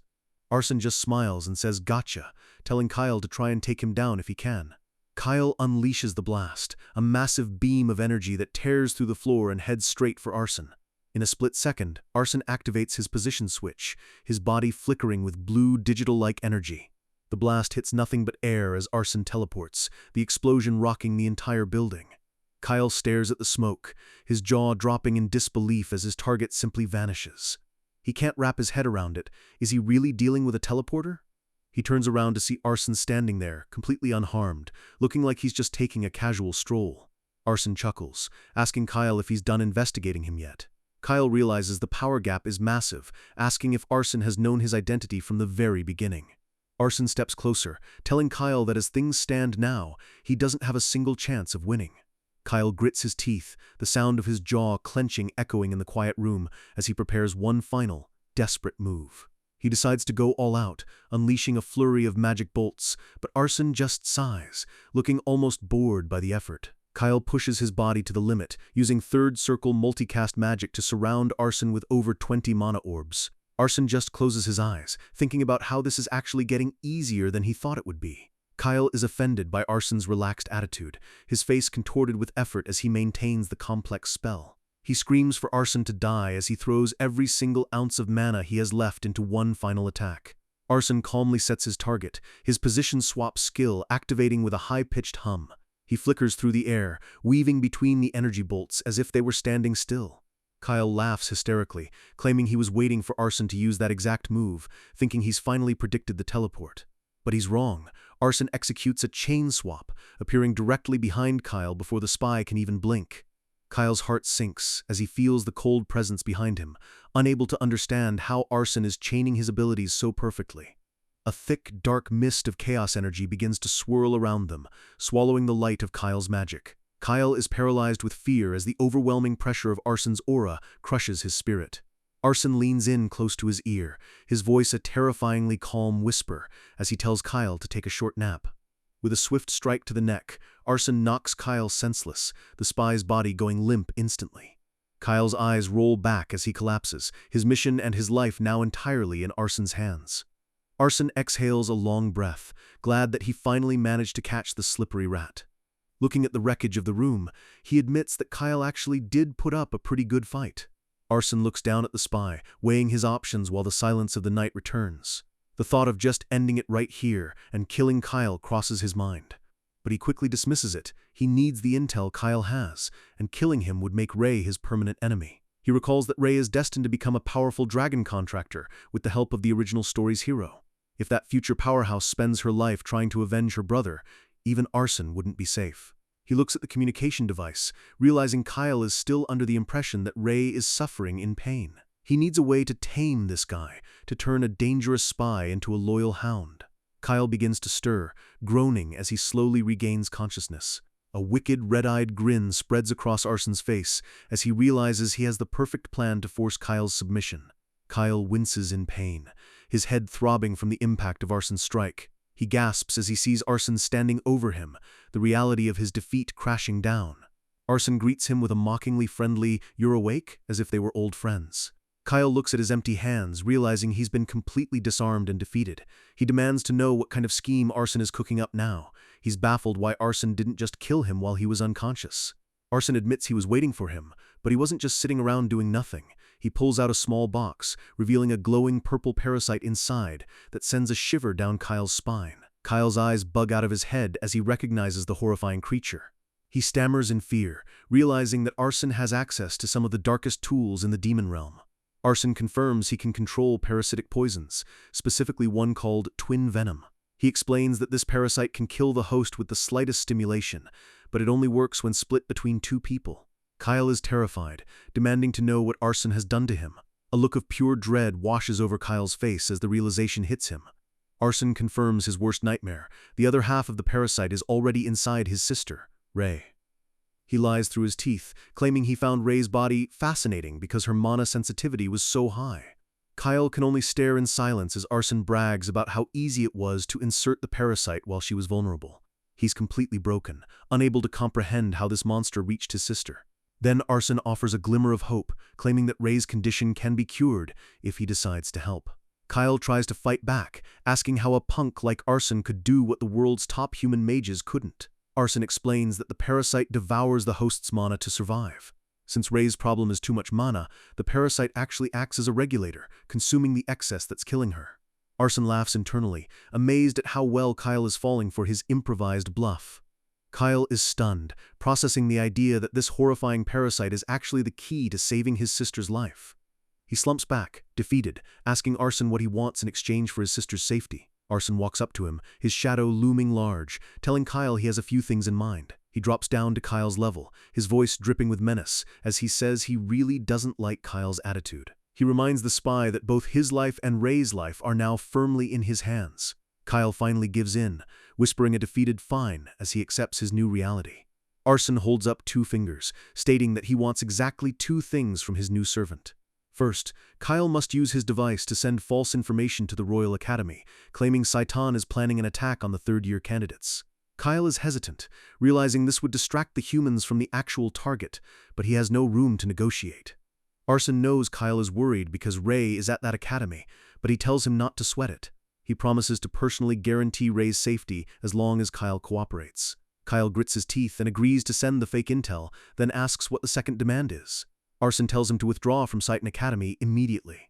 Kyle is confused, asking why he'd want his best spy to leave, but Arson says he has work for him on the outside. He wants Kyle to travel the demon world and report any news of hidden realms or secret artifacts directly to him. Arson smiles to himself, knowing that once the fake intel is out, Kyle would be useless as a spy anyway, so he might as well use him as a scout. Kyle looks at him with a mix of suspicion and exhaustion, saying he has one condition of his own. Arson is amused that the guy is still trying to set terms even now, asking what it could possibly be. Kyle looks him dead in the eye and demands that Arson write a demon god's oath, a binding magical contract, to ensure he keeps his word about Ray. A demon god's oath isn't just a piece of paper, it's a lethal contract that binds your very soul to its terms. If you break the deal, you lose your life. It's a massive risk, but it's the only way to put a permanent leash on a guy as dangerous as Kyle. Arson accepts the challenge, thinking to himself that if he just sneaks a few clever tricks into the wording, breaking it won't be impossible. Kyle points out that only master-level mages can even create these scrolls and asks if Arson actually has one on hand. Arson admits he doesn't, which earns him a mocking comment from Kyle about being a bit too overconfident for his own good. Our boy just sighs, realizing he's going to have to do the legwork himself to find someone high-ranking enough to have the scroll. A light bulb goes off in his head as he remembers a certain magic-obsessed teacher, Instructor Robolt. He tells Kyle to stay put and promises to have the contract ready by the end of the day. Arson tells him to meet back at this spot at dawn tomorrow to finalize everything. They seal the temporary truce with a handshake, though the atmosphere is still cold enough to freeze water. As Kyle walks away, Arson smirks, satisfied that he's officially gained a high-tier slave to do his dirty work. But Arson knows one spy isn't enough. Even with Kyle's fake intel, the upcoming midterm exams are still a massive hurdle. The odds of successfully invading the Human Imperial Academy are basically zero, but he has to find a way to pull it off. The scene shifts to Instructor Robolt's office, where the man is buried deep in his research as usual. A sharp knock on the door interrupts his work, catching the instructor by surprise.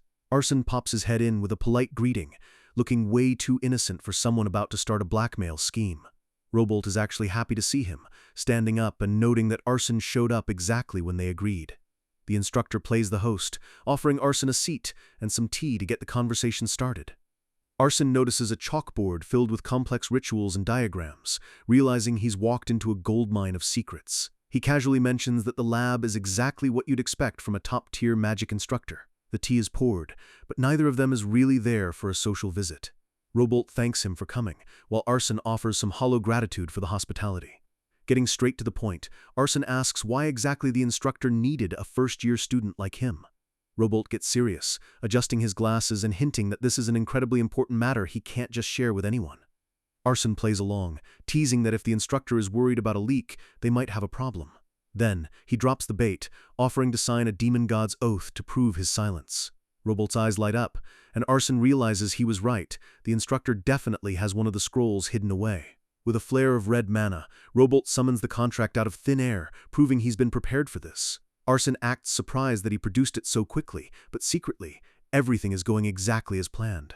The contract states that Arson can't disclose the research and must help Robolt until they get results.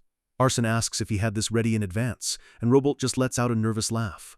Our MC decides to push his luck, suggesting they revise the terms so he can walk away if the research is beyond his skill level.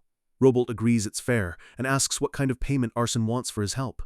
Arson asks for a blank Demon God's Oath scroll and 3 bottles of high-grade mana potions. Robolt hesitates for a second, knowing those potions are incredibly valuable as they instantly refill a mage's mana to full. But the instructor decides it's a small price to pay and tells Arson it's time to sign on the dotted line. Arson double-checks that all he needs to do is write his name.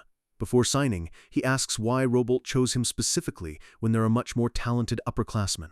Robolt admits he tried asking the second and third years, but none of them were actually useful for his specific research. He even approached the gluttonous Samuel, who just told him the whole thing was annoying and refused to help. Arson signs the document, thinking about how he's getting used to using his Adele alias instead of his real name.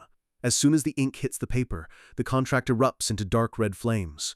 The magical energy of the oath surges into Arson, binding him to the terms with a heavy, pulsing sensation. With the deal sealed, Robolt is eager to get started immediately. He reaches for a specific book on a shelf, triggering a hidden mechanism.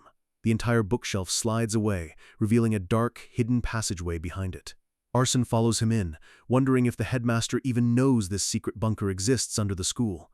They enter a massive secret lab filled with potions and ancient relics, and Arson realizes he's hit the jackpot.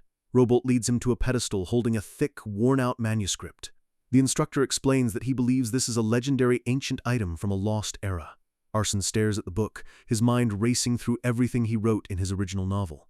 He reaches out to touch the old manuscript, feeling a strange energy radiating from its pages. His heart skips a beat when he opens it. The pages are completely blank. Robolt explains that while most of it is empty, there is one single line of writing on the very last page. Arson asks where he even found something this suspicious. Robolt tells him he found it sitting in the middle of the sand in an abandoned house in the western desert. Judging by the nearby oasis, it seemed like a whole village used to be there before it just disappeared. The instructor concludes that the entire town vanished, leaving only the ruins and this mysterious book behind. Arson asks to see the final page, and Robolt excitedly agrees, looking like a kid on Christmas. The instructor pulls the book closer, showing Arson why he needed his help so desperately. The script on the page is a jumbled mess of symbols that don't belong to any known language in this world. Robolt admits he hasn't been able to decipher a single letter and asks if Arson can make any sense of it. Arson plays it cool, saying it looks like complete gibberish, realizing why all the other top students failed. He asks if there's been any progress at all, but Robolt just gives a dejected no. The instructor explains that he even visited nearby villages, but no one knew anything about the book or the ruins. Arson worries that if he leaves here empty-handed without giving Robolt a result, his plan to get the potions and scroll might fail. He stares at the sentence, searching for any clue, any pattern that connects to his author knowledge. As he hovers his hand over the strange symbols, something incredible happens. A brilliant blue light erupts from Arson, shocking both him and the instructor. His unnamed necklace starts glowing with a fierce intensity, reacting to the ancient book's presence. The letters on the page begin to squirm and move, rearranging themselves right before his eyes. Arson can't believe his eyes. The ancient text is literally transforming as if it's being translated in real time.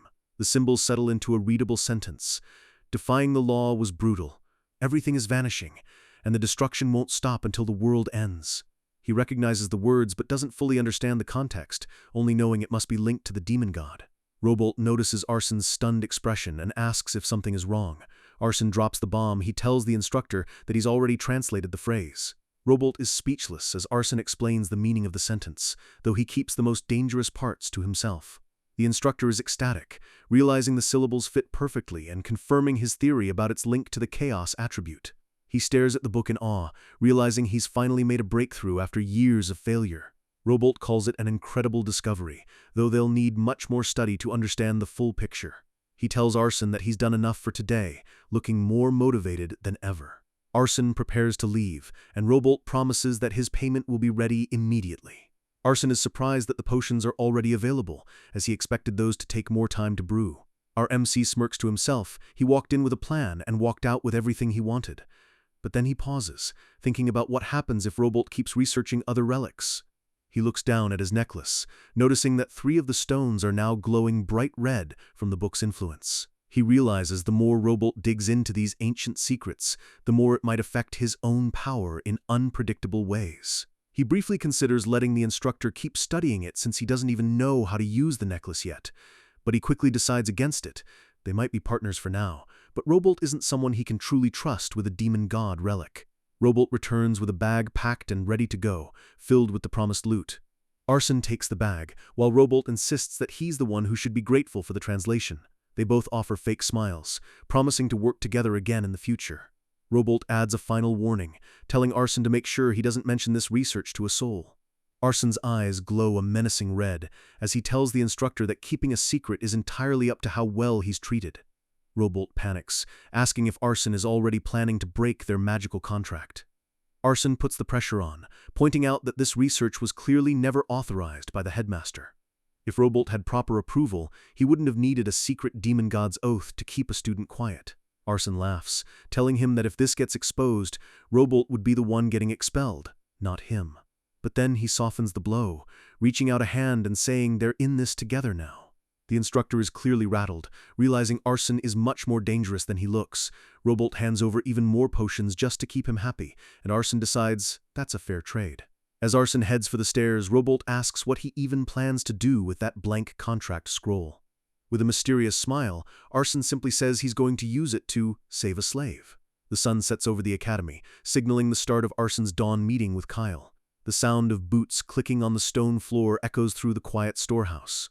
Kyle is already there, waiting in the shadows as the morning light begins to bleed through the windows. He isn't in the mood for games, immediately asking if Arson actually brought the scroll. Arson pulls it out with a flourish, eager to finally get Kyle under his thumb. Kyle is shocked he actually got one, realizing there's no backing out of this deal anymore. Arson tells him to review the terms carefully and sign, warning him that the consequences for breaking it are final. The contract is intense. Arson won't threaten Kyle or Ray and must help cure her. In exchange, Kyle must obey Arson's orders as his top priority. The oath is signed, and the magical bond is completed, officially turning Kyle into Arson's first high-level asset. Without missing a beat, Arson hands Kyle his first official order. Kyle takes the note and the communication device, agreeing to send the false information to the humans immediately. He slides the paper into the transmission orb, and the device begins to hum with blue light as the message is sent. Arson watches in fascination, learning that sending a message across dimensions is incredibly expensive and can only be done once a month. Kyle mentions that once the humans believe he's been killed, this device won't be needed anymore. Arson jokes that getting taken out was a mutually agreed outcome, making light of Kyle's upcoming fake death. Kyle just sighs, telling Arson to do whatever he wants as he accepts his new life as a ghost. Arson drops the second order. Kyle has to leave Saitan Academy today. He wants Kyle to stay on the move, gathering intel about hidden realms, ancient history, and noble demon clans. Kyle is told to send detailed reports by letter every 2 weeks from various locations in the demon realm. The ex-spy accepts the mission surprisingly quickly, proving his professional background makes him the perfect scout. Arson extends a hand for a proper goodbye, but Kyle isn't exactly feeling the team spirit. Arson offers a friendly handshake, saying he looks forward to Kyle's success in the field. Instead of a handshake, Kyle slaps Arson's hand away with a loud smack. He demands some funds first, pointing out that gathering top-tier info requires a serious budget. Arson realizes he actually forgot about the expenses, feeling a bit embarrassed by the oversight. He decides he'll just ask Crete Bears for the money later, using his connections to the Pride family to foot the bill. He hands Kyle a special token, telling him that if he shows this to the Bears clan, they'll provide whatever he needs. Kyle takes it and says he's leaving Saitan the moment he turns in his withdrawal form. As he walks away, Kyle mutters that nothing makes him sicker than being surrounded by bugs like the demons at school. The next day, the academy is buzzing with talk about Kyle's sudden disappearance. Rumors spread like wildfire, and Arson's name is mentioned because of the cafeteria fight that happened earlier. Even Luna is looking at him with suspicion, and Arson knows he's officially on everyone's radar now. The real problem is Instructor Ares, who definitely suspects Arson had something to do with the spy's departure. But with only a few days left until midterms, there's no time for the school to change class reps or start an investigation. Instructor Idea slams her hand on the desk, demanding the class's attention. She announces that midterms start in just 3 days, covering weaponry, magic, and practical skills. Her smile turns sadistic as she explains that the most important part of the test is the practical exam. On the final day, the cadets will be invading the human Imperial Academy itself, and Arson knows his real war is finally starting. The time has finally come. Arson realizes that he's standing at the true starting line of the original story's most brutal arc. In the original book, this was the moment the demons invaded the human Imperial Academy, leading to a bloodbath that many of his classmates didn't survive. Laurel Fran is already acting like she's won, loudly declaring that first place in the midterms will belong to her. The class is in a frenzy, cheering her on and shouting about how it's time to end the human resistance, once and for all. Arson watches Laurel bask in the attention, thinking to himself that she's basically brainwashed the entire class into worshipping her. Some of the other cadets are fueled by pure hatred, eager to get revenge on the humans who made their lives a living hell. He understands their rage, most of them lost their families to humans, but he knows that acting on emotion alone is a death sentence in the coming war. If he lets things play out exactly how he wrote them, Class A is going to be completely wiped out during this invasion. But Arson isn't the type to just let a good asset go to waste, and he knows there's still a slim chance to change their fate. He's already started twisting the plot by making Kyle a double agent and keeping Luna from being expelled. He can't stop the invasion itself, but if he plays his cards right, he can at least keep his classmates from being slaughtered. Saving everyone would give him massive influence as the class rep, and might even earn him the trust of Instructor Ares. The goal for these midterms is clear: survive the carnage and come out with the highest grades possible. Just then Renee approaches him, her expression as cold and sharp as a blade. Arson greets her politely, but he can practically feel the murderous aura radiating off her. She is clearly fuming. She's pissed off because he's been avoiding her for months, and she doesn't like being ignored by her bodyguard. Arson knows he made a mistake by skipping their training sessions, and now he has to find a way to smooth things over before she loses it. Suddenly, Diana appears alongside her, making Arson wonder why the two strongest heirs are always hanging out together. Diana introduces herself with a calm, regal smile that doesn't quite reach her eyes. Arson feels a chill down his spine, realizing that the more he tries to avoid these main characters, the more they seem to hunt him down. Diana teases him for being quiet, acting hurt that he didn't immediately return her greeting. Arson quickly bows, introducing himself as Pixie Adele and playing the part of a humble servant to perfection. Renee cuts through the small talk, demanding to know why he's only now requesting to spar after months of silence. Arson puts on his best poker face, claiming that he stayed away simply because he felt bad. He pretends to be heartbroken, saying it tore him apart that he couldn't be there to support her as her bodyguard. Renee isn't buying the act for a second, looking at him with a gaze that says, "Keep talking, and I'll kill you." Arson decides it's time to use his ultimate weapon. He pulls out one of the high-grade mana potions he got from Robolt. Diana recognizes it instantly, surprised that a cadet could get his hands on such a rare and valuable item. She encourages Renee to accept the gift and forgive him, since potions like these have been almost impossible to find since the war started. Renee tries to act tough, saying she doesn't need his charity, but she's clearly losing her edge. Arson leans in, dropping his voice to sound more sincere. He lies through his teeth, claiming he kept his distance because he was being bullied for being a half-demon and didn't want to bring shame to her name. He even drops to one knee, offering a dramatic apology for any pain his absence might have caused her. Internally, he's sweating, desperately hoping she takes the bait so he can stop this awkward performance. Diana is impressed, commenting on what a dedicated and loyal bodyguard Renee has. A tiny smile finally breaks through Renee's cold exterior, and Arson realizes he's in the clear. She tells him it's fine, and Arson acts relieved, asking if this means she'll finally accept the peace offering. She walks past him, acting like it's no big deal, but she's definitely not angry anymore. Diana pokes fun at her for being so stiff, while Renee tells her to back off and mind her own business. Arson is surprised to see this playful side of Diana, who is usually the most serious person in the academy. Renee draws her sword, asking if he's ready to finally get back to training after his long break. Diana interrupts them, telling Renee to wait just a second before they start. She tells Renee to show Arson her newest technique, one that's meant to surprise even him. Arson gets curious, realizing Renee must have unlocked a new power during the time he was busy avoiding her. Renee tells him to watch closely, and a dark, swirling aura begins to gather around her blade. Her eyes glow with a piercing blue light as the air in the room begins to vibrate from the raw mana. The energy is intense, radiating outward in waves that push back the surrounding shadows. Arson is genuinely amazed, feeling the sheer weight of the power she's channeling into her weapon. A brilliant spark ignites at the tip of the sword, pulling all the surrounding mana into a single dense point. The mana begins to coat the entire blade, turning it a deep obsidian black. Arson recognizes it immediately. It's the sword coat, a legendary technique used by the highest-ranking human knights.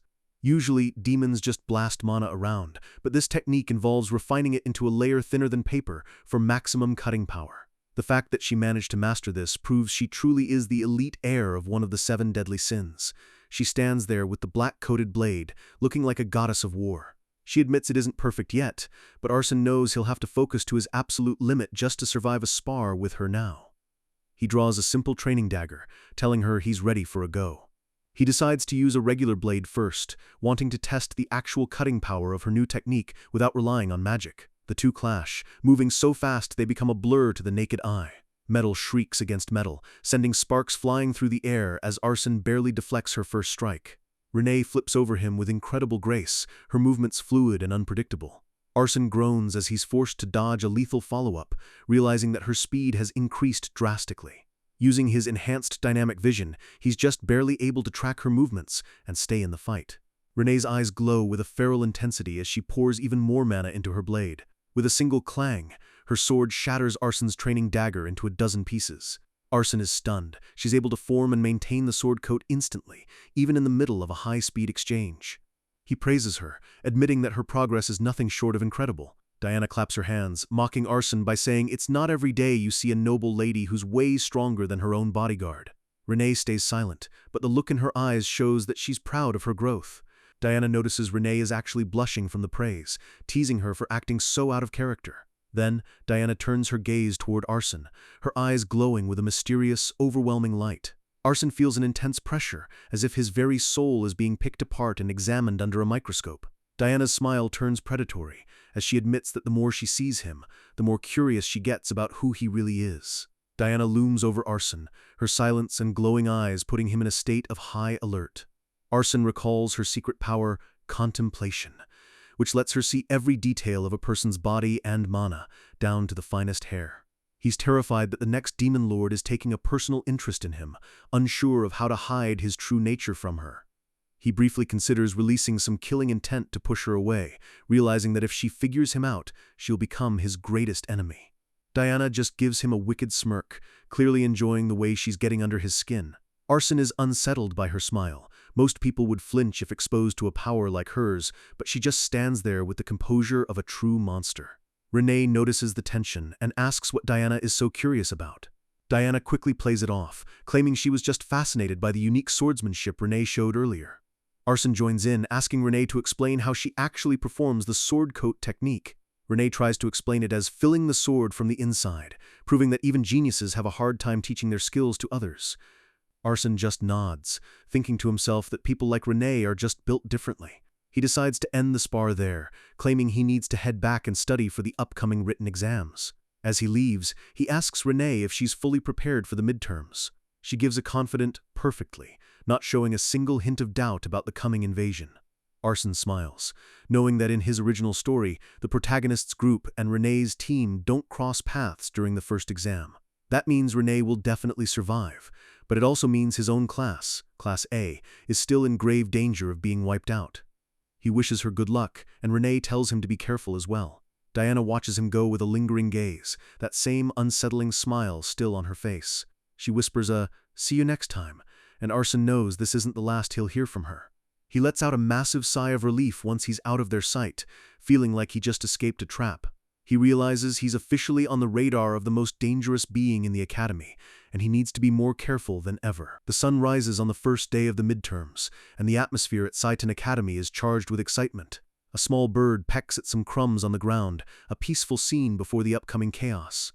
Arson feeds the bird, complaining that Instructor Ares works his students like dogs without even giving them a proper breakfast. He's exhausted from staying up all night studying understanding humans, though he still feels like he doesn't get it. He finds it incredibly ironic that even as the author of the story, he's struggling to understand the very humans he created. The moment he walks into the classroom, his mind goes completely blank, a classic case of exam day panic. Luna notices he looks rough and asks if he's pushing himself too hard. He tells her he's fine and asks if she's ready, but she admits she's feeling a bit iffy about the test. Laurel Franz scoffs at them, saying there's no point in wasting effort on theoretical subjects as long as you can fight. Arson ignores her arrogance, knowing that even a 1% increase in his survival odds is worth the extra effort. The bell rings, and the instructor tells everyone to take their seats and clear their desks. He gives a final warning. Anyone caught cheating will be immediately removed from the entire midterm exam. As the test begins, Arson uses his curiosity and focus traits to recall his last-minute cramming session. He stops when he reaches a question with no assigned points. How do you feel about humans? For the real Arson Adel, the answer is obvious. They are enemies who crushed his entire family. But as the author, he views both demons and humans as his children, making it impossible to write a simple answer. It's an unsettling question, and he wonders if this is some kind of psychological trap set by the instructors. He decides to just write what the academy wants to hear, and simply scrawls enemies on the paper. The bell rings again and the papers are submitted. Now it's time for the second subject, weapon skills.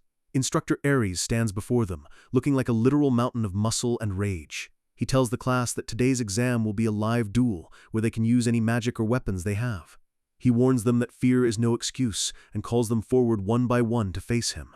Arson swallows hard, realizing the academy actually wants them to fight an instructor as if it were a real battle to the death. Laurel Franz is the first to go down, letting out a pained gasp as Ares effortlessly counters her. The next student is sent flying across the arena with a single, massive strike. Ares doesn't hold back at all, mocking the students and asking if this pathetic display is really the best they've got.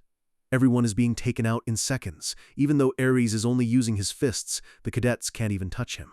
Ares calls for Samuel to step forward, and the gluttonous heir walks up with a nervous look. The instructor tells him to give it everything he's got, and Samuel agrees, his green mana beginning to flare up. Samuel unleashes a massive swarm of shadow mouths that tear through the floor toward Ares. The shadows lunge from every direction, looking to devour the instructor in one bite. Ares just draws a small training dagger, admitting he might actually have to put in a tiny bit of effort for this one.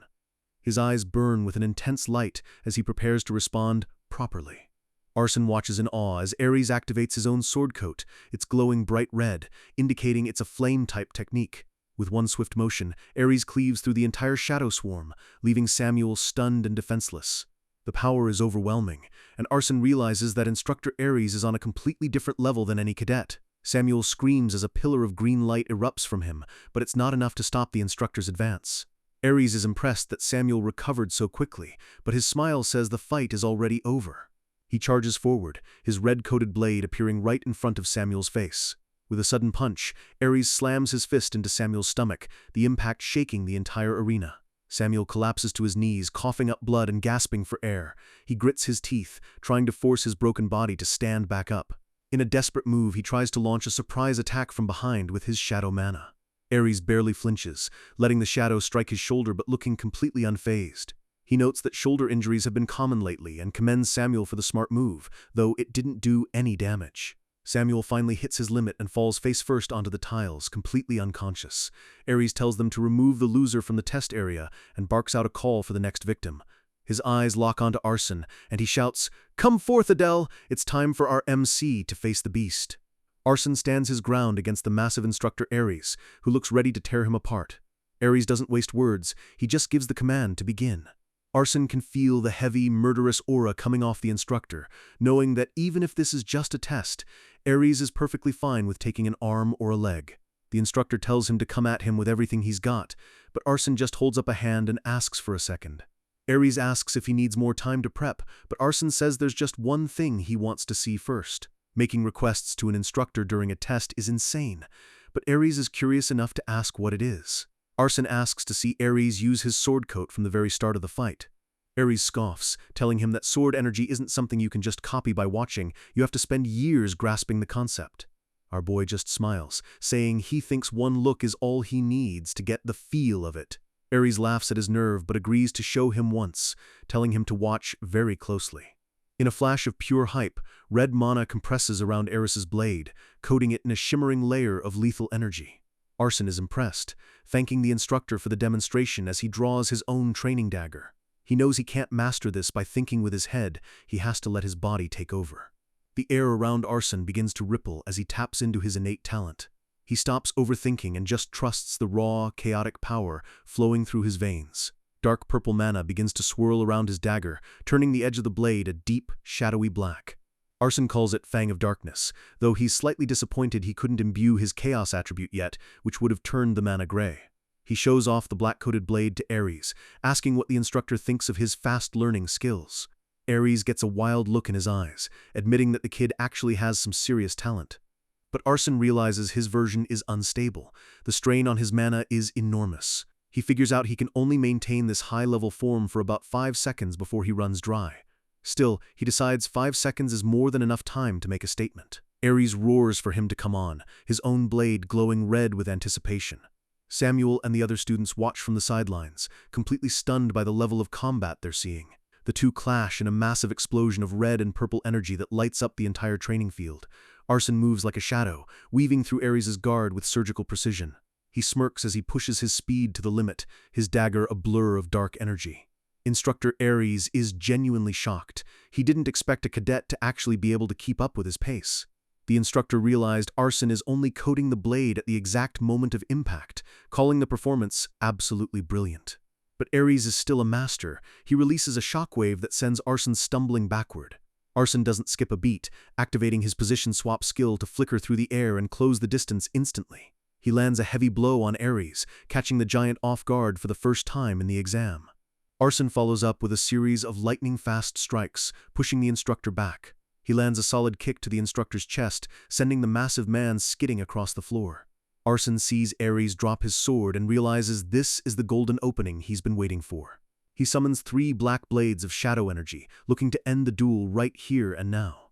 The blades slam into Ares, creating a series of explosions that shroud the instructor in smoke. But then, Ares' voice booms through the smoke, telling Arson that a move like that is nothing to him. The instructor erupts with a massive surge of red aura, blowing away all of Arson's shadow blades in an instant. Arson is horrified. Ares has unbelievable reflexes and a protective aura that his current attacks can't even scratch. The instructor lunges forward, looking like a literal demon of war, and Arson realizes he's way out of his depth. Just as Ares is about to land a finishing blow, Arson shouts that he surrenders. Ares stops his fist inches from Arson's face, looking completely baffled by the sudden quit. Laurel and the rest of the class are just as confused, wondering why their class rep just gave up. Arson calmly explains that both his arms are injured from blocking, and he's completely out of mana. He stands there sweating, but composed, while Ares stares at him with a mix of fury and respect. Our guy thinks to himself that there's no point in getting actually hurt before the real practical exam starts in 3 days. Ares eventually sighs and tells him to return to his seat, while Arson offers a cheeky thank you for the instructor's understanding. Ares tells him to stop talking nonsense and barks for the next student to step up, clearly annoyed that Arson cut the fight short. The students start whispering, realizing that even as a half-demon, Arson just pulled off a technical tie with a monster instructor. Arson grins as he walks away. He did exactly what he wanted. He drew attention with flashy moves while making Ares look human. He knows that for the upcoming invasion, he needs the class to see him as their core leader. If Laurel Fron leads them like she did in the original novel, Class A is going to be a graveyard. Samuel suddenly stomps up to him, demanding to know what the hell is wrong with him. Arson acts innocent, asking what the gluttonous heir is so worked up about. Samuel is fuming, unable to believe Arson just walked away from a fight like that. He clenches his fist, asking how someone like Arson can be so terrifyingly strong. Arson just gives a smug shrug, saying that maybe he was just born with it. Samuel is offended by the casual answer, asking if that's really all he has to say for himself. He finds it unbelievable that a trash half-demon is standing above the high-ranking heirs. Arson fires back, pointing out that Samuel was born into a great family and has a legendary power, so he shouldn't be talking. That hits a nerve. Samuel screams at him to watch his mouth, his green mana beginning to leak out. The air gets heavy as the two lock eyes, neither one willing to back down.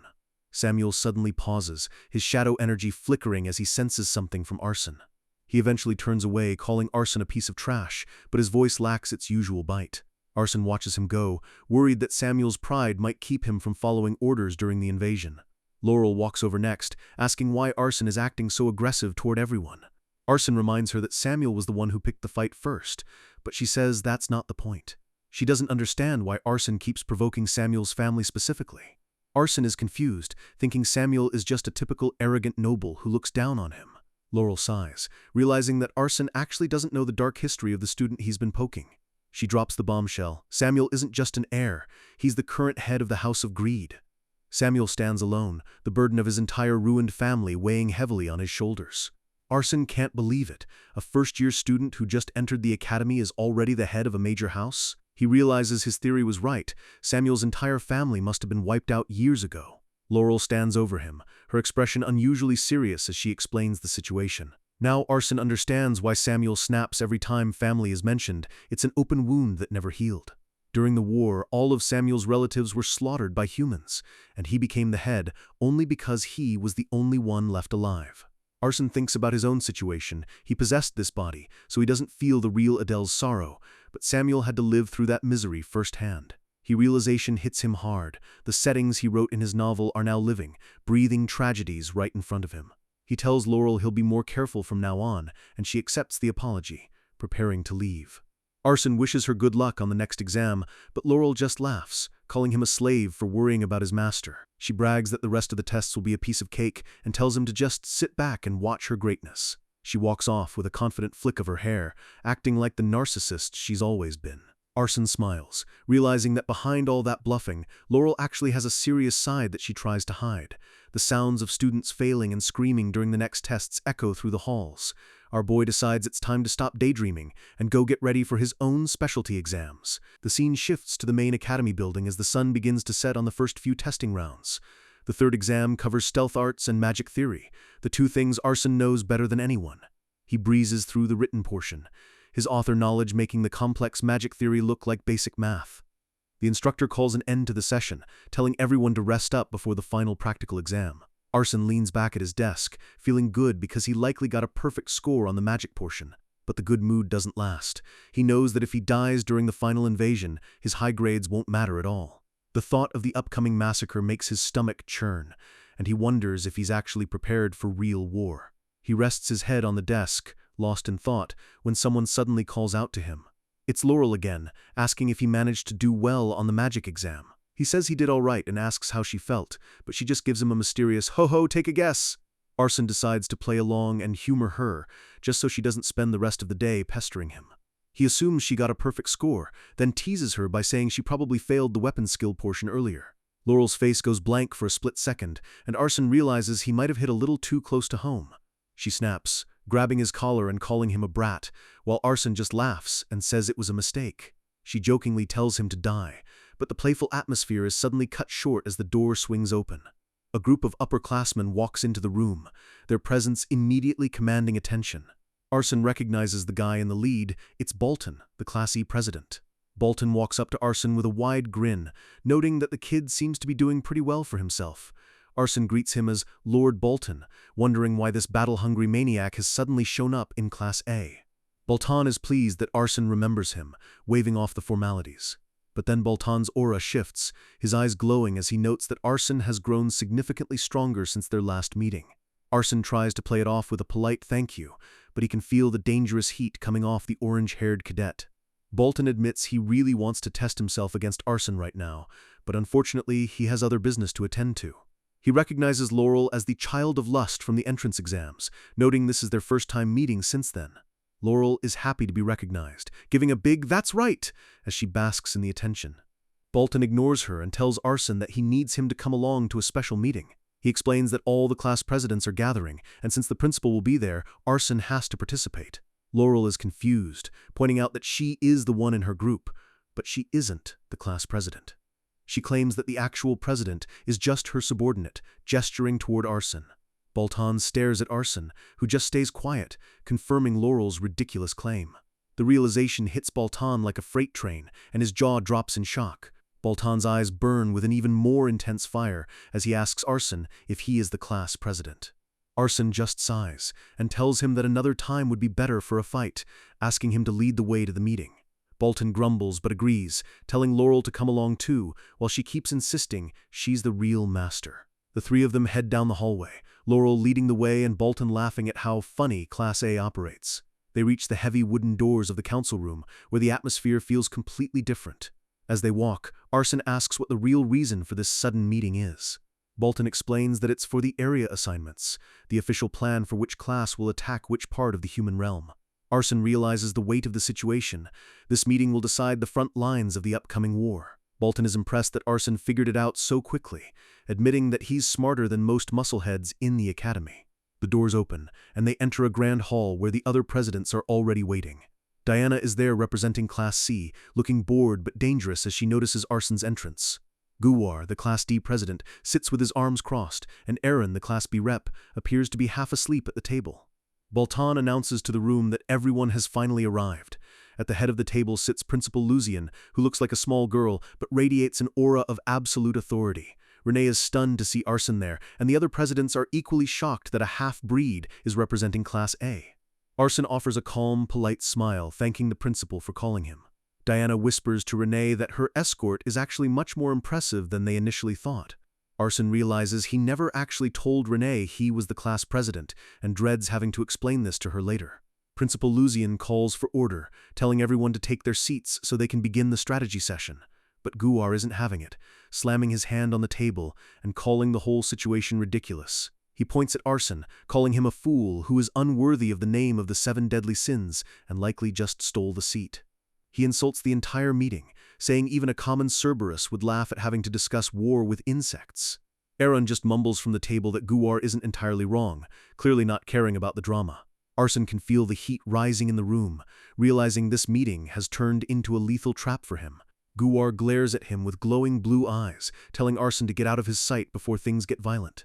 Arson just smirks to himself, thinking about how he's now officially surrounded by enemies on every single side. The room is dead silent as Guwar looms over Arson, trying to intimidate him with sheer size and noble status. Bolton and Laurel watch from the sidelines. Bolton looks like he's enjoying the drama, while Laurel is just annoyed that anyone is ignoring her superiority. Arson notices the principal is just sitting back and watching. She's testing him to see if he actually has the spine to lead the strongest class. Guwar keeps barking insults, asking if Arson is deaf, but our boy realizes that in this world, talking is a waste of time. He decides it's time to stop playing nice. If these elites only respect power, then he'll give them a demonstration. In a flash, Arson lunges forward, his movements so fast that Guwar barely has time to react. Guwar activates his hardening magic, his skin turning into indestructible stone as Arson's hand slams into his chest. Suddenly, swirls of dark, chaotic mana erupt around them, and Guwar realizes something is very wrong. The noble is furious, calling Arson a half-breed bastard as he tries to crush him with a heavy blow. But Arson isn't just attacking, he's using Arcness to pinpoint the exact weak spots in Guwar's hardened shell. He ducks under a massive swing, moving with the grace of a predator, closing in on its prey. Guwar roars that he's going to smash Arson's head in, his fist glowing with the heat of his intense mana. Arson just gives him a cold, predatory smirk, his eyes glowing a menacing red as he unsheathes a small dagger. With a single, precise movement, Arson's blade slips right through Guwar's impenetrable defense. Blood sprays as Guwar lets out a pained scream, unable to believe that a common dagger just cut through his hardened skin. Diana stares in shock, recognizing that Arson just used a concentrated form of sword aura that should be impossible for a first year. Arson grabs Guwar by the face, pinning the massive noble with terrifying strength. He prepares to plunge his dark energy blade right into Guwar's eye, making it clear he's playing for keeps. Just before he can finish it, the principal's voice cuts through the tension like a blade, telling them that's enough. Arson instantly stops, his dark aura vanishing as he tells everyone to return to their seats as if nothing happened. He looks down at the shivering Guwar and asks with a chillingly calm voice if the noble is finally satisfied. Principal Lujian leans back with a satisfied grin, clearly impressed by the ruthlessness Arson just displayed. She tells Arson to sit next to Aaron, while Guwar can only clutch his wound and curse under his breath. Baltan is hyped, admitting Arson is way stronger than he thought, while Laurel brags that this is exactly what her slave should be capable of. Diana keeps her eyes locked on Arson, realizing he just used yet another skill she didn't know he possessed. With the hierarchy established, the principal announces that it's time to actually start the strategy meeting. She explains that they are here to assign each class a specific region to invade during the upcoming practical exam. Arson asks for the specifics of how the map is divided up, his mind already calculating the best route for his own goals. The principal summons a glowing green cube that projects a massive hologram into the center of the room. The hologram expands into a detailed 3D map of the human realm's continent, catching everyone off guard. Diana realizes this isn't just a map, it's live intelligence showing the current state of the human defenses. Principal Lujian confirms it, enjoying the shocked expressions on the cadets' faces. She points to a specific fortress on the map, the Imperial Academy, and says she originally wanted Class A to attack there. But then she shifts her gaze to Arson, saying she might have underestimated him and has a harder task in mind.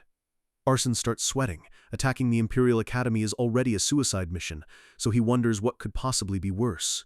She reveals that according to a spy, a first-year class from the Human Academy will be having an outdoor lesson at a secret realm. Arson realizes the principal thinks this is an easy target since it's just first years far away from the main school. But he knows the truth. He's the one who wrote this story. The principal asks if Class A would rather take on a heavily defended city instead of this remote, easy target. Laurel jumps up, shouting that small fries aren't worth their time and they should attack the human capital. Arson thinks to himself that the first years in that class are actually the story's protagonists, and they are already stronger than most elites. He clenches his fist under the table, knowing that any demon class besides Class C or E would be absolutely annihilated by them.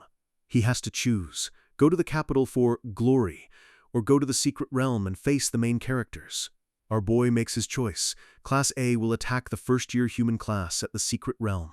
Laurel and Guwar are stunned, calling his decision nonsense and accusing him of being a coward. Guwar sneers that a half-breed is always just a half-breed, assuming Arson is just scared of a real fight. Arson turns to him with a look of pure ice, telling Guwar he should have gouged out the noble's eye when he had the chance. The room goes cold as Arson gives a dark, one-eyed glare that shuts Guwar up instantly. The principal tells them to stop the bickering, asking Arson why he's choosing the easy area. She's disappointed, thinking he'd want the challenge of the capital. Arson knows one of the hero's companions is in that class, and they are the worst opponent for a demon. But there's a legendary elixir at that location, a treasure he must claim before the original hero gets it. He lies to the room, saying he's choosing this target because of his specialized ability. He claims to be an assassination specialist and says causing a scene in a crowded city is amateur work. He argues that leading dozens of cadets into a crowded capital is a tactical nightmare. With a creepy smile, he adds that while he could just kill all the witnesses, a remote location is much more efficient. The principal is impressed by his logic, noting that he understands the geography and his own limits perfectly. She officially assigns Class A to target the human first years, much to the annoyance of the other heirs. Arson stands up to leave, telling Laurel they need to get out of there before the principal changes her mind. Laurel is still a bit dazed, but follows him out like a loyal subordinate.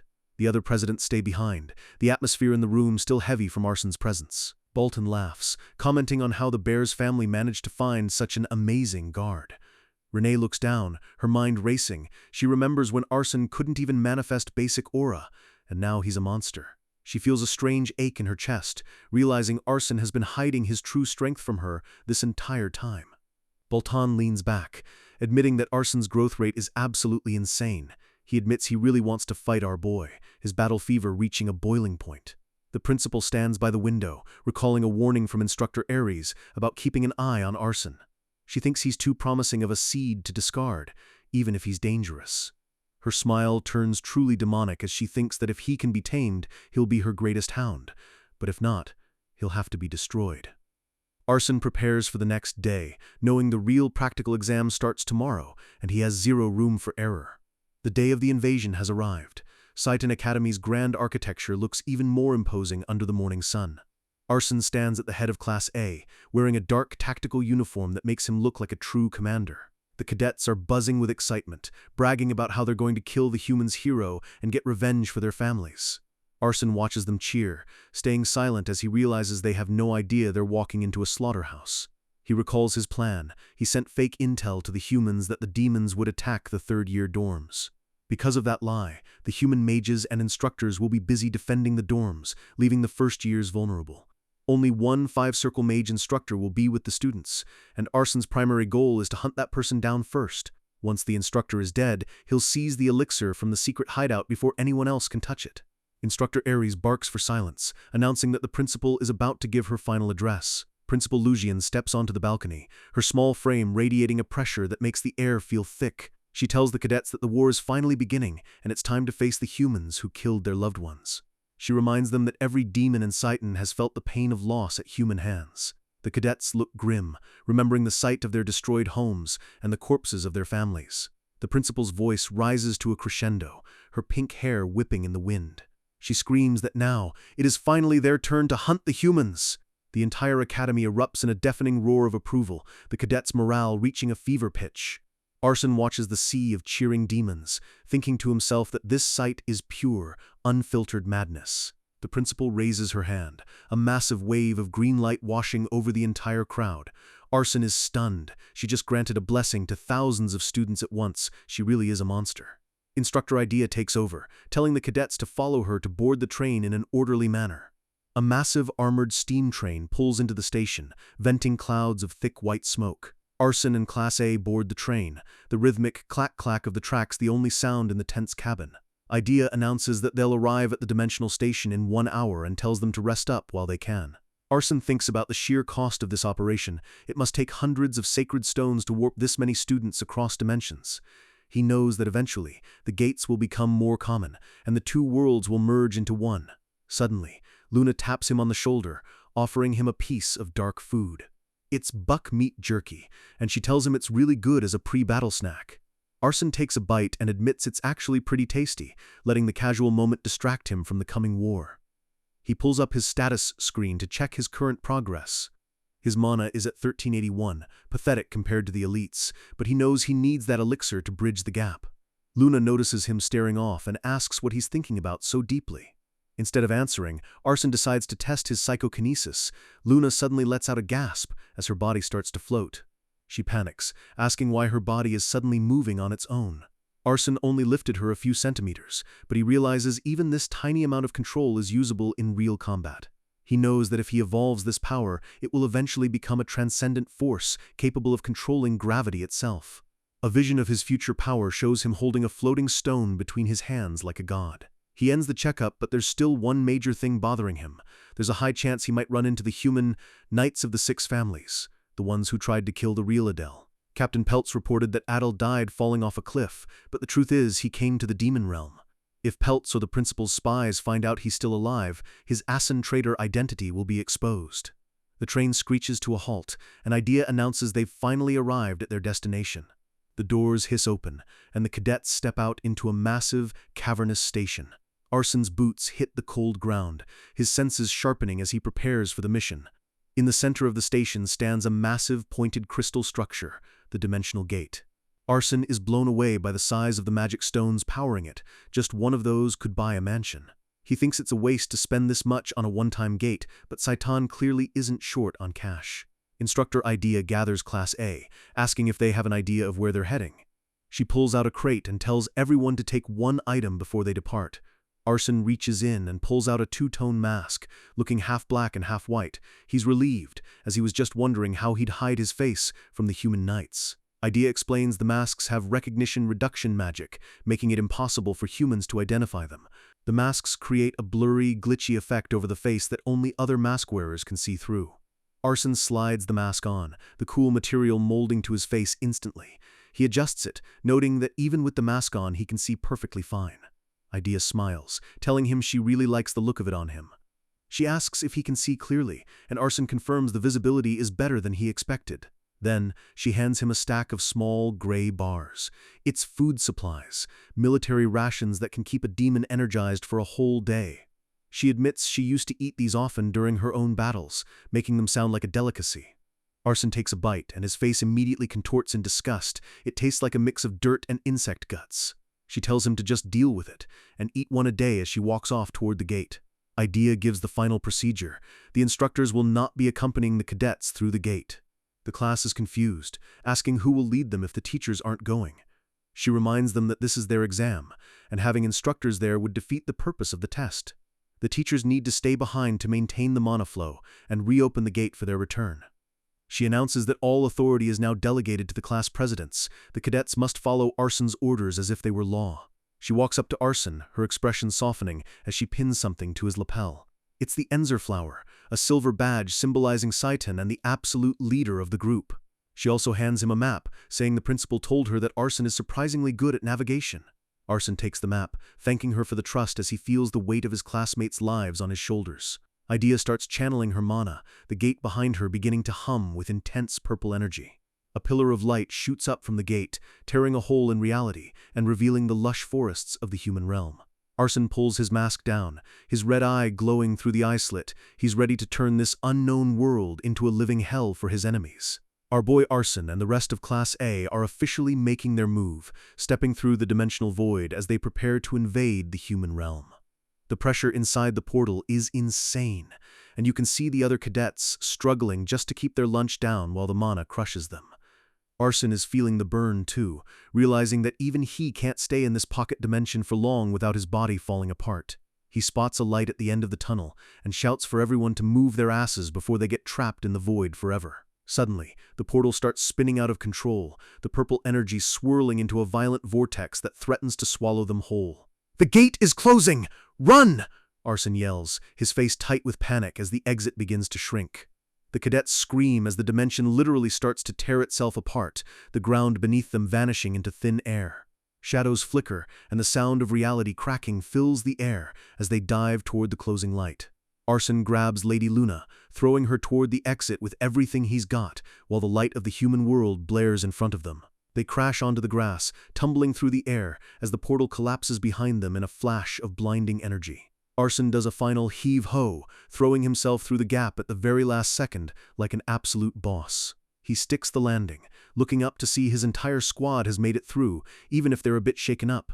But as they look up, the sight in front of them stops their hearts. The Imperial Academy, a massive white fortress floating high in the clouds. It's a masterpiece of magic and stone, a literal sky island that looks like a god's palace looking down on the world. Even Arson has to admit it. Seeing the pinnacle of human magic and technology in person is way more intimidating than reading about it on a page. The other cadets are losing their minds, realizing that their own demon academy, Saitan, looks like a pathetic sandcastle compared to this. Fran is staring up in disbelief, and Arson casually explains that this is where the humans teach their heroes how to kill demons like them. Luna looks terrified, asking if they really have to go up there and fight that monstrosity. Arson just laughs it off, telling them it's impossible anyway because the place is wrapped in a barrier that even dragons can't crack. He knows he could probably teleport inside alone, but he's not suicidal. The protagonist's group would turn him into a pincushion in 5 seconds. He claps his hands to get their attention, switching back into president mode to keep the group from spiraling into a panic. He points them toward the opposite side of the academy, telling them their real target is hidden deep within the forest nearby. The group moves out, trekking through the lush greenery of the human realm, which feels weirdly peaceful compared to the hellscape they call home. Arson leads the way, his eyes scanning the trees, but he's not looking at the scenery. He can feel a heavy, burning gaze on the back of his neck. Someone in his own group is practically wishing him dead. He looks back to see Samuel, who's glaring at him with enough murderous intent to set the trees on fire. Arson sighs internally, wondering why Samuel is being such a drama queen when they're literally in a life-or-death invasion. But he knows he can't just kill the guy. Samuel's magical talent is top tier, and Arson needs that raw power for the plan to work. He stops and turns around, making Samuel jump a little as he confronts him head-on. Arson reaches out his hand, a surprisingly calm look on his face. Samuel is confused as hell, asking what he's trying to pull now. Arson doesn't sugarcoat it. He tells Samuel straight up that he knows they hate each other's guts. But he explains that just for today, they have to put their beef on ice and work together as a team. Samuel scoffs, asking why he should ever cooperate with a half-breed like him. The MC's expression goes cold as he tells him the truth. If they don't work together, every single person in this forest is going to end up dead. He reminds Samuel that humans are monsters in their own right, and Samuel knows that better than anyone else here. There's a long, tense silence as the two powerful demons stare each other down in the middle of the woods. Samuel finally grunts and slaps Arson's hand away, agreeing to help just this once, which Arson takes as a win. With the internal drama settled, Arson gets a sly smile on his face. Now it's time to find his secret realm. One of the cadets runs up, pointing out a strange structure they found hidden behind the brush. It's a massive, ornate white door standing all by itself in the middle of the grass, a literal gateway to nowhere. Arson confirms it matches his creator knowledge. This is the entrance to the human training ground he's been looking for. The cadets are baffled, staring at the floating door like it's some kind of glitch in the world. Arson explains that this is a secret realm built by humans, and they're about to crash the party. A cocky cadet steps forward, offering to open it like it's just a regular wooden door. He grabs the handle with a smirk, thinking he's about to show off for the group. Bad move. A massive surge of red electricity blasts through his body, lighting him up like a Christmas tree. The guy collapses, smoking and twitching, while Arson casually explains that the door is rigged to only open for human instructors. Arson turns his gaze back to Samuel, and Samuel already knows he's not going to like whatever comes next. Arson tells him it's time to earn his keep and step in to handle the heavy lifting. The plan is simple. Samuel needs to flood the handle with his insane mana reserves and basically brute force the magical lock until it breaks. Samuel talks some trash about how a real president should be able to do this, but Arson just smiles, knowing he's got the guy right where he wants him. Samuel stops complaining and lets loose green mana flaring up around him like a raging fire as he grips the handle. There's a massive thud as the magical seal shatters, the heavy stone doors finally groaning open. The door swings wide, revealing a blinding golden light that spills out into the forest. Arson leads the way in, a satisfied look on his face as the rest of the class follows him into the unknown. He tells them to relax, since his knowledge tells him there aren't any traps in the immediate entrance. They step out into a massive, jagged canyon that looks like it belongs in the demon realm, the sun setting between the high peaks. Fran is impressed by how much the atmosphere feels like home, and Arson explains this place was built for human exams. Samuel asks the smart question, if this is an exam hall, shouldn't it be crawling with monsters and death traps? He suggests they should just wait outside and ambush the humans when they're tired, which is actually a pretty solid plan. Arson gives him props for the thinking, but explains there are a few very specific reasons they need to be inside right now. First off, he knows every single trap's location, meaning they can navigate it perfectly, while the humans stumble into every snare. Second, he plans to be long gone before the humans even arrive, which leaves the group wondering why they even bothered coming in. Arson just chuckles, which really starts to get on Samuel's nerves. He reveals the final secret. This place wasn't just built for exams. It was designed to help humans learn how to conquer the demon realm. That means this place functions exactly like a demon vault, and where there's a vault, there's treasure waiting to be stolen. He stops at the edge of a cliff, looking down into the darkness of the canyon. They've arrived at the first major hurdle, a crossroads with 6 different paths leading into the deep earth. The cadets are staring at the 6 branching tunnels, completely lost on which way to go without walking into a certain death trap. Arson starts walking toward a specific wall, but Fran shouts at him to stop, thinking he's walking straight into a dead end. Arson just smiles and places his hand on the rock, telling them that the obvious paths are the ones you should never take. With a heavy rumbling sound, the solid rock wall slides open, revealing a hidden passage that none of them would have ever found. The cadets are stunned as Arson tells them to follow him into the secret shortcut. Samuel demands to know how he knew about the wall, and Arson bluffs perfectly, claiming he basically built the place himself in his mind. They walk through the dark tunnel until it opens up into a gorgeous hidden valley, bathed in the light of the setting sun. In the middle of the clearing sits a single golden treasure chest, looking like something straight out of an RPG. Arson walks up to it like he's claiming a long-lost prize, while the others watch with their jaws on the floor. Fran asks what's inside, and Arson plays it cool, pretending he's just as curious as they are even though he wrote the loot table. He pops the lid, and a soft glow illuminates the group's faces. Inside the legendary chest are a simple leather canteen and a small sandbag. Talk about a letdown. The cadets are pissed, thinking they risked their lives for literal junk, but Arson tells them the canteen is actually the real MVP. He starts pouring it out to demonstrate, and the water just keeps coming and coming. It's a bottomless flask that can provide water for dozens of people. In a war of attrition, this thing is worth its weight in gold.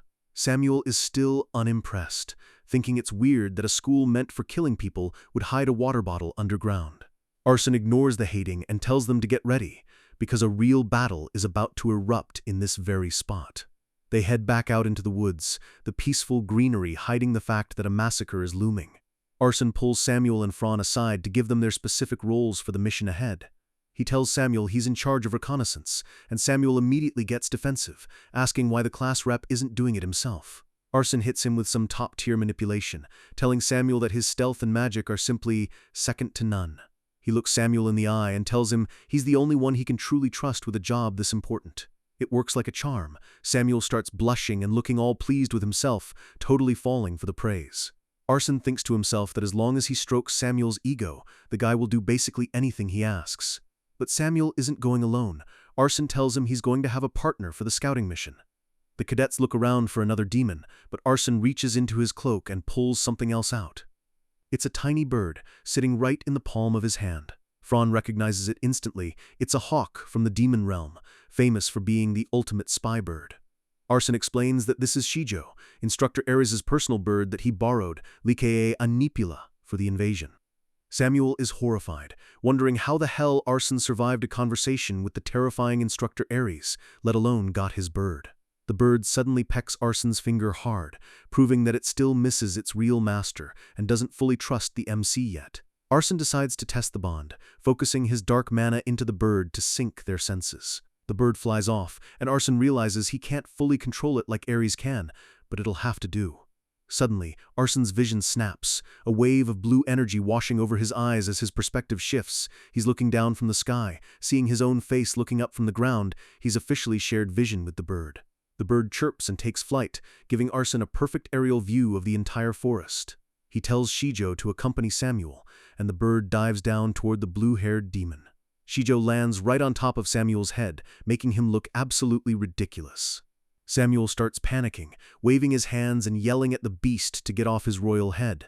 The bird isn't having it, and starts aggressively pecking Samuel's skull, which is honestly the funniest thing that's happened all day. Arson tells Samuel to suck it up and protect the bird at all costs, since it's their only source of intel. Next, he turns to Fran, telling her she's in charge of the other cadets, while he steps away to handle something private. Fran is confident, reminding him that her charm ability can make their allies 10 times stronger in a fight. She's still annoyed it doesn't work on Arson, but he just teases her, saying her charm probably just isn't strong enough to affect a guy like him. Her expression goes serious, as she asks why he needs to leave his post in the middle of an invasion. Arson's eyes sharpen as he reveals the truth. The Imperial Academy instructors are coming, and he intends to face them alone. Fran and Samuel are shocked, thinking he's lost his mind. Going up against a human instructor is a death sentence.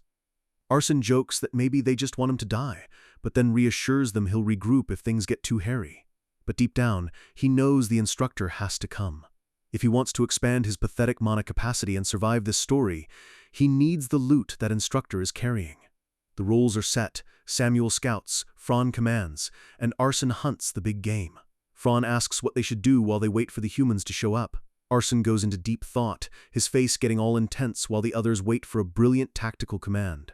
"I'm hungry," he says with a big grin. "Let's eat and set up camp." Samuel is losing it, but Arson kicks him out immediately, telling him to go find the human class while the sun is still up. He waves Samuel off, taking Fran with him to get the food ready. Samuel is left standing there with a bird pecking his head, realizing he's been completely played. He looks up at the sky, cursing his luck for being the only competent person in this group. Back at the camp, Arson is chewing on a dark brown survival bar, his face looking totally neutral.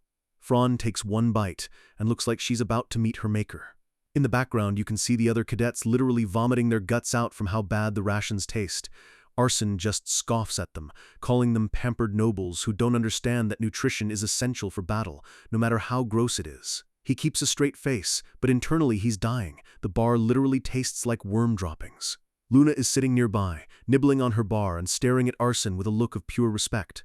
Arson asks why she's staring, and she just blushes and looks away.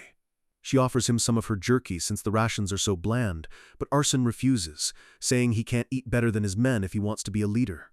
Luna tells him he's actually way kinder than people give him credit for. Arson thinks to himself that his sly villain face is just misunderstood, then wonders if Samuel is actually doing his job. Cut back to Samuel, who is lurking near the edge of the floating Sky Island's shadow. He's watching the Imperial Academy, and he has to admit, the humans seem way more organized than he expected. Suddenly, a bright flash of light erupts from the bottom of the floating fortress. Samuel's eyes go wide as he sees something massive descending through the clouds at high speed.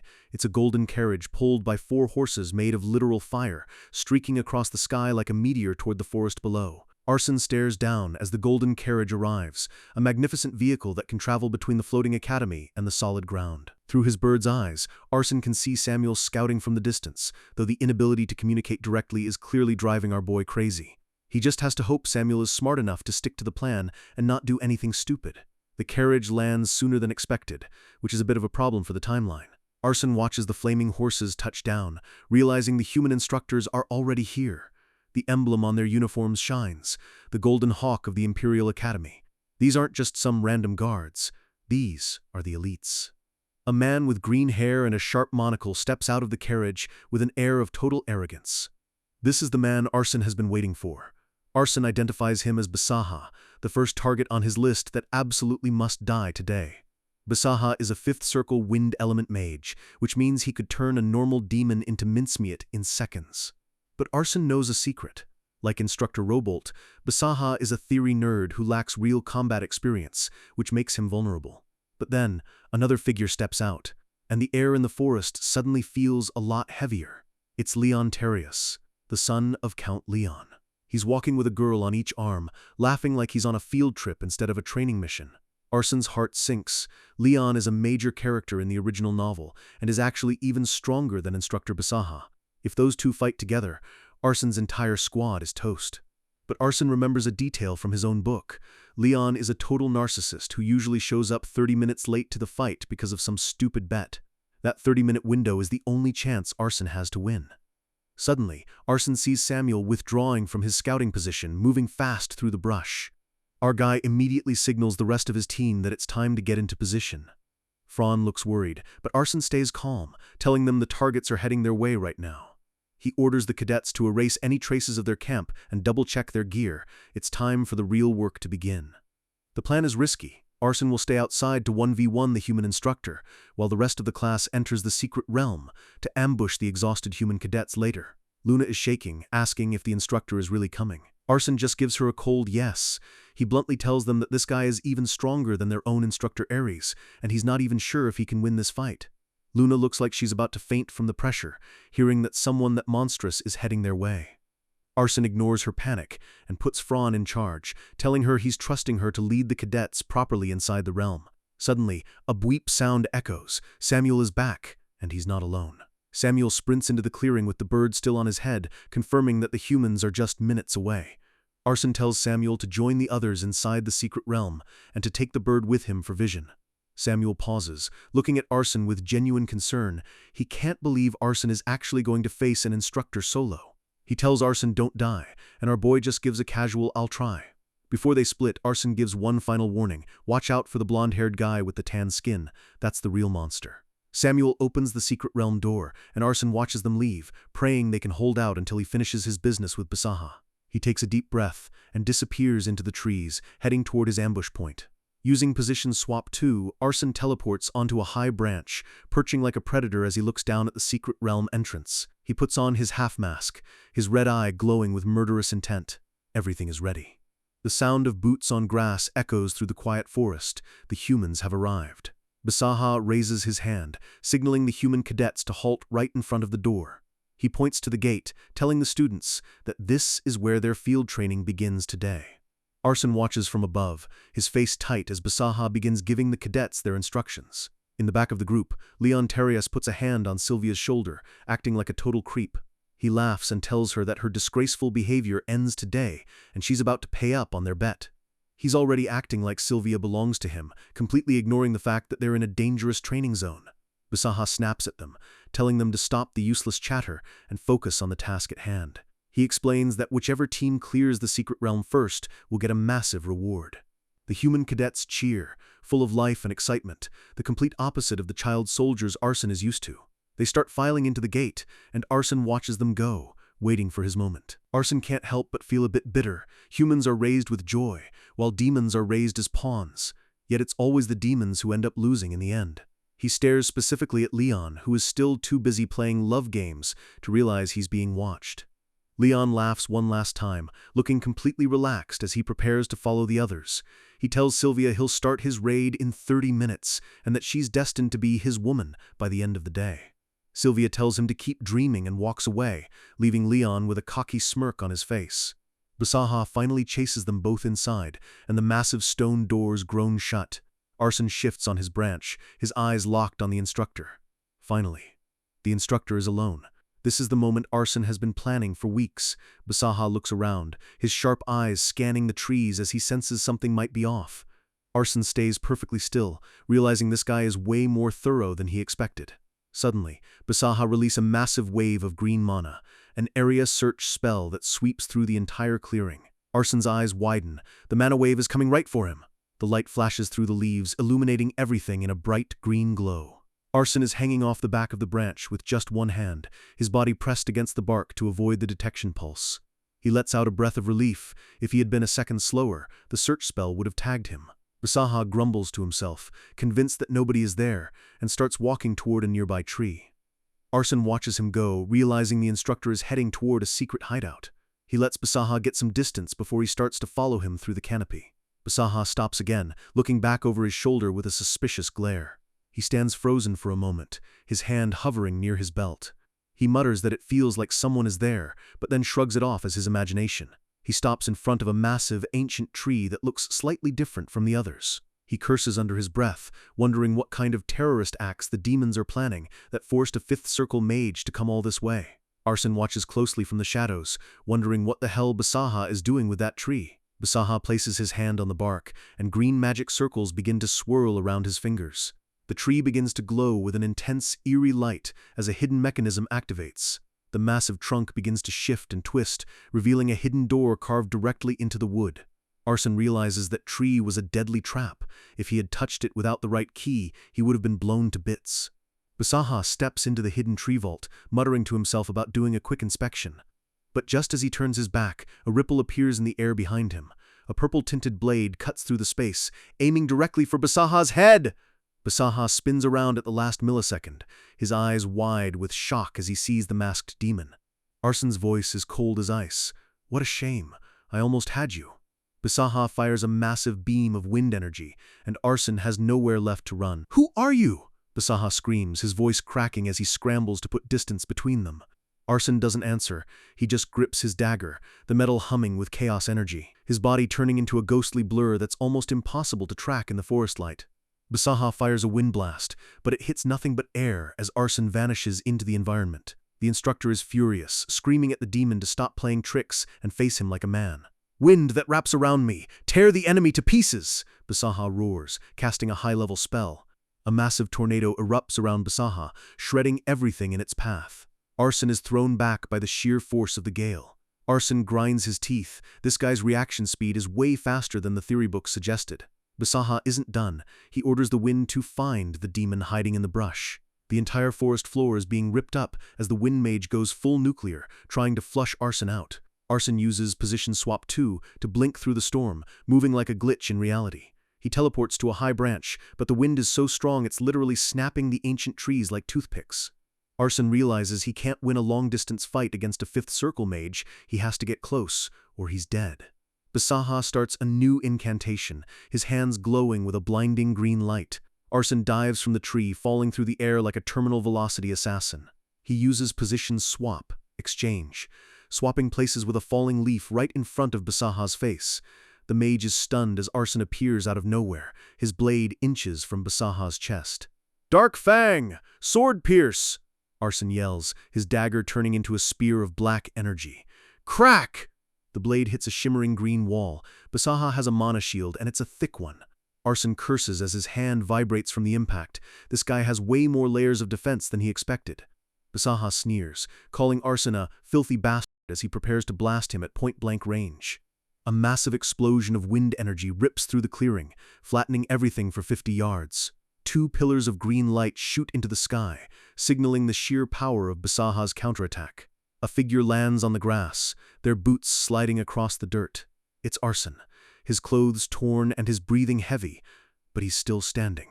He realizes the truth now. Basaha isn't just using a shield, he has 10 individual layers of mana wrapped around his body. Basaha hovers in the air, screaming for the rat to come out and die. Arson knows if he didn't have his chaos attribute, that last blast would have turned his bones to powder. He calculates his odds. He's already broken 2 layers. If he can just smash the remaining 8, the mage is history. Basaha summons a dozen mini-tornadoes, turning the area into a literal blender of death. Arson is being lifted off the ground, the wind trying to pull him into the sky where he'll be an easy target. "Psychokinesis!" he yells, using his mental power to slam his own body back down toward the earth. He's literally pinning himself to the ground with his mind to avoid being swept away. The beam hits, and a huge pile of logs and debris is smashed into a crater. Arson is buried under the rubble, his hand clawing at the wood as he gasps for air. He coughs up blood, but a dark smirk spreads across his face beneath the mask. He survived. Basaha lands on top of a fallen log, looking down at the corpse with a look of pure triumph. "So you finally showed yourself!" Basaha gloats, thinking he's won the fight. Suddenly, Arson swaps places again, appearing in mid-air right above the mage's head. Basaha fires another blast, but Arson is moving too fast, dodging through the air like he's dancing. The instructor is losing his mind, screaming at the half-demon brat who won't just stay dead.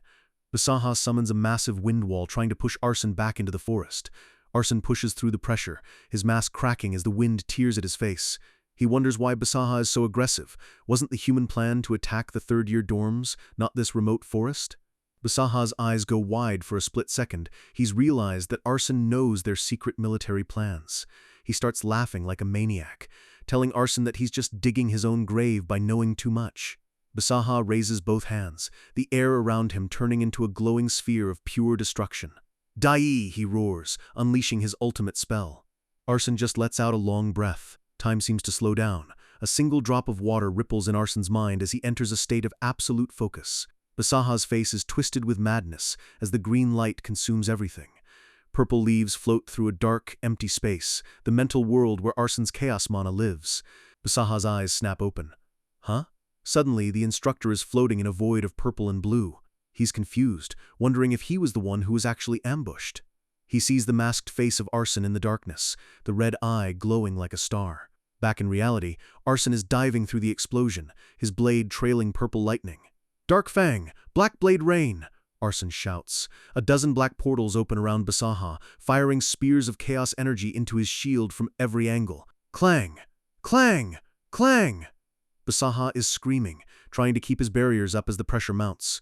Arson is counting 4, 5, 6, 7! The black blades are shattering the mana shields like they're made of glass. Basaha is terrified now, realizing his fifth circle defenses are actually failing against a cadet. He tries to fire one last desperate blast of wind to clear the area. Arson uses his final zap, appearing directly behind Basaha's neck. Basaha turns around, his face pale with the realization that it's over. Arson's voice is a whisper. Venom insect. A purple flash of light erupts as Arson lands the final blow, the poison worm sinking into Basaha's mana core. The battle is over. Arson's purple energy tears through Basaha's chest, ending the life of a fifth circle mage who thought he was a god. Basaha is choking on his own blood, unable to process the fact that he's dying at the hands of a half-breed student. He gasps out his final words, rambling about being a genius who was supposed to create a masterpiece that would rival the gods. But his arrogance doesn't save him. His body collapses, crashing into the dirt like a broken toy. Arson stands over the corpse, the black smoke of his chaos mana still swirling around him like a shroud of death. Our boy lets out a long, shaky breath, the adrenaline finally starting to fade. He slumps against the ground, admitted that Basaha was easily the most dangerous opponent he's ever faced in this world. He lifts his mask, checking his senses. He's relieved he didn't lose his sight or hearing this time as a price for his stealth. He pulls out a mana potion, realizing he needs to top off his tank before Leon Terias shows up to crash the party. He chugs the liquid but curses he can't taste a thing, meaning he lost his sense of taste as the trade-off for his high-level stealth. He turns his eyes toward the hidden door in the tree, knowing his real prize, the elixir, is waiting inside. But before he loots the place, he looks at the dead instructor's uniform. He rips off the Golden Hawk badge. He'll need this trophy to prove to Citan Academy that he really took down a Fifth Circle mage. He steps into the dark tunnel, lighting a mana lantern that casts long, flickering shadows against the wooden walls. He walks down the stairs, noting how convenient it is that the humans left a light source right at the front door. But as he gets deeper, a foul, rotten stench starts to fill the air, making his stomach churn. His boots click against the floor as the tunnel opens up into a massive underground chamber. He raises the lantern and freezes. The place isn't just a vault, it's a house of horrors. Huge glass tanks line the walls, filled with the preserved corpses of demons and bizarre mutated limbs floating in liquid. A demon skeleton hangs from the brick wall by its neck, a grim reminder of what Basaha was really doing down here. Arson realizes this is a biological laboratory where humans have been performing sick experiments on his kind. He remembers writing this in his novel, that experimenting on demons was okay because they were evil, but seeing it in person feels completely different. For the first time, Arson wonders if the humans in this world are actually the monsters, not the demons. He spots a specific jar on a desk, the target of Basaha's obsession, the homunculus. It's a tiny, pink, artificial life form created by literally grinding down countless demons into a mana slurry. Basaha wanted to use this thing to escape death, but the research clearly wasn't finished. Arson stuffs the jar into his bag, thinking he might be able to trade it to Instructor Robolt for some high-grade potions later. Suddenly, his bag starts twitching and making a weird squelching sound. "Whoa! What the?" Arson shouts as his living weapon, Solitude, lunges out of the bag like a starving beast. The black shadow blade smashes the jar, and before Arson can react, it swallows the homunculus whole. The black snake-like blade gulps down the artificial life form, its red eye glowing with a new, eerie intelligence. Arson's demon god necklace starts burning white-hot, reacting to whatever Solitude just did. The red gems on the chain flare up, illuminating the dark lab with a blinding crimson light. The necklace is literally absorbing the mana from the homunculus, pulsing as if it's finally waking up. Arson realizes the demon god's artifact is linked to these homunculi in a way he never wrote into his book. He curses Basaha for burning the research notes. Now he has no way of knowing what this connection actually means. He looks down at Solitude and blinks in surprise. The weapon has completely changed. Before it looked like a small dragon, but now it's a sleek, deadly black snake. Arson can feel the power radiating off the weapon. It's not just a blade anymore, it's something far more dangerous. He tests his zzz with the snake, and the transition is smoother and faster than ever before. He realizes the homunculus wasn't a failure for the snake, it was the key to its rebirth as a living creature. A dark shadow of a horned demon looms behind him for a split second, and Arson feels a chill run down his spine. He shakes it off, deciding that his sanity can't handle any more mysteries today. He finally finds it, the legendary elixir. It looks like a shriveled root, but the mana coming off it is staggering. He sits cross-legged and starts eating it, channeling his chaos mana to absorb every drop of power. An incredible heat surges through his veins, his blood vessels literally expanding as the elixir rewrites his mana circuits. The mana in the room begins to vibrate, blue sparks flying off the lab equipment as Arson's capacity hits its limit. He lets out a massive breath of steam, feeling like a completely different person. He checks his status window and his jaw drops. His mana has jumped from 1381 all the way to 2072. His unstable sword pierce has evolved into a permanent trait, and his killing intent and darkness skills have both leveled up. He clenches his fist, and thick black ribbons of darkness erupt from his hand like living whips. Now he can convert all his emitted mana into pure darkness, allowing him to vanish completely in the shadows. He knows he's gotten what he came for, but he's still got 10 minutes before Leon Terias is supposed to show up. He uses the vision link to check on the rest of his class inside the secret realm. He sees Samuel in the middle of a brutal brawl, using his shadow mouths to tear through the human cadets. Samuel is absolutely dominant, laughing as he pushes the humans back with overwhelming dark force. But suddenly, the necklace around Arson's neck starts screaming with red-hot heat again. A crack appears in reality right in front of him, blue digital distortions flickering in the air. Arson is paralyzed as a piece of information paper materializes from the necklace's light. It's an info scroll that shouldn't exist, a direct cheat code from the demon god. The The text on the paper is chilling. You can see the recent past. Arson is confused. Usually, the pendant just repeats the same demand to offer a god. He doesn't have a pen, so he uses a drop of his own blood to sign the contract and unlock the secret. The necklace flares, demanding that he reveal the pendant's true identity by making a divine sacrifice. Arson groans in frustration. He's a student, not a god-slayer. Where is he supposed to find a god to sacrifice? Suddenly, Samuel's face flashes in his mind through the vision link, looking terrified. The connection snaps tight, and Arson's consciousness is forcibly dragged out of his body. He sees Samuel screaming, blood spraying as a mental bridge forms between their souls. A massive explosion of red and black mana fills the lab as the vision takes hold. Arson clutches his head in agony as a voice echoes in his mind, telling him to use the pendant to see the truth. I will use the pendant!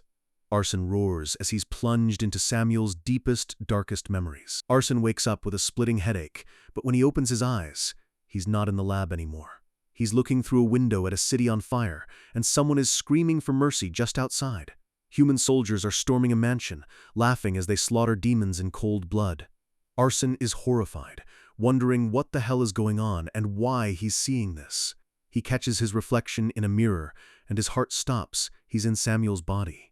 He's looking at a version of Samuel that's 10 years younger, a small, helpless child. He realizes this is the human-demon war from a decade ago, the night the House of Varus was destroyed. Outside, the family estate is being burned to the ground as the humans exterminate every single relative Samuel has. The door creaks open, and a tall, elegant woman steps into the room. Young Samuel lunges at her, crying out for his mother. Arson can feel the raw, pure love the boy has for her, but his mother's face is pale with terror. She tells Samuel to listen to her very carefully. She begs him not to look, not to listen, and not to move, no matter what happens in the next 5 minutes. Tears stream down her face as she tells him she loves him and that he must survive. Then she pushes him into a hidden closet. Samuel sits in the pitch-black darkness, hugging his knees and shaking as the door clicks shut. A voice booms from the bedroom. "You were hiding here!" Samuel watches through a tiny crack in the door as a human knight enters, calling the demons filthy creatures. The knight plunges a sword through Samuel's mother's chest right in front of the boy's eyes. The knight sneers, calling the mother pathetic and laughing about how the head of the house was easy to kill. Another soldier enters, praising Count Leon for taking the demon's head as a trophy. Samuel's eyes widen as a half-demon maid enters the room, pointing out that there are no relatives left. The maid betrayed her own master to side with the humans, hoping to be spared. The human knight just smiles a cruel, jagged grin, telling her he promised to let her go, not spare her. He decapitates the maid in one swing, her head rolling toward the closet where Samuel is hiding. The humans leave, laughing as they walk over the corpses they've made. A massive explosion rocks the building, the ceiling collapsing on top of the hidden closet. Everything goes dark as young Samuel is buried alive under the rubble of his own home. The scene shifts to days later. The fires have died down, leaving nothing but a graveyard of ash. A small, pale hand claws its way out of the dirt, the fingers bleeding and raw. Samuel crawls out, his voice a hoarse rasp as he wonders how many days he's been trapped without food or water. He finds his mother's body nearby, rotting in the sun. The boy breaks down, screaming for his mother in a voice that would break anyone's heart. But then, something dark and twisted begins to swirl around him, the first awakening of his shadow mana. Arson watches in absolute horror as the boy, driven mad by hunger and the dark mana, begins to eat his own mother's corpse to stay alive. "I said stop!" Arson screams in the vision, but he's just a ghost watching a tragedy that already happened. Arson's eyes snap open back in the lab, his breath coming in ragged gasps. He leans over, clutching his stomach as he tries not to throw up from the sheer intensity of the memory. He finally understands. He understands why Samuel is so cold, so arrogant, and why he hates Arson so much. To Samuel, a half-demon is the traitor who sold his mother to her killers, and humans are the monsters who made him eat her to survive. Arson looks at the red pendant, realizing the demon god wanted him to see this. He realizes the clear line between good and evil he wrote in his book was a lie. This world is a nightmare for everyone in it. He forces himself to calm down, knowing he has to focus on the mission before Leon Terrius arrives. He puts his mask back on, deciding that even if he knows Samuel's weakness now, his only goal is to get stronger. He sprints out of the lab, moving with his newly boosted mana capacity toward the secret realm. He's worried. The vision of the past took too long, and Leon might already be at the battlefield. He checks the vision link again. Sylvia and Samuel are still locked in a desperate struggle. He realizes that while it felt like days passed in the vision, only a few minutes have gone by in reality. Suddenly, the vision link with the bird gets statusy and starts to glitch out. The link cuts off completely. A force so intense has entered the area that it's making Arson's own mana unstable. Hurry! Arson tells himself. If he doesn't get there now, Leon Terrius will wipe out his entire class. Inside the secret realm, the sound of clashing steel echoes through the canyon. Human cadets are screaming as Samuel's shadows tear through their ranks like a hot knife through butter. Samuel's eyes are glowing bright green, his face twisted into a mask of pure demonic rage. A massive shadow jaw snaps shut, biting the head off a human soldier in a spray of blood. "You insect-like bastard!" A human cadet screams as Samuel dances through the chaos. Luna flashes through the air, her sword a blur of pink energy as she protects Samuel's blind side. Fran roars at the other demon cadets to form a defensive circle around Samuel while he prepares his ultimate spell. The demon squad stands back to back, a wall of dark steel and magic facing down the remaining humans. Samuel smirks, telling Fran it's time to show these humans why they should fear the House of Greed. He raises a massive sphere of concentrated shadow mana, the air literally groaning under the weight of the spell. A giant shadow tornado erupts, swallowing the human cadets and tossing them into the air like ragdolls. Sylvia is on her knees, her armor shattered, staring at Samuel with a look of pure terror. She realizes they've lost and screams for her surviving cadets to tear open their return scrolls and escape back to the floating island. The cadets frantically fumble with their scrolls, their hands shaking as death looms over them. Golden beams of light shoot into the sky as the cadets begin to teleport away, leaving Sylvia behind. Samuel isn't having it. He lunges forward, screaming that he won't let a single one of them escape alive. Sylvia screams as a massive shadow jaw opens up right in front of her face. "Bite them to pieces!" Samuel roars, his killing intent filling the entire canyon. Crack! Suddenly, the shadow jaws are frozen solid, turning into pillars of jagged blue ice in a split second. Samuel is stunned, wondering if Arson failed to stop the instructor or if something else just happened. A massive, cold silhouette appears through the mist of the freezing air. A man with a giant hammer on his back steps forward, his voice deep and full of murderous calm. Leon Terrius has arrived, and he's looking at the demon cadets like they're nothing more than trash that needs to be swept away. The atmosphere in the canyon does a complete 180 as a monster walks into the clearing. This guy isn't just another cadet, he's a walking natural disaster. With a single step, the ground beneath Leon Terrius shatters into a web of ice, the freezing mana snuffing out the heat of the battle instantly. Samuel's eyes go wide as he screams for everyone to get on guard. He can feel the sheer gap in power just by looking at this newcomer. Leon doesn't even look stressed. He has a smug, terrifying grin on his face as his eyes glow with a lethal blue light. He swings that massive hammer with the speed of a whip, sending a wave of frost crashing through Samuel's shadow defenses. The impact is deafening. The sheer force of the ice magic blows the demon cadets back like they're made of paper. Samuel stares at the massive shadow of the hammer looming over him, realizing that his vaunted shadow magic is being completely neutralized. The female cadets let out a scream as they're tossed into the dirt, the cold air lunging into their lungs and stealing their breath. Fran demands to know who this guy is, but deep down, they all know they're looking at a tier of strength they aren't ready for. Leon ignores the demons entirely, walking straight toward the injured Sylvia like a knight in shining armor, though his vibes are way more villain. He reaches out a hand to her, his voice dripping with that fake hero energy as he asks if she can stand. Sylvia looks annoyed even while bleeding, telling him she can stand on her own and she doesn't need his charity. She tries to move but stumbles, and Leon catches her, his face looking way too satisfied with her being vulnerable. He demands a situation report, his eyes finally darting toward the demons with a look of pure disgust. Sylvia tells him the grim truth: 8 human cadets are already dead, and the survivors had to teleport out just to stay alive. Samuel is listening to this, his face bruised and bloody, realizing he's become the evil in their story. Leon pats Sylvia's head like she's a child, a move that would normally get his hand chopped off, but right now she's too weak to fight back. He tells her she's done enough and that he'll handle the trash remaining on the field while she returns to safety. But Sylvia is no coward.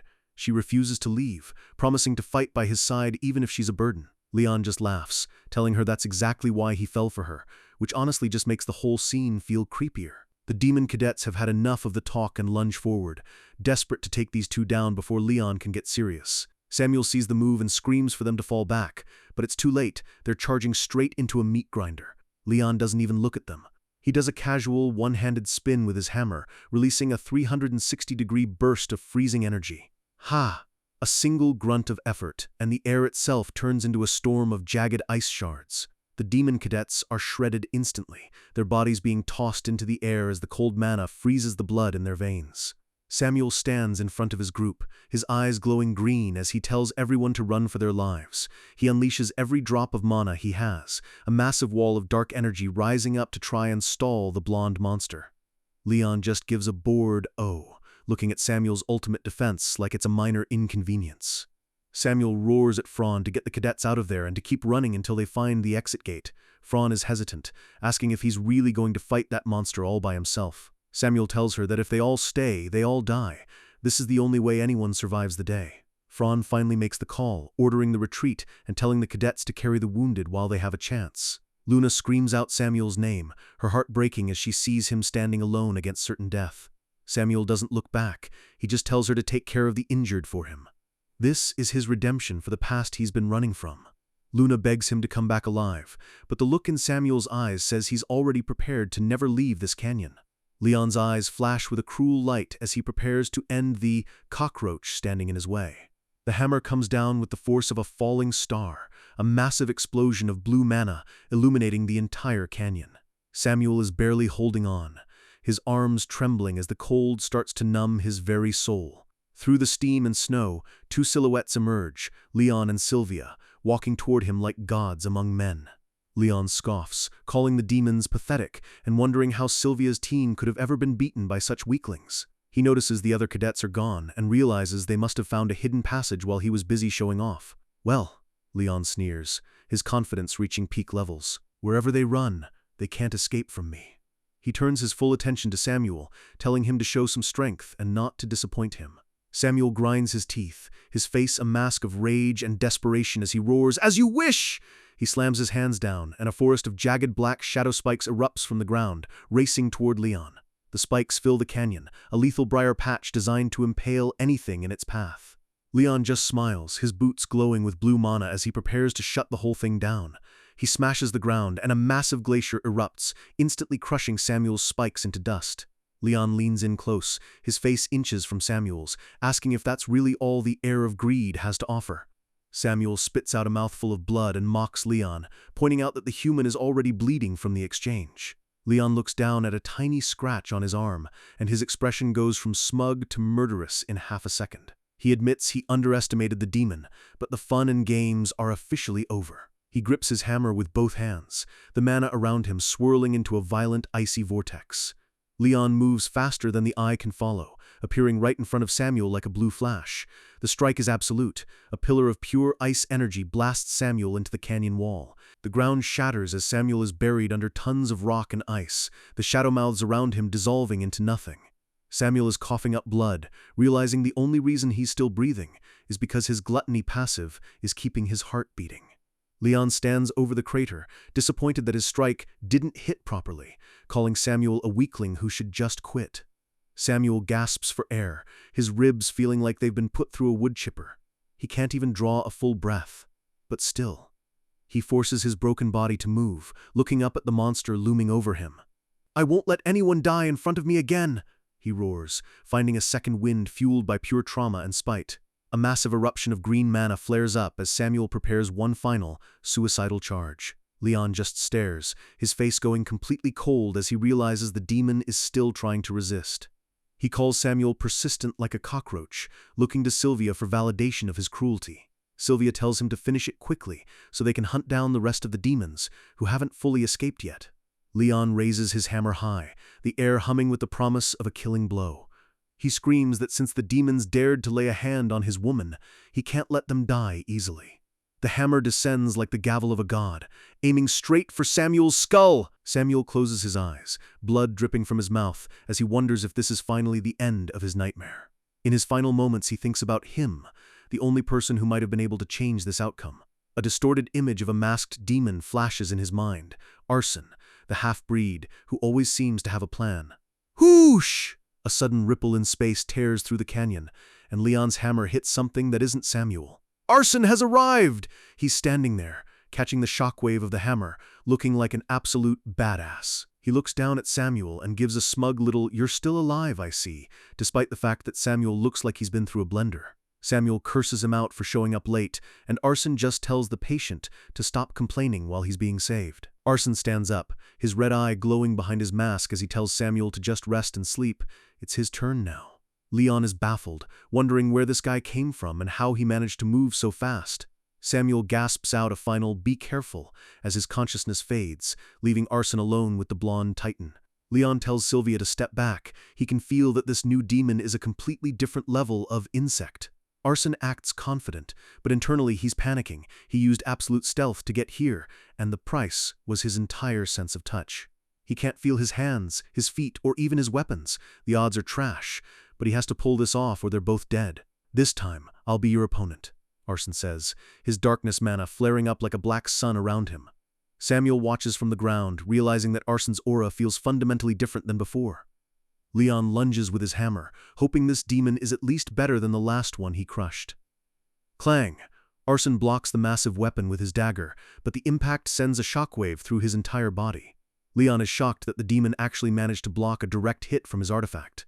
He starts laughing, finding the situation impressive as he unleashes a flurry of hammer strikes. Arson activates Eyes of Arrogance. He can't predict the hammer's magical path, but he can read every twitch in Leon's muscles. He dances through the ice storm, his movements precise and eerie, dodging death by mere inches. Our boy gets a hit in, his dagger slicing through Leon's defense and drawing first blood. Leon freezes for a second, a look of pure rage crossing his face. Arson taunts him, asking what's wrong and telling him not to hesitate. Arson realizes that not being able to feel pain is actually a massive buff in a high-stakes brawl like this. He uses Position Swap, Designate, swapping his position with a pebble behind Leon's head. He lands a heavy blow on Leon's neck, the black mana exploding on contact. "Got you!" Arson yells, preparing to unleash his evolved black blade. Suddenly, Leon's hammer glows with a blinding blue light. Arson realizes he made a massive mistake. He forgot a crucial detail. The hammer is a bound artifact that automatically returns to its owner's hand with enough force to shatter stone. The hammer flies back, smashing into Arson's side with the force of a freight train. Leon catches the weapon, his power surging as he realizes he can't let this bug live another second. He leaps into the air, the entire canyon being consumed by a massive blizzard of freezing mana. "You dare surprise me?" Leon roars, his ego completely shattered by the fact that he was actually touched by a demon. The hammer comes down with a literal thunderclap of ice, and Arson has nowhere left to dodge. The impact is brutal. Blood sprays everywhere as Arson's defense is completely bypassed. Arson screams internally as his right arm is shattered into a dozen pieces. Desperate, he unleashes Fang of Darkness, Black Blade Rain, hoping to overwhelm Leon with numbers. Leon just calls it another cheap trick and spins his hammer, creating a tornado that bats the black blades away like flies. The air is a chaotic mess of black energy and blue ice as the two strongest cadets on the field clash. Arson reaches out one last time, his red eye burning with a final, desperate flame. "Persistent bastard!" Leon screams as he delivers a point-blank blast of ice magic. Arson is sent flying, his body bouncing off the canyon floor like a skipped stone. Leon stands over him, his hammer glowing with the promise of execution. "Now I'll finish you, you insect!" Arson is staring at the sky, every bone in his body feeling like it's been turned into gravel. He can't even move a finger. He tells himself to get up, his mind screaming at his body to do something. Anything. Leon leaps into the air for the final smash, a look of sadistic joy on his face as he prepares to crush Arson's skull. Arson's vision starts to fade to black. Am I really going to die here? Suddenly, a blinding golden light erupts in his mind, and everything goes silent. He's floating in a white void, his body looking perfectly healthy and his clothes completely clean. He lets out a confused groan, wondering if this is what the afterlife looks like for a villain. Gasp! What? Arson sits up, looking around at a space that feels both empty and infinite. In front of him stands a massive, ornate golden mirror, reflecting nothing but the white void. He touches his face, noticing his mask is gone, and all his lethal wounds have vanished like they were never there. "Have you been well, Creator?" A familiar, mocking voice echoes through the silence. Woo-hyun stares at his reflection, but the reflection is moving on its own. It's the real Arson Adel. The reflection apologizes for startling him, claiming the situation outside was so urgent he had to pull him into this mental space. Woo-hyun isn't having it, telling the reflection he's not happy to see him at all since he's been watching him suffer this whole time. He sighs and demands 3 answers from this mirror version of himself. First, he asks where the hell they are. The reflection tells him he can answer that one for free. Woo-hyun is pissed that the reflection is even thinking about payment after he just died, but the entity tells him that even he has to pay a price for providing info.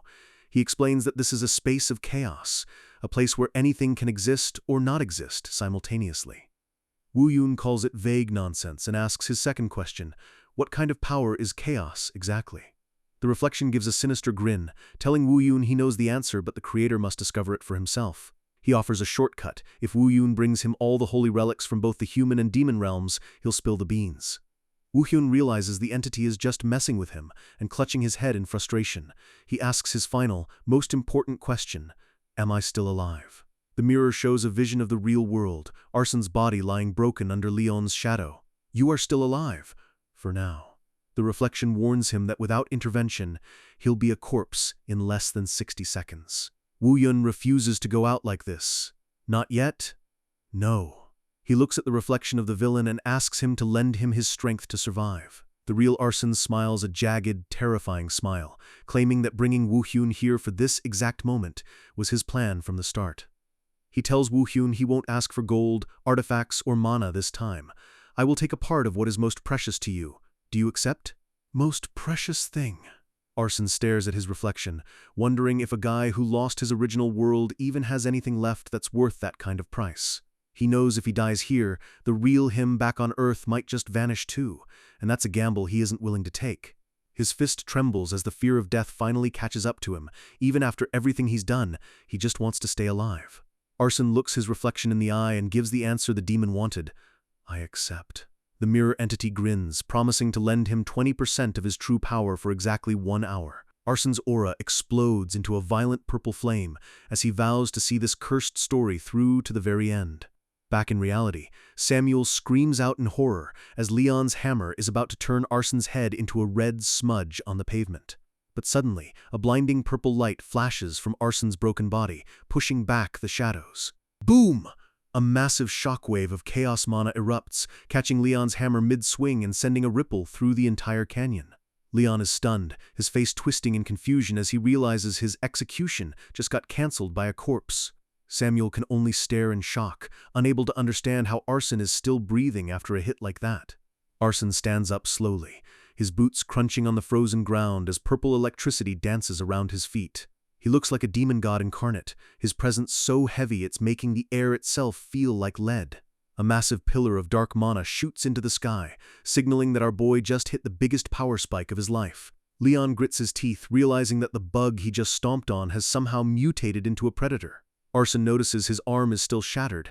It looks like the power-up fixed his mana, but it didn't do a thing for his broken bones. He checks his status window and his heart skips a beat. His mana has literally doubled, jumping from 2,000 to over 4,300. His skills have evolved too. His darkness has turned into jet black, and his killing intent has reached a terrifying new tier. It's not perfect, his psychokinesis and sword skills are the same, but it's more than enough to make Leon regret waking up today. He looks at Leon, who's still glowing with blue ice mana, and wonders if this borrowed power is enough to put down a monster like him. Leon demands to know what kind of trick he's using to stay alive, his arrogance finally being replaced by genuine irritation. He sneers, mocking Arsen for awakening right before his death, but you can see the sweat start to bead on his forehead. Arsen doesn't waste time talking. He lunges forward, a blur of purple and black that Leon can barely track. Leon swings wildly, but he's hitting an illusion of darkness while Arsen moves through the shadows like a ghost. Arsen's red eye glows behind his mask as he tells Leon that he already knows exactly who he's dealing with. Leon is baffled, demanding to know what the hell the demon is talking about. Arsen mocks him, pointing out that Leon has used the same insect insult 3 times. It's clear the hero is running out of material. Leon's face goes dark, a cold, jagged smile spreading across his lips. He tells Arsen he's going to stomp him to death again, and this time he's going to enjoy every second of it. He slams his hammer down, creating a massive explosion of ice that shatters the canyon floor into a million pieces. Arsen dives through the shards, his eyes locked on the target. The real fight starts now. Leon laughs, telling Arsen he isn't the only one with high-tier magic tricks up his sleeve. He spins his hammer like a propeller, summoning a violent, freezing vortex that swallows the entire clearing. Arson mutters as the wind starts to rip at his clothes and freeze his skin. A blizzard of jagged ice blades flies toward him, threatening to turn him into a human pincushion. Arson roars black blade rain, summoning dozens of chaos portals that fire back with equal ferocity. The two spells collide in midair, a chaotic symphony of shattering ice and exploding darkness. Arson uses his psychokinesis to keep his feet on the ground, struggling to find a way through the overwhelming gale. With a final push of mana, he manages to stabilize the air around him, but he's burning through his reserves fast. Leon is impressed, his blue eyes flashing as he sees the demon actually matching his output. He teleports behind Arson, his shadow looming over our boy like the Reaper himself. "Hello?" Leon whispers with a sadistic grin, swinging his hammer at point-blank range. Arson barely swaps out in time, the hammer smashing the rock where his head was just a millisecond ago. He lands on a floating piece of rubble, his breathing heavy as he realizes how close that was. Leon calls him a cockroach for dodging, his frustration finally boiling over into pure, unadulterated rage. Arson taunts him back, telling Leon his attacks are too slow and that he should blame his own lack of skill. Leon stops moving, his body shaking with fury as he realizes he's actually being looked down on by a demon. Arson prepares his final move, knowing he only needs one clear opening to end this. Suddenly, a weak voice echoes through the canyon. Adele. Samuel is clawing his way through the dirt, screaming at Arson not to lose to human trash. Leon looks over, surprised that the blue-haired brat is still alive enough to talk trash. Sylvia steps forward, shouting at Samuel, asking how a demon has the right to call humans trash after the war they started. She blames the demons for the massacre and the suffering of her people, her voice full of righteous fury. Samuel just gives her a cold, empty stare. Nonsense. He reveals the truth. It was the humans who started the war and massacred the demons first. Sylvia is stunned, telling him he's delusional and trying to twist history to make himself look like the victim. She claims everything is recorded in the official human histories, but Samuel's eyes tell a different story. He screams that his family never once invaded the human world, yet they were all slaughtered in their own home. His voice breaks as he asks Sylvia why they had to die if they were innocent. Arson interjects with the cold, hard truth. The humans didn't attack for justice. They did it because the demon realm was profitable. He tells Sylvia straight up, the invasion was just business. Sylvia is horrified, refusing to believe her people would start a war that killed thousands just for money. Arson explains that to the humans, the demon world is just a giant chest of gold and elixirs waiting to be looted. He looks at Leon, asking if they should ask Lord Terius directly since his family was leading the charge. Leon just brushes it off, telling Sylvia she's talking nonsense and that they should focus on the mission. Arson smirks. He can see the doubt starting to grow in Sylvia's eyes, and that's a weapon all on its own. Sylvia tries to ignore it, screaming at Leon to finish the demons off immediately. Leon raises his hammer, but he's not aiming for Samuel, he's aiming for Arson, his eyes burning with a blue, icy madness. Arson's eyes go wide as he realizes Leon is about to go full nuclear. Leon's voice is a low, guttural growl as he looks at the demon and Sylvia, realizing his perfect world is falling apart. He roars that he'll feel better once he tears Arson apart and kills everyone in this canyon. The air freezes instantly as Leon unleashes a massive tidal wave of ice energy, turning the canyon into a literal glacier. Samuel watches from the ground, amazed that Arson is actually fighting this monster on equal ground. Arson taunts Leon, telling him it's pathetic that he's taking his anger out on the demons just because he's losing his grip on Sylvia. Leon roars in fury, his hammer strikes becoming faster and more desperate as he tries to crush the masked villain. The ground explodes under the pressure, and Arson has to use every bit of his heightened mana to avoid being flattened. Leon is moving like a blue streak, his rage giving him a massive speed boost that catches Arson off guard. Arson uses Position Swap 4 to blink through the air, trying to find a gap in Leon's relentless assault. Leon predicts the move, landing a brutal kick right in Arson's chest that sends him reeling back. Arson is shocked. This guy is actually reacting to a level 4 swap. His combat instincts are insane. Arson realizes he's at a massive disadvantage. His mana is running low, his Black Blade Rain is on cooldown, and he's out of potions. Leon is breathing hard, his eyes glowing with a murderous light as he decides he's willing to die just to take Arson with him. Arson looks over at Samuel and gives him a weak thumbs up, claiming he's still fine. Samuel scoffs, asking how he can be fine with a body that looks like it's held together by duct tape and spite. Arson gets a dark look in his eye. He's found a way to win, but it's going to be the riskiest move of his life. He teleports over to Samuel, telling him he needs his help to pull off a 1-in-a-million play. Leon sees them plotting and fires a massive beam of ice, trying to end the conversation permanently. Arson grabs Samuel, carrying him through the air as he dodges the lethal frost beam. He looks Samuel in the eye and begs him to trust him just this once. Samuel finally grunts and says, "Got it!" Arson uses his swap one more time, but this time he's not aiming for a pebble, he's aiming for Leon's own armor. Leon smirks, thinking it's another predictable move, but he doesn't realize Arson has a secret stowaway. Suddenly, a mass of shadows pinning him to the ground. Samuel's shadow mouths locking him in place for just a split second. Samuel is screaming with effort, knowing his magic won't hold a monster like Leon for more than a breath. "That's enough," Arson says, appearing right in front of Leon with his dagger raised. Leon tries to move, but his armor is tangled in the shadows, leaving his chest wide open. But Arson doesn't stab him with the dagger. Instead, he reaches into his sleeve and releases a black blur. Solitude, the black viper, lunges forward with lightning speed and sinks its fangs directly into Leon's neck. Leon lets out a blood-curdling scream as the viper's lethal venom begins to flood his system. Arson smirks beneath his mask, praising Solitude for acting like a true predator when it mattered most. Leon unleashes a final desperate burst of ice mana, blowing everyone back as he tries to purge the poison. Arson crashes into the canyon wall, his torso a bloody mess from the recoil of Leon's last blast. He coughs up blood, realizing he let his guard down too early after landing the hit. He looks up and sees a silhouette looming over him through the dust. It's Leon, and he's still standing. Leon is gasping for air, his skin turning pale as the poison starts to shut down his organs. He raises his hammer one last time, his voice a hoarse whisper as he swears to kill Arson. But his knees buckle and he collapses into the dirt, the hammer falling from his lifeless grip. Arson mocks him, asking how the taste of a bug suits a high noble like him.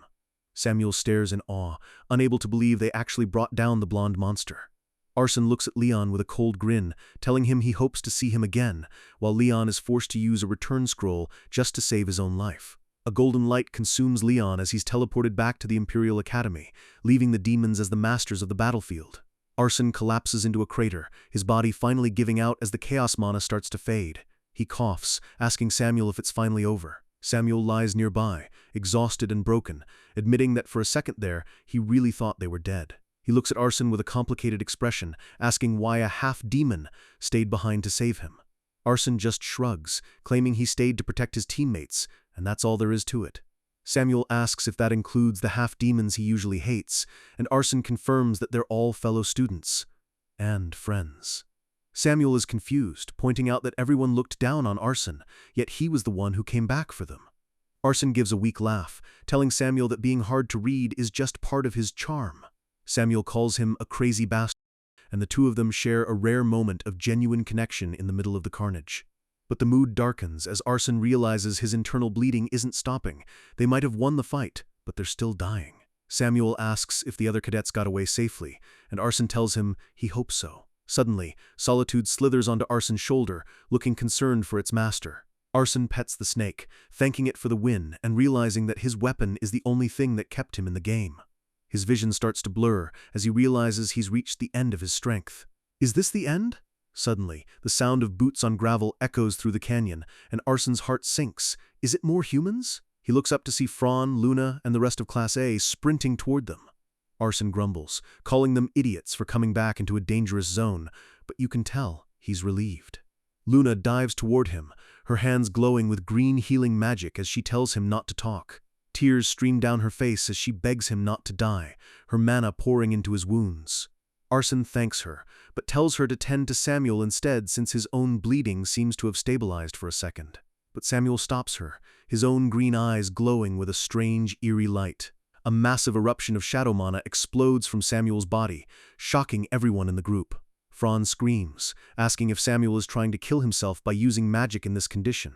Samuel ignores her, looking directly at Arson. "I need to borrow your body for a moment." Arson is too weak to resist, staring up in confusion as the shadows begin to swallow him whole.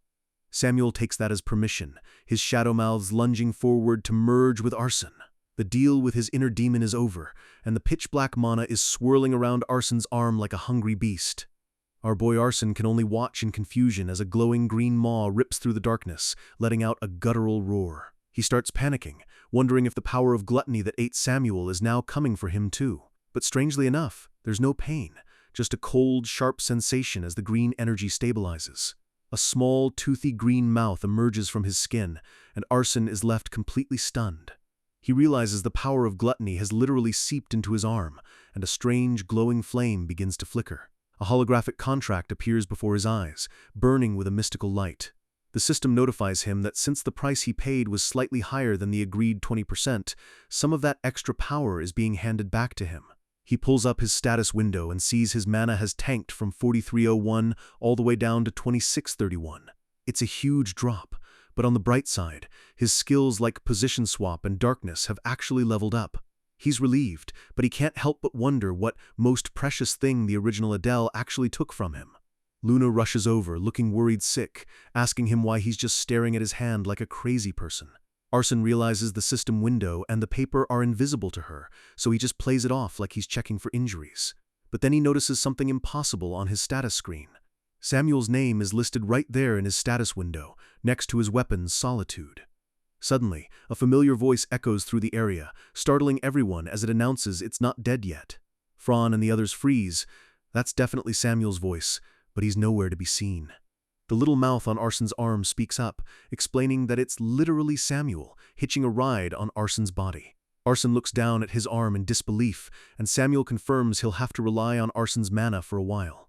Samuel admits he burned through too much energy, and would have died even with healing magic. This parasitic form is his only way to survive, and he claims he can get his real body back in a few months. Arsene is skeptical, asking why he had to choose his arm of all places. Samuel bluntly explains he needs a massive daily dose of mana to rebuild himself, and Arsene is basically a walking battery. Arsene tries to point out that Fran and Luna have more mana, making the girls blush and stutter in protest. But Samuel has a pervy reason. He shares vision with his host, and since Arsene shares a room with the girls, he's staying right where he is. The other male cadets are horrified, realizing Samuel is basically a permanent hidden camera now. Fran looks at the mouth arm with total disgust, calling it, and Arsene, the absolute worst kind of pervert. Samuel just laughs it off while Arsene grits his teeth, realizing his reputation is officially down the drain. Pushing the jokes aside, Arsene gets serious. They're sitting ducks in the human realm and need to move. Fran agrees, but reminds him that the return gate won't open until the next day. Arsene suggests hiding out in the secret laboratory of the human instructor he killed, which should be safe for 24 hours. Fran starts to mobilize the survivors, but the Samuel mouth on Arsene's arm tells them to wait. He detaches a green tentacle, saying that eating the human corpses nearby will help him recover his strength way faster. Luna looks around at the fallen demon cadets, her voice trembling as she asks if they can at least bury their own people. Arsene has to be the cold one here. They have no time for burials, and he asks Samuel if he can carry them. Samuel turns into a jagged, toothy shadow, saying he can eat them, but he's got no way to carry a bunch of dead bodies. Luna's heart breaks as she realizes they have to leave their friends behind in the dirt. The other cadets look down in shame, finally accepting the brutal reality of their situation. Fran looks at Arsene, wondering if he can even walk in his condition. A cadet named Ryuk steps forward, offering to support Arsene since he's relatively uninjured. Arsene recognizes him as one of the guys who bullied him in the cafeteria and is surprised by the sudden kindness. Ryuk apologizes for his past behavior, thanking Arsene and Luna for saving their lives back there. Arsene gives a small, tired smile, glad that the class is finally starting to unite. Even Samuel seems impressed, though he remains silent as he clings to Arsene's wrist. Suddenly, a sharp beep cuts through the air, and Arsene looks up to see a small shadow diving from the sky. It's Sijo! The little scout bird lands on Arsene's shoulder, chirping happily that it survived the chaos.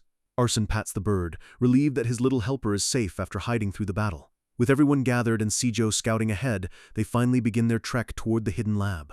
The sun sets over the human mountains, a beautiful sight that masks the deadly pursuit coming for them. Cut to the Imperial Academy, a massive floating fortress that serves as the heart of human power. A pair of polished black boots clicks against the marble floor as someone walks with purpose. The hallways are buzzing with gossip. Everyone is terrified because the untouchable Leon Terrius came back in a desperate state. Instructor Madeline, a woman with flowing purple hair and a sharp gaze, commands the crowd to move aside. She stares down at Leon, her face pale as she demands to know what could have possibly broken him like this.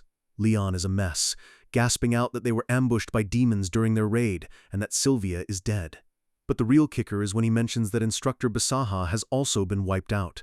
The cadets nearby lose their minds. A fifth circle mage like Basaha dying to students shouldn't be possible. Madeline raises a hand for silence, her eyes burning with a cold, calculating fury. She assumes the demons must have sent an elite assassin hidden among the students to take out a full instructor.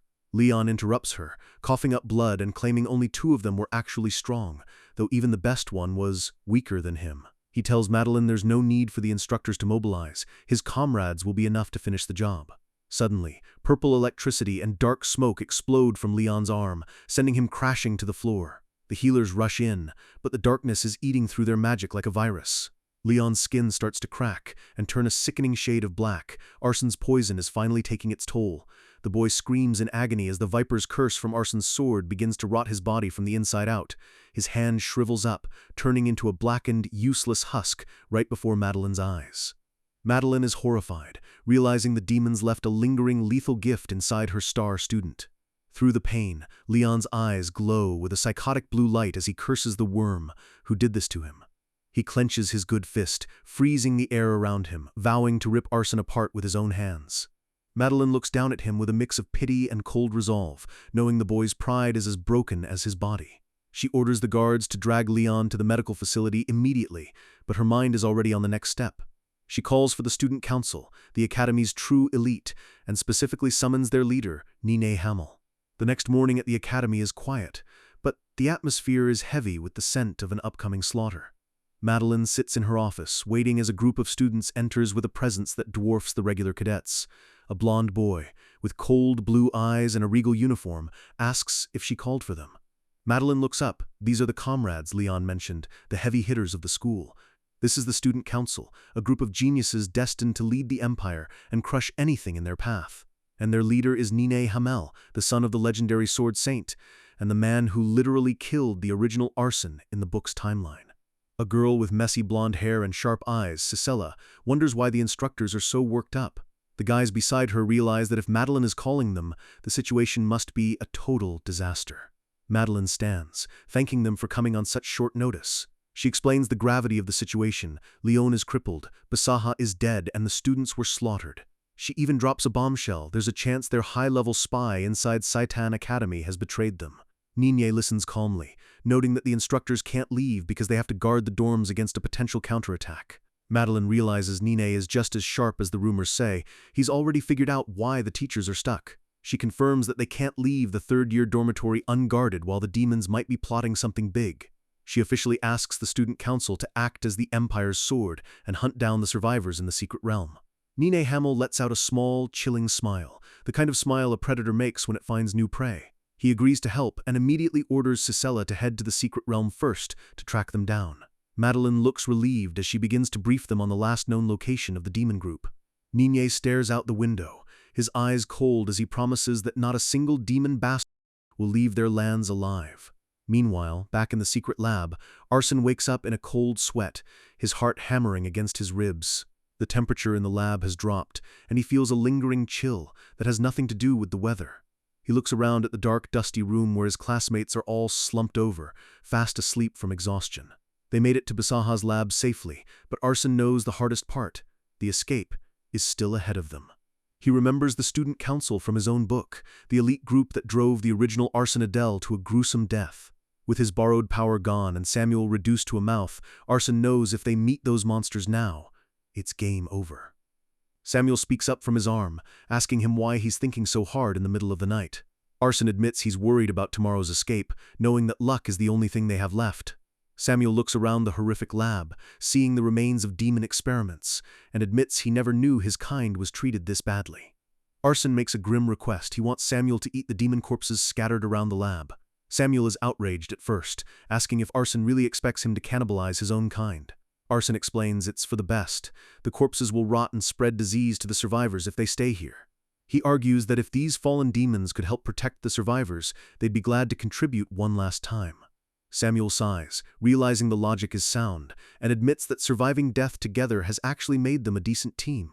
A few minutes later, the lab is cleared of remains, leaving nothing but empty tables and bone fragments. Samuel says he's exhausted, and tells Arson to pour some mana into the green flame if he needs to wake him up.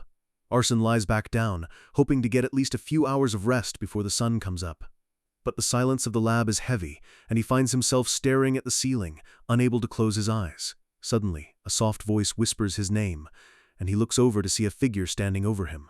It's Luna.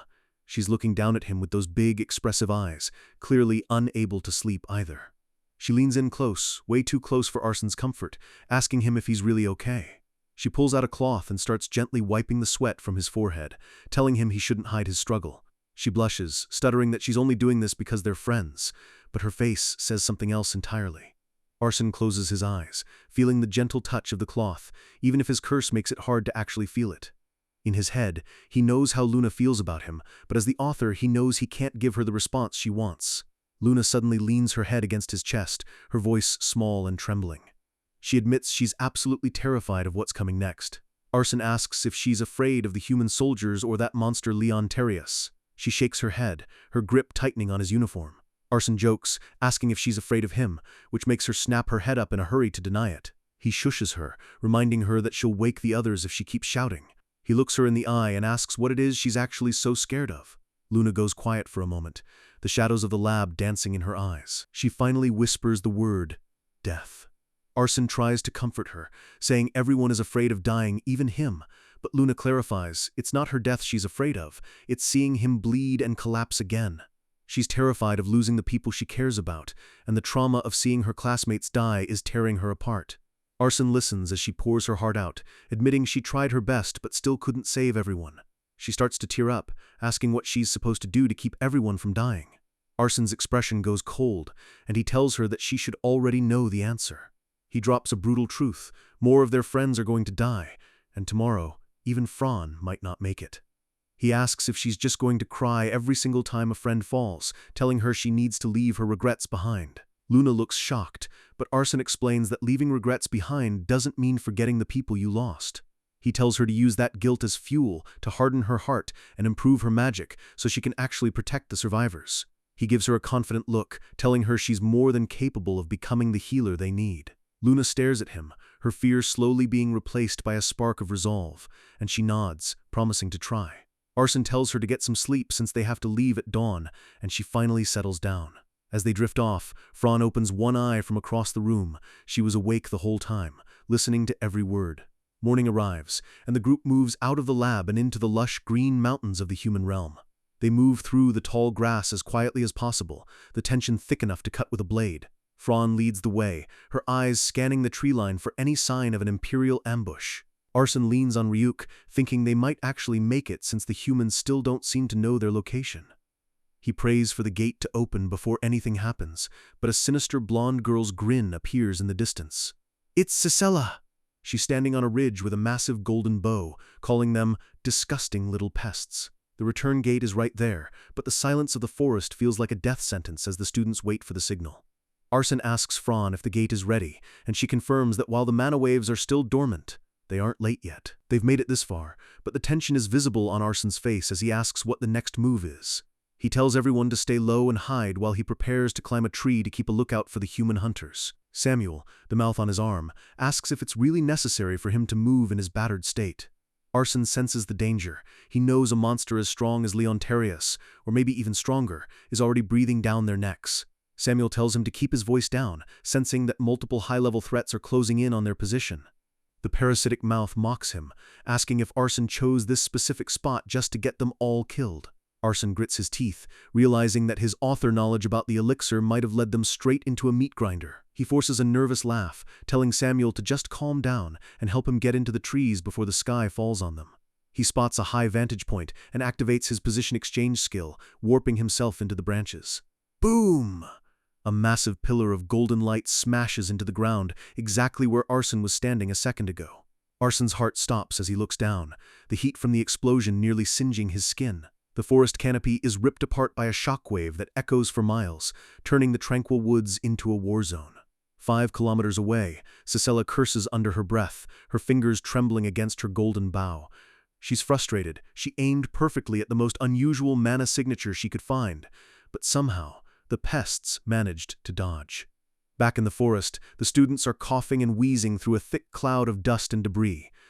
Luna screams for Arson, and he calls out from the tree, standing over a massive crater that used to be their hiding spot.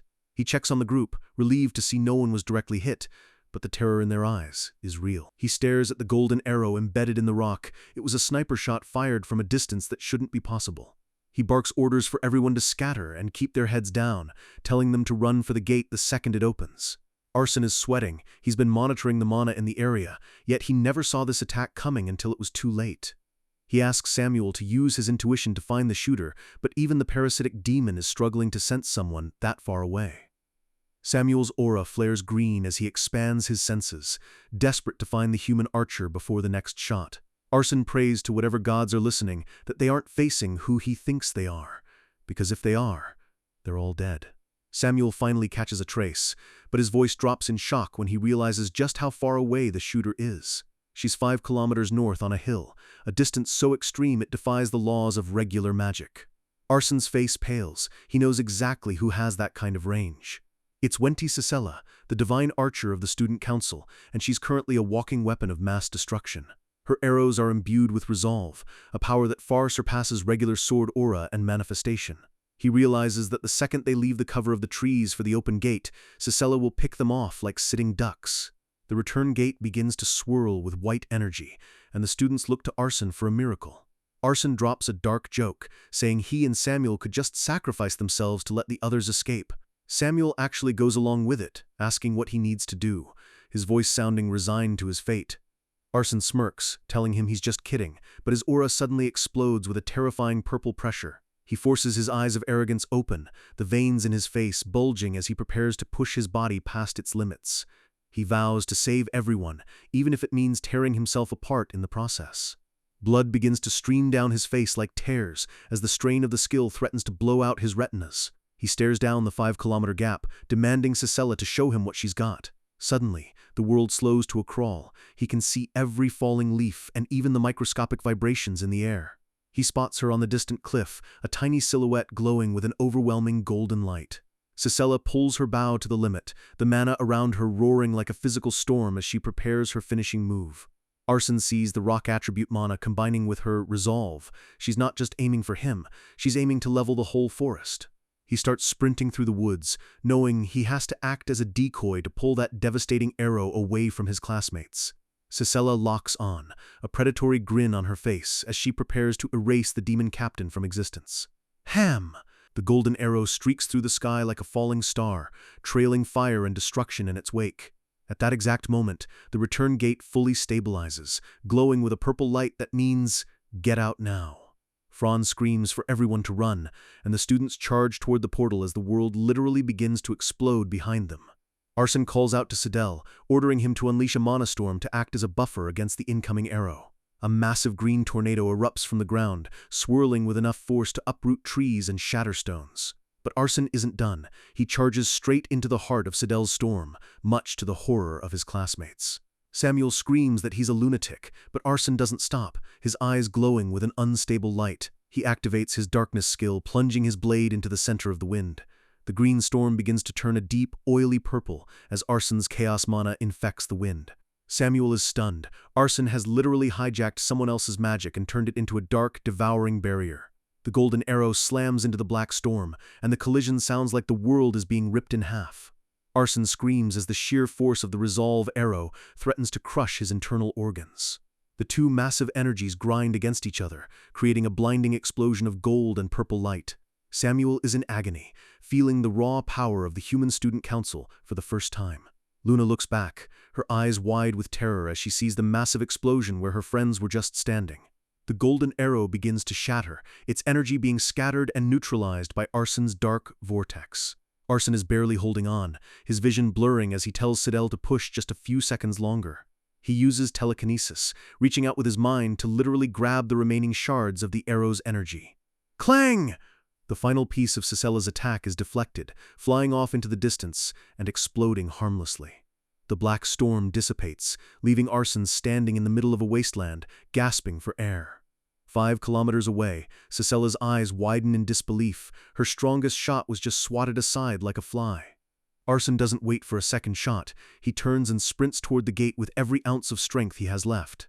Fran and Luna reach out, their voices desperate as they tell him the gate is about to shut forever. Sisela's face twists in rage, her teeth bared as she prepares to fire a barrage of arrows in a last-ditch effort. She screams "Die!"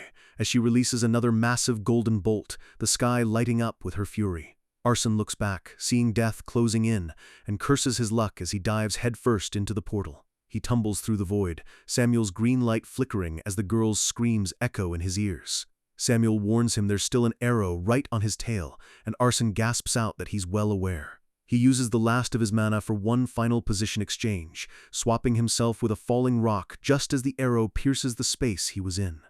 He hits the floor on the other side with a sickening thud, his body finally giving out as the portal snaps shut.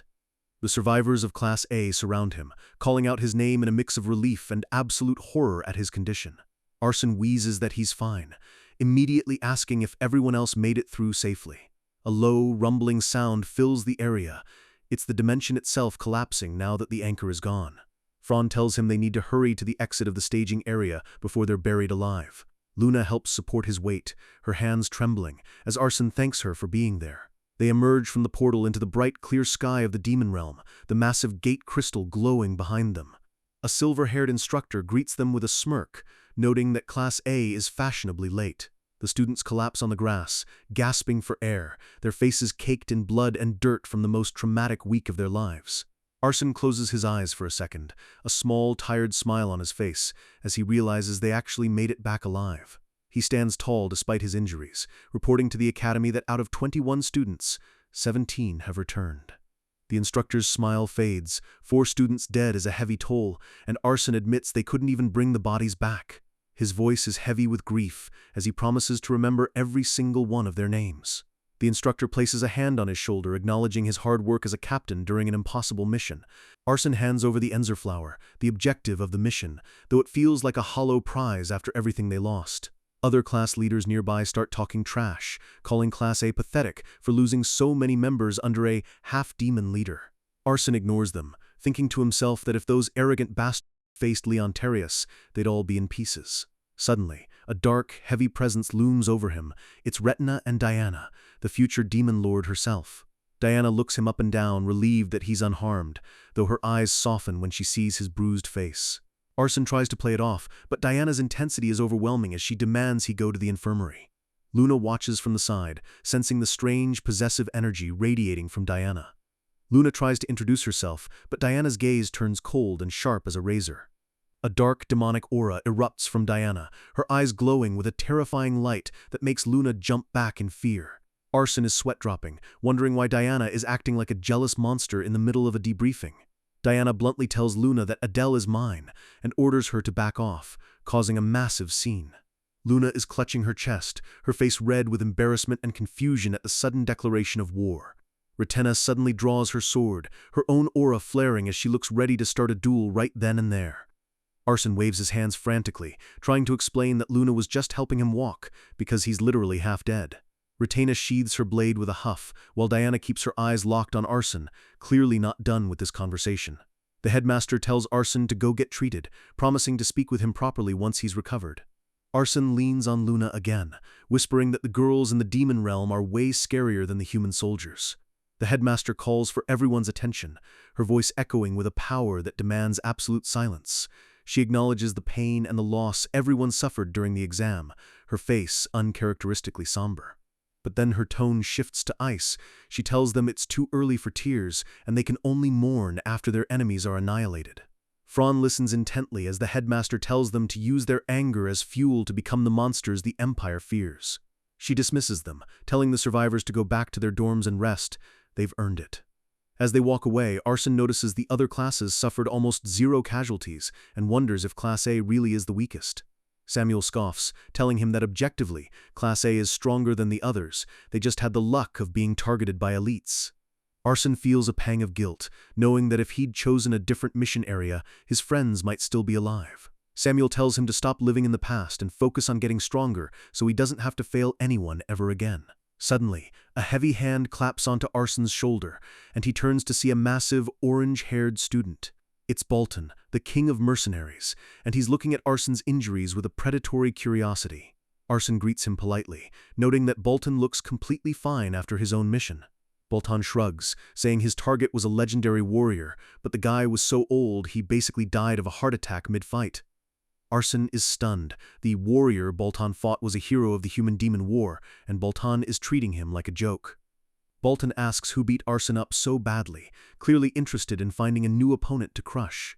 Arson plays it off with modesty, saying he just got lucky against a very difficult opponent. Bolton grins and points a finger at him, telling Arson to get healed up so they can have a proper fight next time. Luna watches him walk away, asking why everyone at this school is so obsessed with fighting Arson.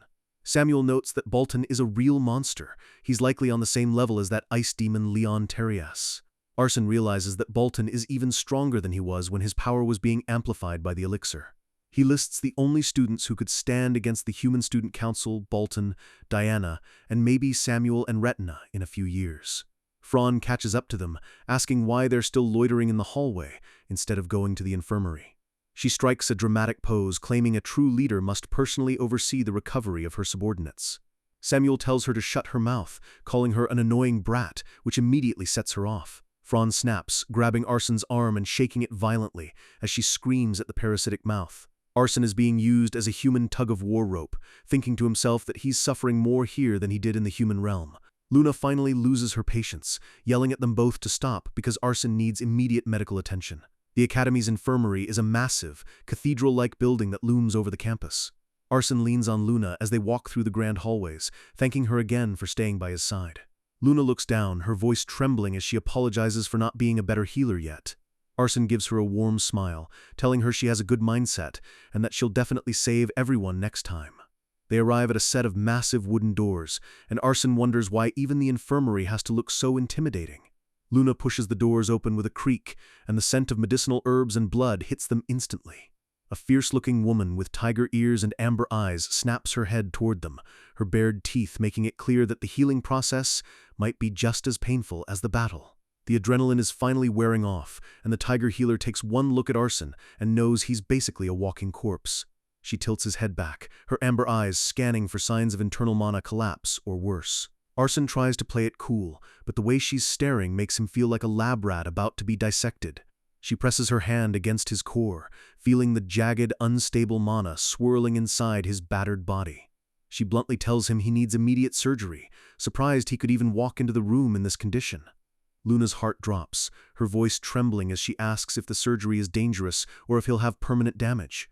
The healer smirks, asking Luna if this pathetic boy is her boyfriend, catching the poor girl completely off guard. She tells Luna to clear out for 3 hours while she works her magic, and Arson gives a weak nod to reassure his friend. As Luna leaves, the healer snaps on her gloves, ready to start the anesthesia and get to work on our boy.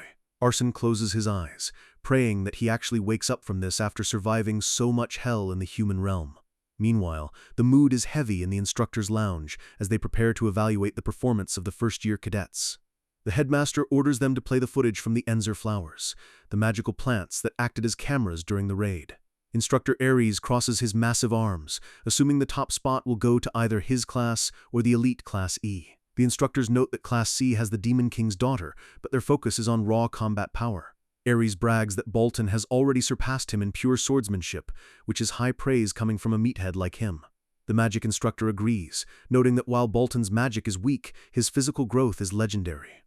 Instructor Idir sighs, admitting she just doesn't like Bolton's vibe despite his obvious talent. Ares can't believe she'd hate an exemplary student, calling her a typical demon whose brain is just too smart for her own good. Idir explains that Bolton's eyes look wild and soulless, like there's nothing behind them but a hunger for violence. Ares scoffs, mocking Arson's narrow, sly eyes instead, before the footage finally starts to play. Everything is ready, and they decide to start the viewing with Class E to set the bar for the others. The headmaster leans back with a chilling smile, eager to see how her favorite little monsters performed. The footage opens on Bolton standing amidst a sea of flames and rubble, looking like a total boss. The instructors are confused. The camera isn't on Bolton, meaning he gave his Enzer flower to someone else to carry. He wanted to test his own strength without worrying about the objective, a move that is both arrogant and incredibly badass. They watch the projection of the mercenary king materialize, a legendary warrior Bolton was tasked to defeat. The two warriors clash in a whirlwind of steel and mana that leaves the instructors speechless. Idir is stunned. A mere first year is actually trading blows evenly with a projection of a war hero. The mercenary king begins to imbue his sword with fighting spirit, preparing a strike that should end the fight instantly. Bolton hasn't used his spirit yet, simply reinforcing his spear as the massive energy builds up. But then, Bolton's weapon explodes with a golden light. He had mastered fighting spirit before the exam even started. The magic instructor can't believe his eyes. That level of control is unheard of for a kid his age. The projection of the mercenary king is vaporized in a single, overwhelming blast of golden energy. Ares grins, declaring it a perfect score, clearly proud of the monster he's training. The other instructors agree that unless you're a full combat teacher, nobody at the academy could touch Bolton right now. Idir stays quiet, her eyes narrowed as she prepares for the next class's footage to roll. Next up is Class D, and the magic instructor holds out a glowing seed to project their mission. The leader, Aaron, is the child of sloth, and his mission area was considered one of the easiest. They watch as Aaron effortlessly dismantles a newly formed Night Order, though his command skills are a bit lazy. The instructors are disappointed by his constant napping between fights, but they admit it fits his lazy personality perfectly. Ares sits up straighter. Now it's time for Class C, the group featuring the future Demon Lord. Diana is a blur on the screen, her movements elegant and lethal as she carves through her enemies. They note that even without her crown, she's already using high-level sword aura as if it's second nature. She's ranked just below Bolton in physicals, but her magic is in a completely different league. They watch as she faces off against a fifth circle mage, a Tower Lord projection that should be an impossible wall. But the mage's spell is interrupted by a terrifying surge of mana. Diana is tapping into the sixth circle. A massive pillar of white-hot lightning descends, turning the entire battlefield into a charred wasteland in seconds. The light is so blinding that the instructors have to look away from the projection. Diana stands in the center of the destruction, her eyes glowing with a purple divine light. She's summoning lightning magic with just one hand, looking more like a god than a student. Even the crown of thorns on her head is struggling to restrain the sheer amount of power leaking out of her. The fifth circle mage is erased from existence, leaving behind nothing but smoke and the smell of ozone. The instructors are terrified. Even while being restrained, Diana's power is beyond comprehension. The magic instructor claims only one other student could ever hope to rival her in magic potential. Ares asks if he means Samuel, but the instructor just smirks, telling him to keep watching Class A's footage. Finally, they cue up the video of Class B, and the anticipation in the room is reaching a breaking point.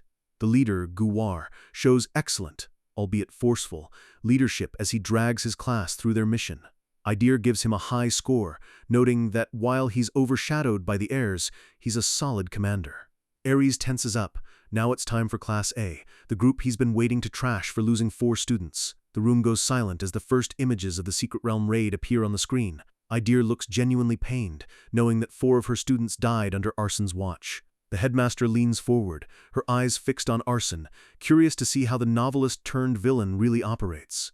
The footage begins at the Floating Human Academy, showing the extreme difficulty of the terrain. The instructors admit that the Imperial Academy is the top human facility, but Saitan isn't backing down. Arsen is seen guiding his classmates with uncanny precision, navigating an area he's never been to before. They reach the artificial dungeon entrance safely, but the instructors notice something weird. Arsen places his hand against a seemingly solid rock wall at a fork in the path. Crack!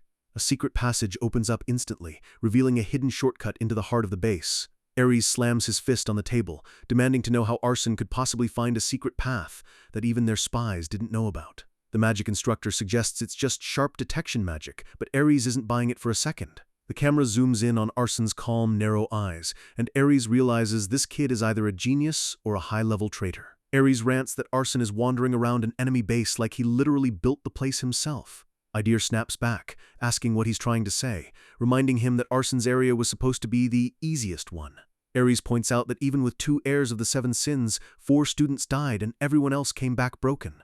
He's convinced Arsen's killing intent and suspicious behavior caused the disaster, and he won't let it go. The headmaster silences them with a single word, her aura heavy enough to crush the air in the room. She admits Ares has a point, but tells them to observe a little longer before jumping to conclusions. Ares grumbles and sits back down, while Idir lets out a long, shaky breath of relief for her student.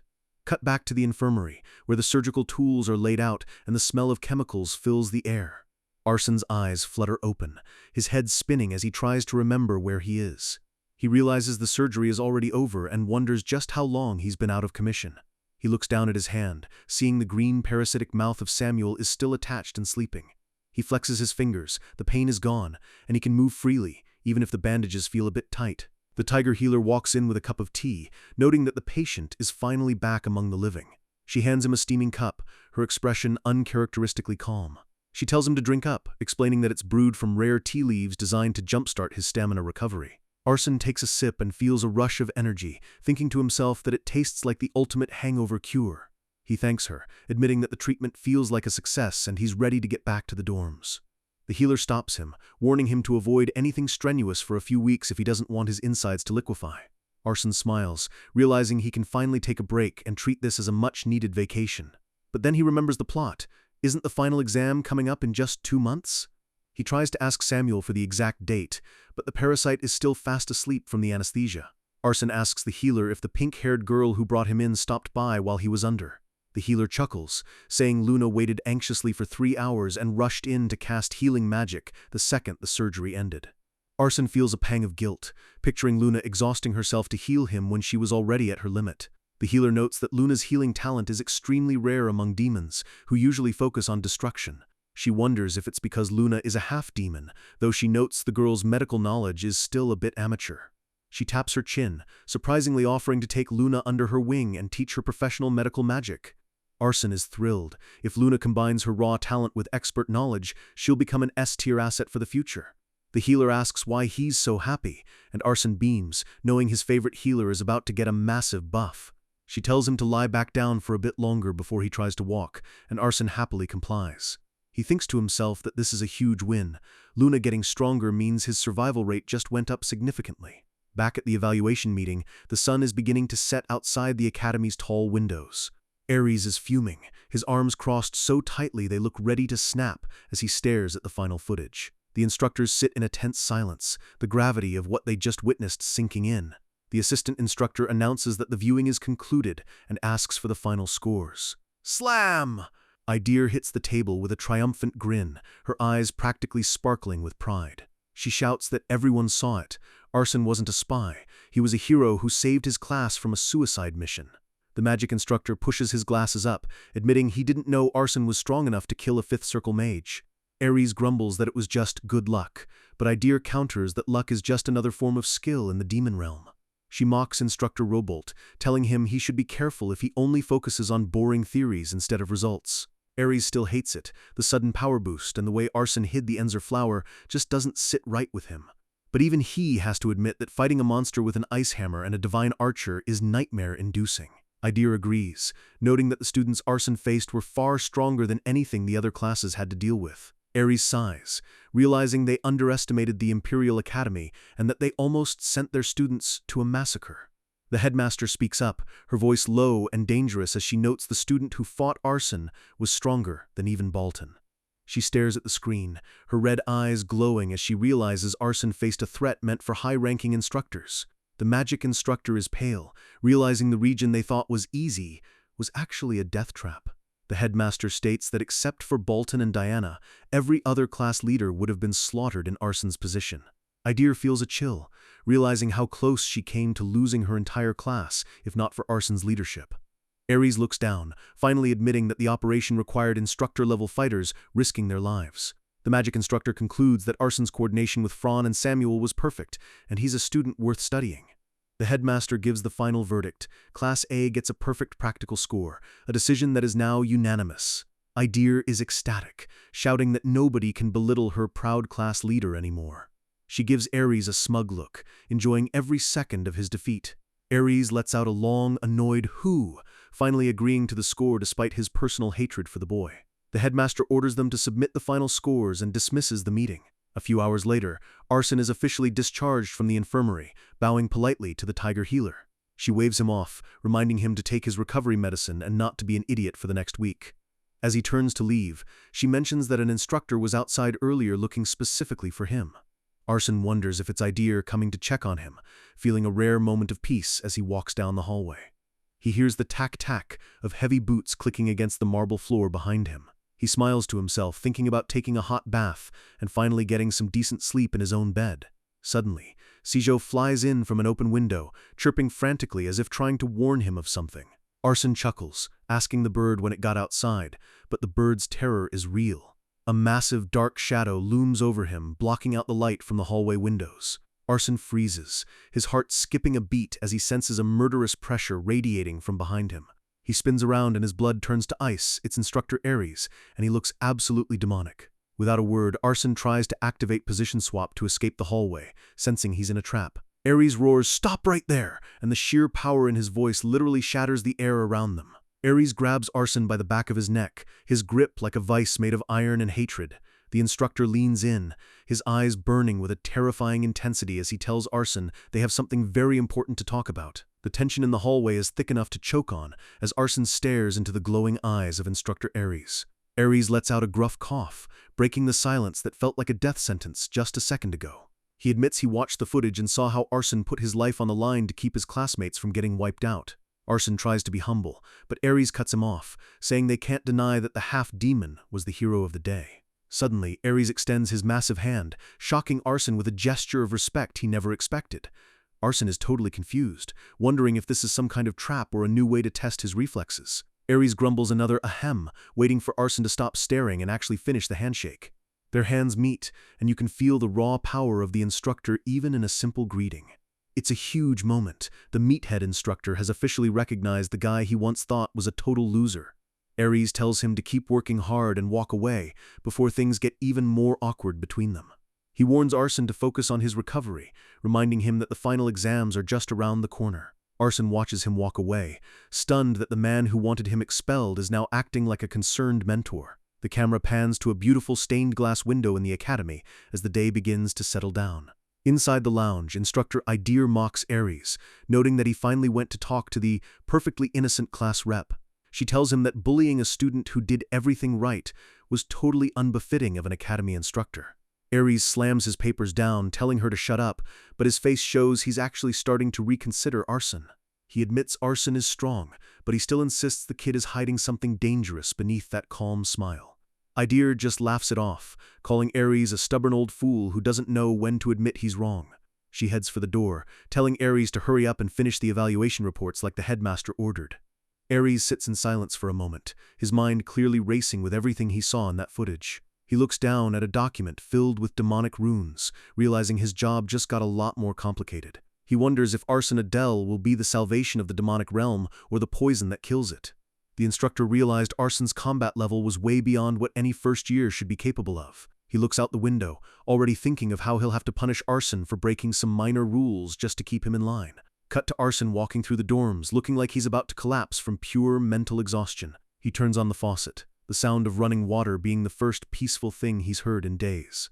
Arson finally slips into a hot bath, feeling the fatigue and stress literally melt off his bruised skin. He's even got Sijo the bird and a little snake companion enjoying the steam along with him. He lets out a long sigh of relief, finally having a moment where someone isn't trying to murder him. He looks at his arm, noting that Samuel is still fast asleep after overexerting himself to save the class.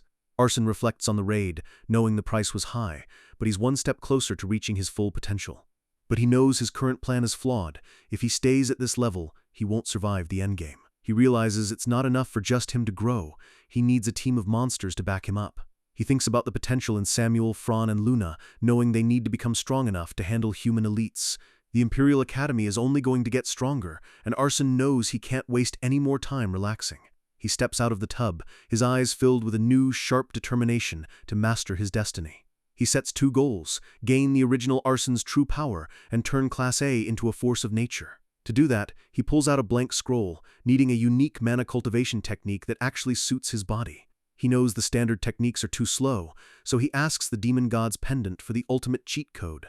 The system responds with a heavy price, 10,000 gold coins or a legendary grade artifact to unlock the info.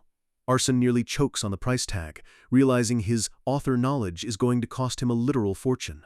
But he remembers the prize for the midterm exams, a chance to enter Saitan's legendary weapons vault. He knows the vault is filled with myth-grade treasures that would easily cover the pendant's cost. Now he's just worried if Ares actually gave him a high enough score to qualify for the top rewards. He wonders if that weird handshake was a sign of a high score, or just Ares being a creepy old man. He heads toward the academy building, knowing the results are about to be posted for everyone to see. Instructor Idir announces that class is over, and the midterm scores will be posted in the auditorium immediately. Arson walks through the halls, trying to stay calm while every other student is buzzing with nervous energy. He hears a familiar, haughty laugh behind him. It's Fran, looking as arrogant as ever. He asks her what's so funny, and she looks at him like he's the dumbest guy in the room. She challenges him to a wager right then and there, a mischievous glint in her blue eyes. Luna joins them, looking worried, while Fran explains the bet is all about their midterm rankings. Fran laughs, telling Luna she's qualified to be her slave too, which sends the poor girl into a stuttering mess. Arson tells Luna she's just joking, but Fran snaps back, insisting she's never been more serious in her life. Arson smirks, finally interested, and asks her what exactly she's willing to put on the line for this bet. He likes a challenge, and he knows Fran is hiding some serious rewards in those noble pockets of hers. Fran reveals her prize, a rare invitation ticket that could change Arson's life. It's an exclusive pass that allows a commoner or outsider to enter the prestigious House Bear's estate. Arson thinks about it. The estate is massive and filled with secrets that could help his cultivation. Fran acts offended that he's even hesitating, but Arson quickly accepts before she can change her mind. In return, Arson stakes a one-day slave voucher, giving the winner absolute control over the loser. Fran's eyes widen at the term, realizing she can order Arson around for 24 hours if she wins. She celebrates early, already planning to turn Arson into her most faithful and humiliated servant. Arson is laughing internally, planning to visit her house and eat all their expensive food for free. Fran drags Luna along, yelling that Arson's victory is impossible and she's the only main character here. Arson invites Luna to come to the estate with them, and her face lights up with pure, adorable joy. Suddenly, Instructor Idea appears behind them, cutting through the fun with her cold, professional aura. She pulls Arson aside, telling him they need to have a very serious private conversation right now. They walk out into the training grounds, the silence making Arson wonder if he's finally in real trouble. He wonders why they had to go all the way outside just to chat about academy business. Idea turns around, her expression unreadable as she stares directly into Arson's soul. She demands that he be completely honest with her about everything he's been hiding since the raid. Arson stands his ground, but the weight of an instructor's gaze is starting to make him sweat. He thinks about the footage they saw and wonders if he should just try to lie his way out of this one. He lets out a nervous laugh, pretending he finally got caught, and prepares to make a fake confession. He confesses that he threw away the emergency rations she gave him because they tasted like literal garbage. Idea turns into a dark silhouette of pure rage, taking the insult to her sincerity way more personally than expected. She realizes he's messing with her, and clarifies that the food isn't the reason she brought him here. She asks him why he brought a dangerous, unregistered demonic beast into the academy without permission. Suddenly, Solitude, the black viper, pokes its head out from his collar, hissing at the silver-haired teacher. Arson explains that this little snake is the reason he survived the human elites, acting like it's his most loyal friend. Idea looks at the viper with curiosity, asking Arson where exactly he managed to tame such a weird creature. He can't tell her it's a living weapon from the bear's family, or she'll realize it's actually a forbidden artifact. He lies through his teeth, claiming he found it inside the secret laboratory of the human instructor he killed. He adds that the snake is extremely sensitive to mana, and seems to love devouring his chaos attribute energy. Idea stares at him for a long time, her eyes narrowing as she tries to see if he's telling the truth. She finally sighs, calling the snake cute, but warning him that it must be officially recognized as a familiar. Arson is relieved, though he's not looking forward to taking yet another high-stakes academy test. She warns him that the familiar test is in 1 month, and if he fails to show up, he's getting expelled for sure. Arson agrees, but then he remembers he's got another little companion who needs papers. He gestures to Seijo the bird, asking if the little scout could be included in the familiar registration too. Seijo lands on his hand and chirps happily, unaware that his life is currently hanging on a teacher's whim. Idea agrees it should be possible, noting that a special bird would be a huge help for a class president. She leaves him with a final look, telling him she'll see him in the auditorium for the big ranking reveal. Arson is just happy he won't have to hide his pets anymore, finally able to breathe a sigh of relief. The auditorium is packed with first years, the sound of their chattering echoing off the high marble ceilings. Everyone is pushing toward the notice board, desperate to see if they've secured their future at Saitan. Arson spots Luna in the crowd. She looks like she's about to have a panic attack right there on the floor.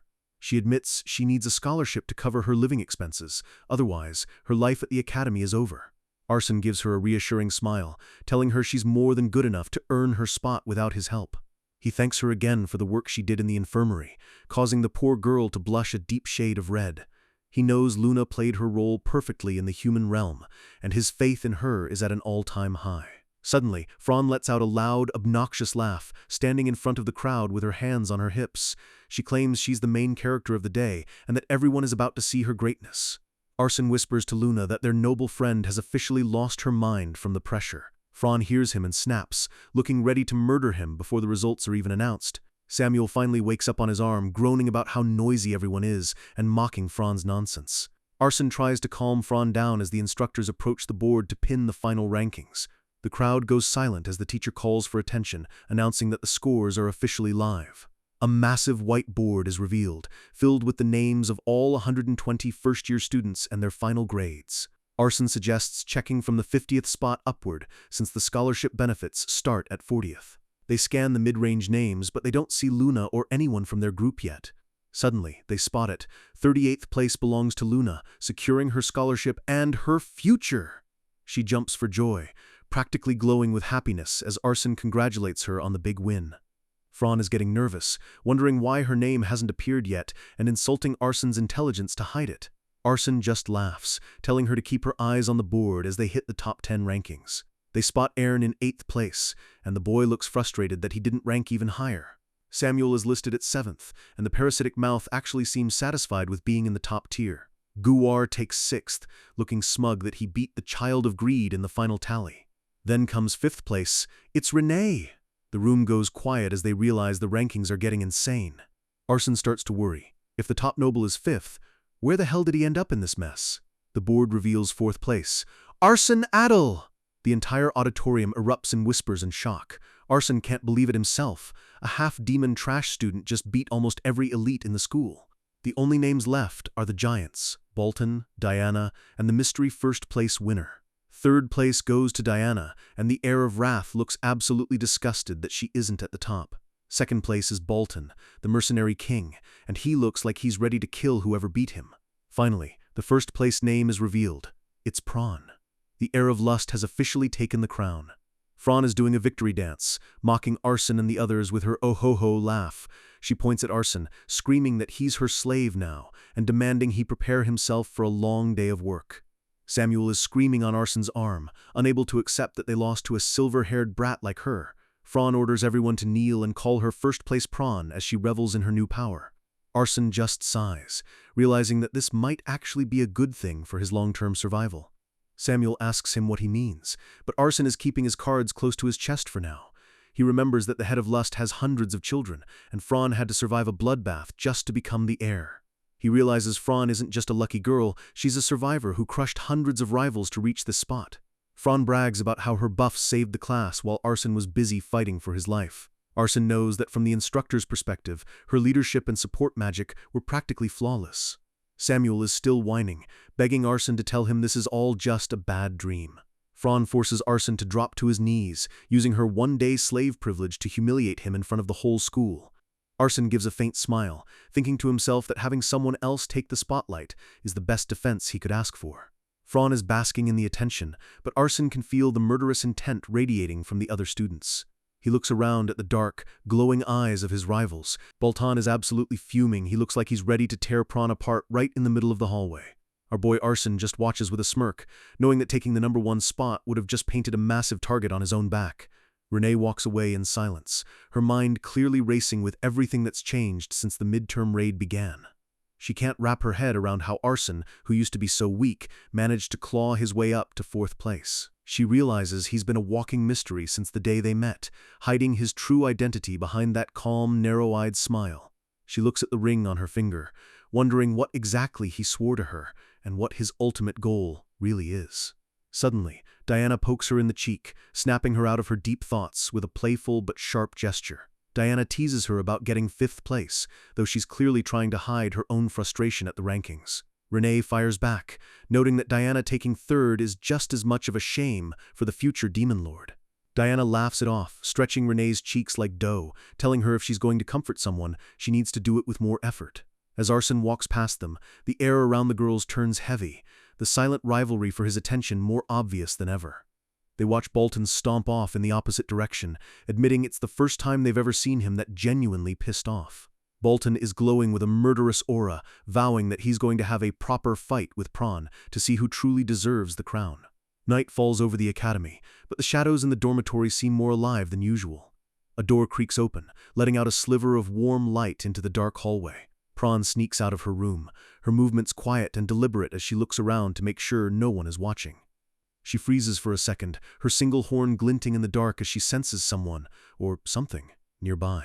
She quickly ducks away, her heart hammering against her ribs as she heads toward the bathhouse. She drops her blood-stained bandages on the floor, revealing the physical toll of her secret training and the succession war. The water hits the tub with a splash, steam rising to mask her tired expression. She stares into the misty air, her face uncharacteristically blank for the girl who was just dancing in victory. She looks at her reflection in the mirror, her hand pressed against the glass, as if she's trying to touch another version of herself. Her expression shifts into a mask of pure, icy coldness, a glimpse of the ruthless survivor hidden beneath her lust, air persona. She touches the corner of her mouth, mocking the very idea of weakness as a small, jagged grin forms. She lets out a long, heavy breath, the weight of being number one finally starting to settle on her shoulders. Suddenly, a green, demonic aura flares around her fingers as she prepares to hide her true self once again. She forces a terrifyingly bright smile, her eyes glowing with that same green light, ready to go back to being the arrogant Prawn. As she stands alone in the steam, the bandages on the floor are the only evidence of the girl she was just a moment ago. Cut to Arson's room, where his living weapon Solitude is floating in the air, glowing with a sharp blue energy. Arson catches the blade with ease, his movements fluid and precise, despite his lack of physical feeling. He lets out a frustrated sigh, realizing that even with 20% of his original power, he still can't manifest true battle intent. He wonders if it's just a lack of real combat experience, debating whether he should waste mana asking his information scroll for the answer. He flops onto his bed, deciding the scroll will just demand more money, and realizes he needs a genuine breakthrough, not just more stats. He stares at the ceiling, twisting the dagger in his hand as he thinks about the next step in his evolution. He decides to call it a night. He needs his body at 100% for what's coming next, so he forces himself to relax and think slowly. Samuel speaks up from his arm, mocking the idea of Prawn being first place, calling it absolute nonsense. Arson smirks, telling the swindler mouth to just shut up and let him sleep through his nightmare of being a slave. He closes his eyes with one final thought. In just a few days, Seitan's secret vault will open, and he's going to take everything he can. The bells of the academy chime, marking the start of a very important day for the top-ranking students. Arson walks through the courtyard with a confident stride, knowing that Instructor Ares has finally summoned the top 8. He's already planning to grab at least 2 treasures from the vault, knowing Samuel can't even use artifacts in his current state anyway.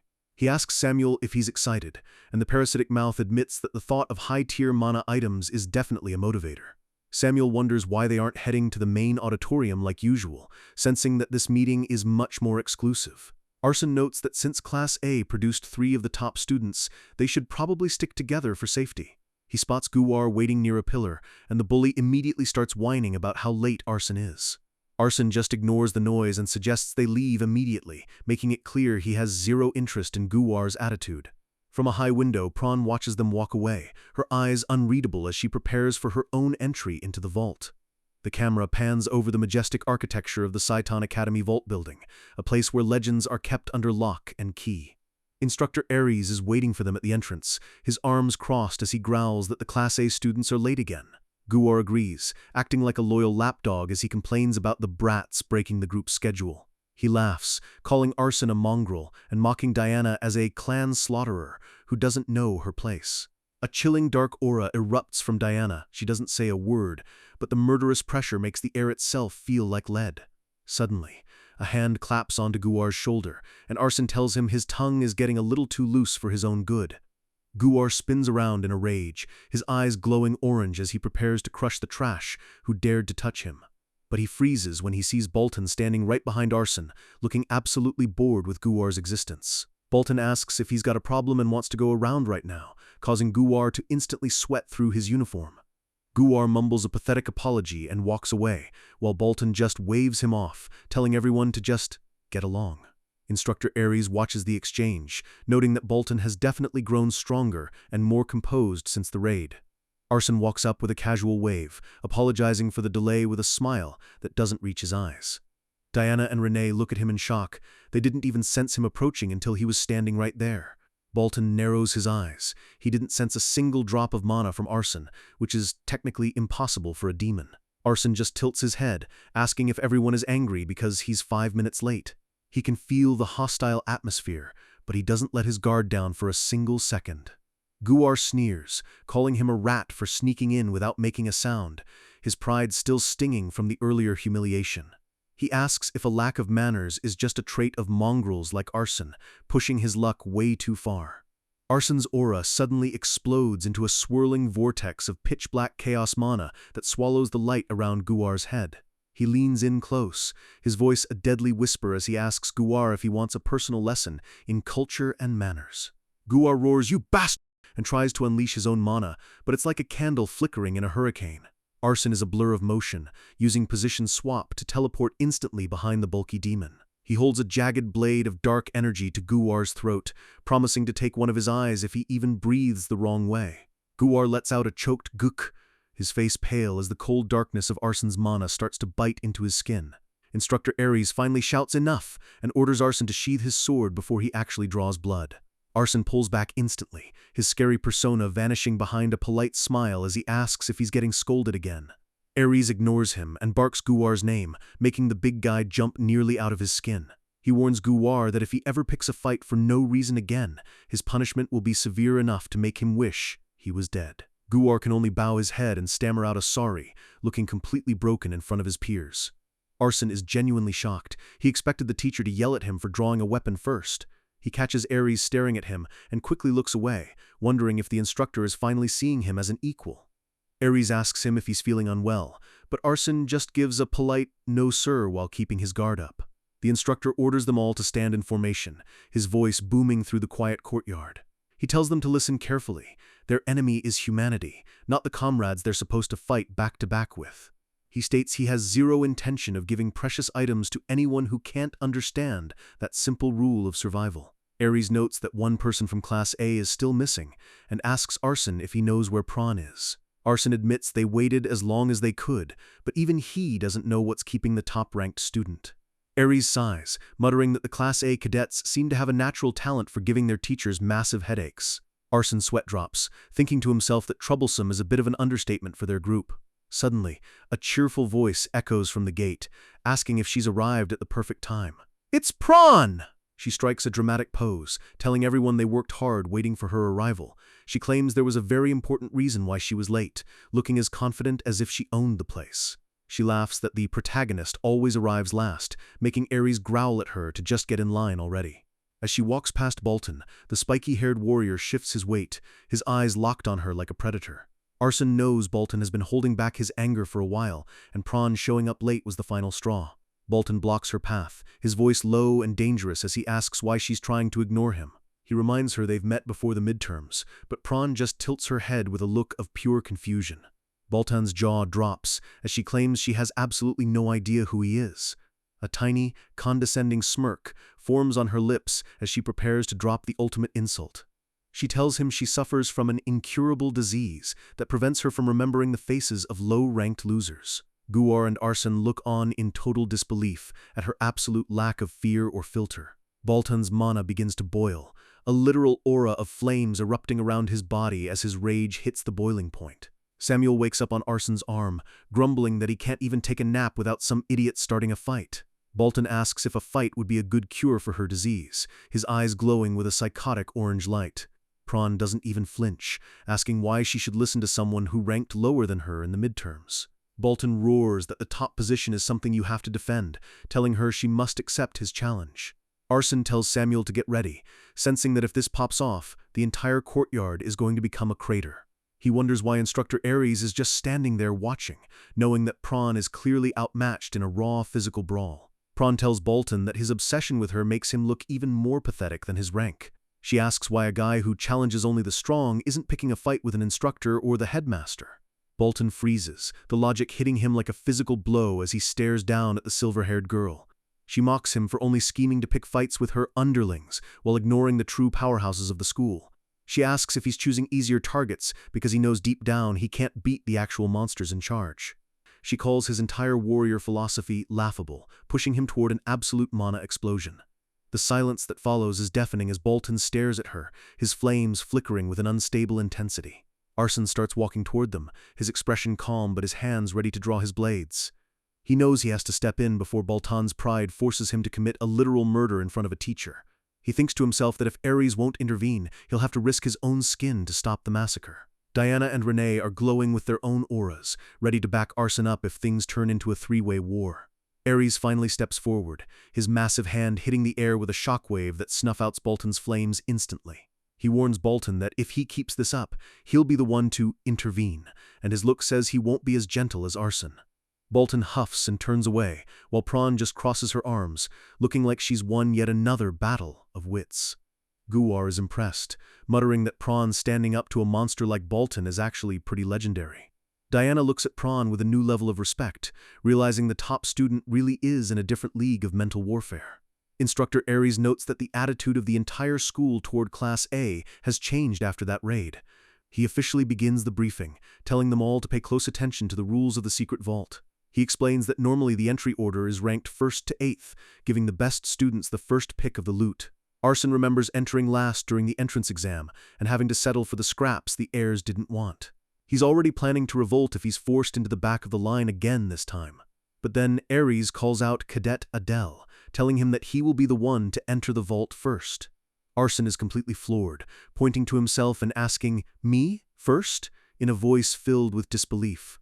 Ares explains that since he chose the order arbitrarily last time and Arson was disadvantaged, it's only fair to flip the order now. Arson can't help but let out a triumphant, "Ooh!" knowing he's about to get the pick of the litter. Ares places his hand on the vault wall, a massive glowing magic circle appearing beneath his palm. The giant ornate doors rumble and begin to swing inward, revealing a treasure hoard that glows with a mythic light. Arson's heart is pounding against his ribs. He can feel the ancient power radiating from inside the room. He prays that if his luck holds out, he'll finally find the unique mana circulation method he needs to survive.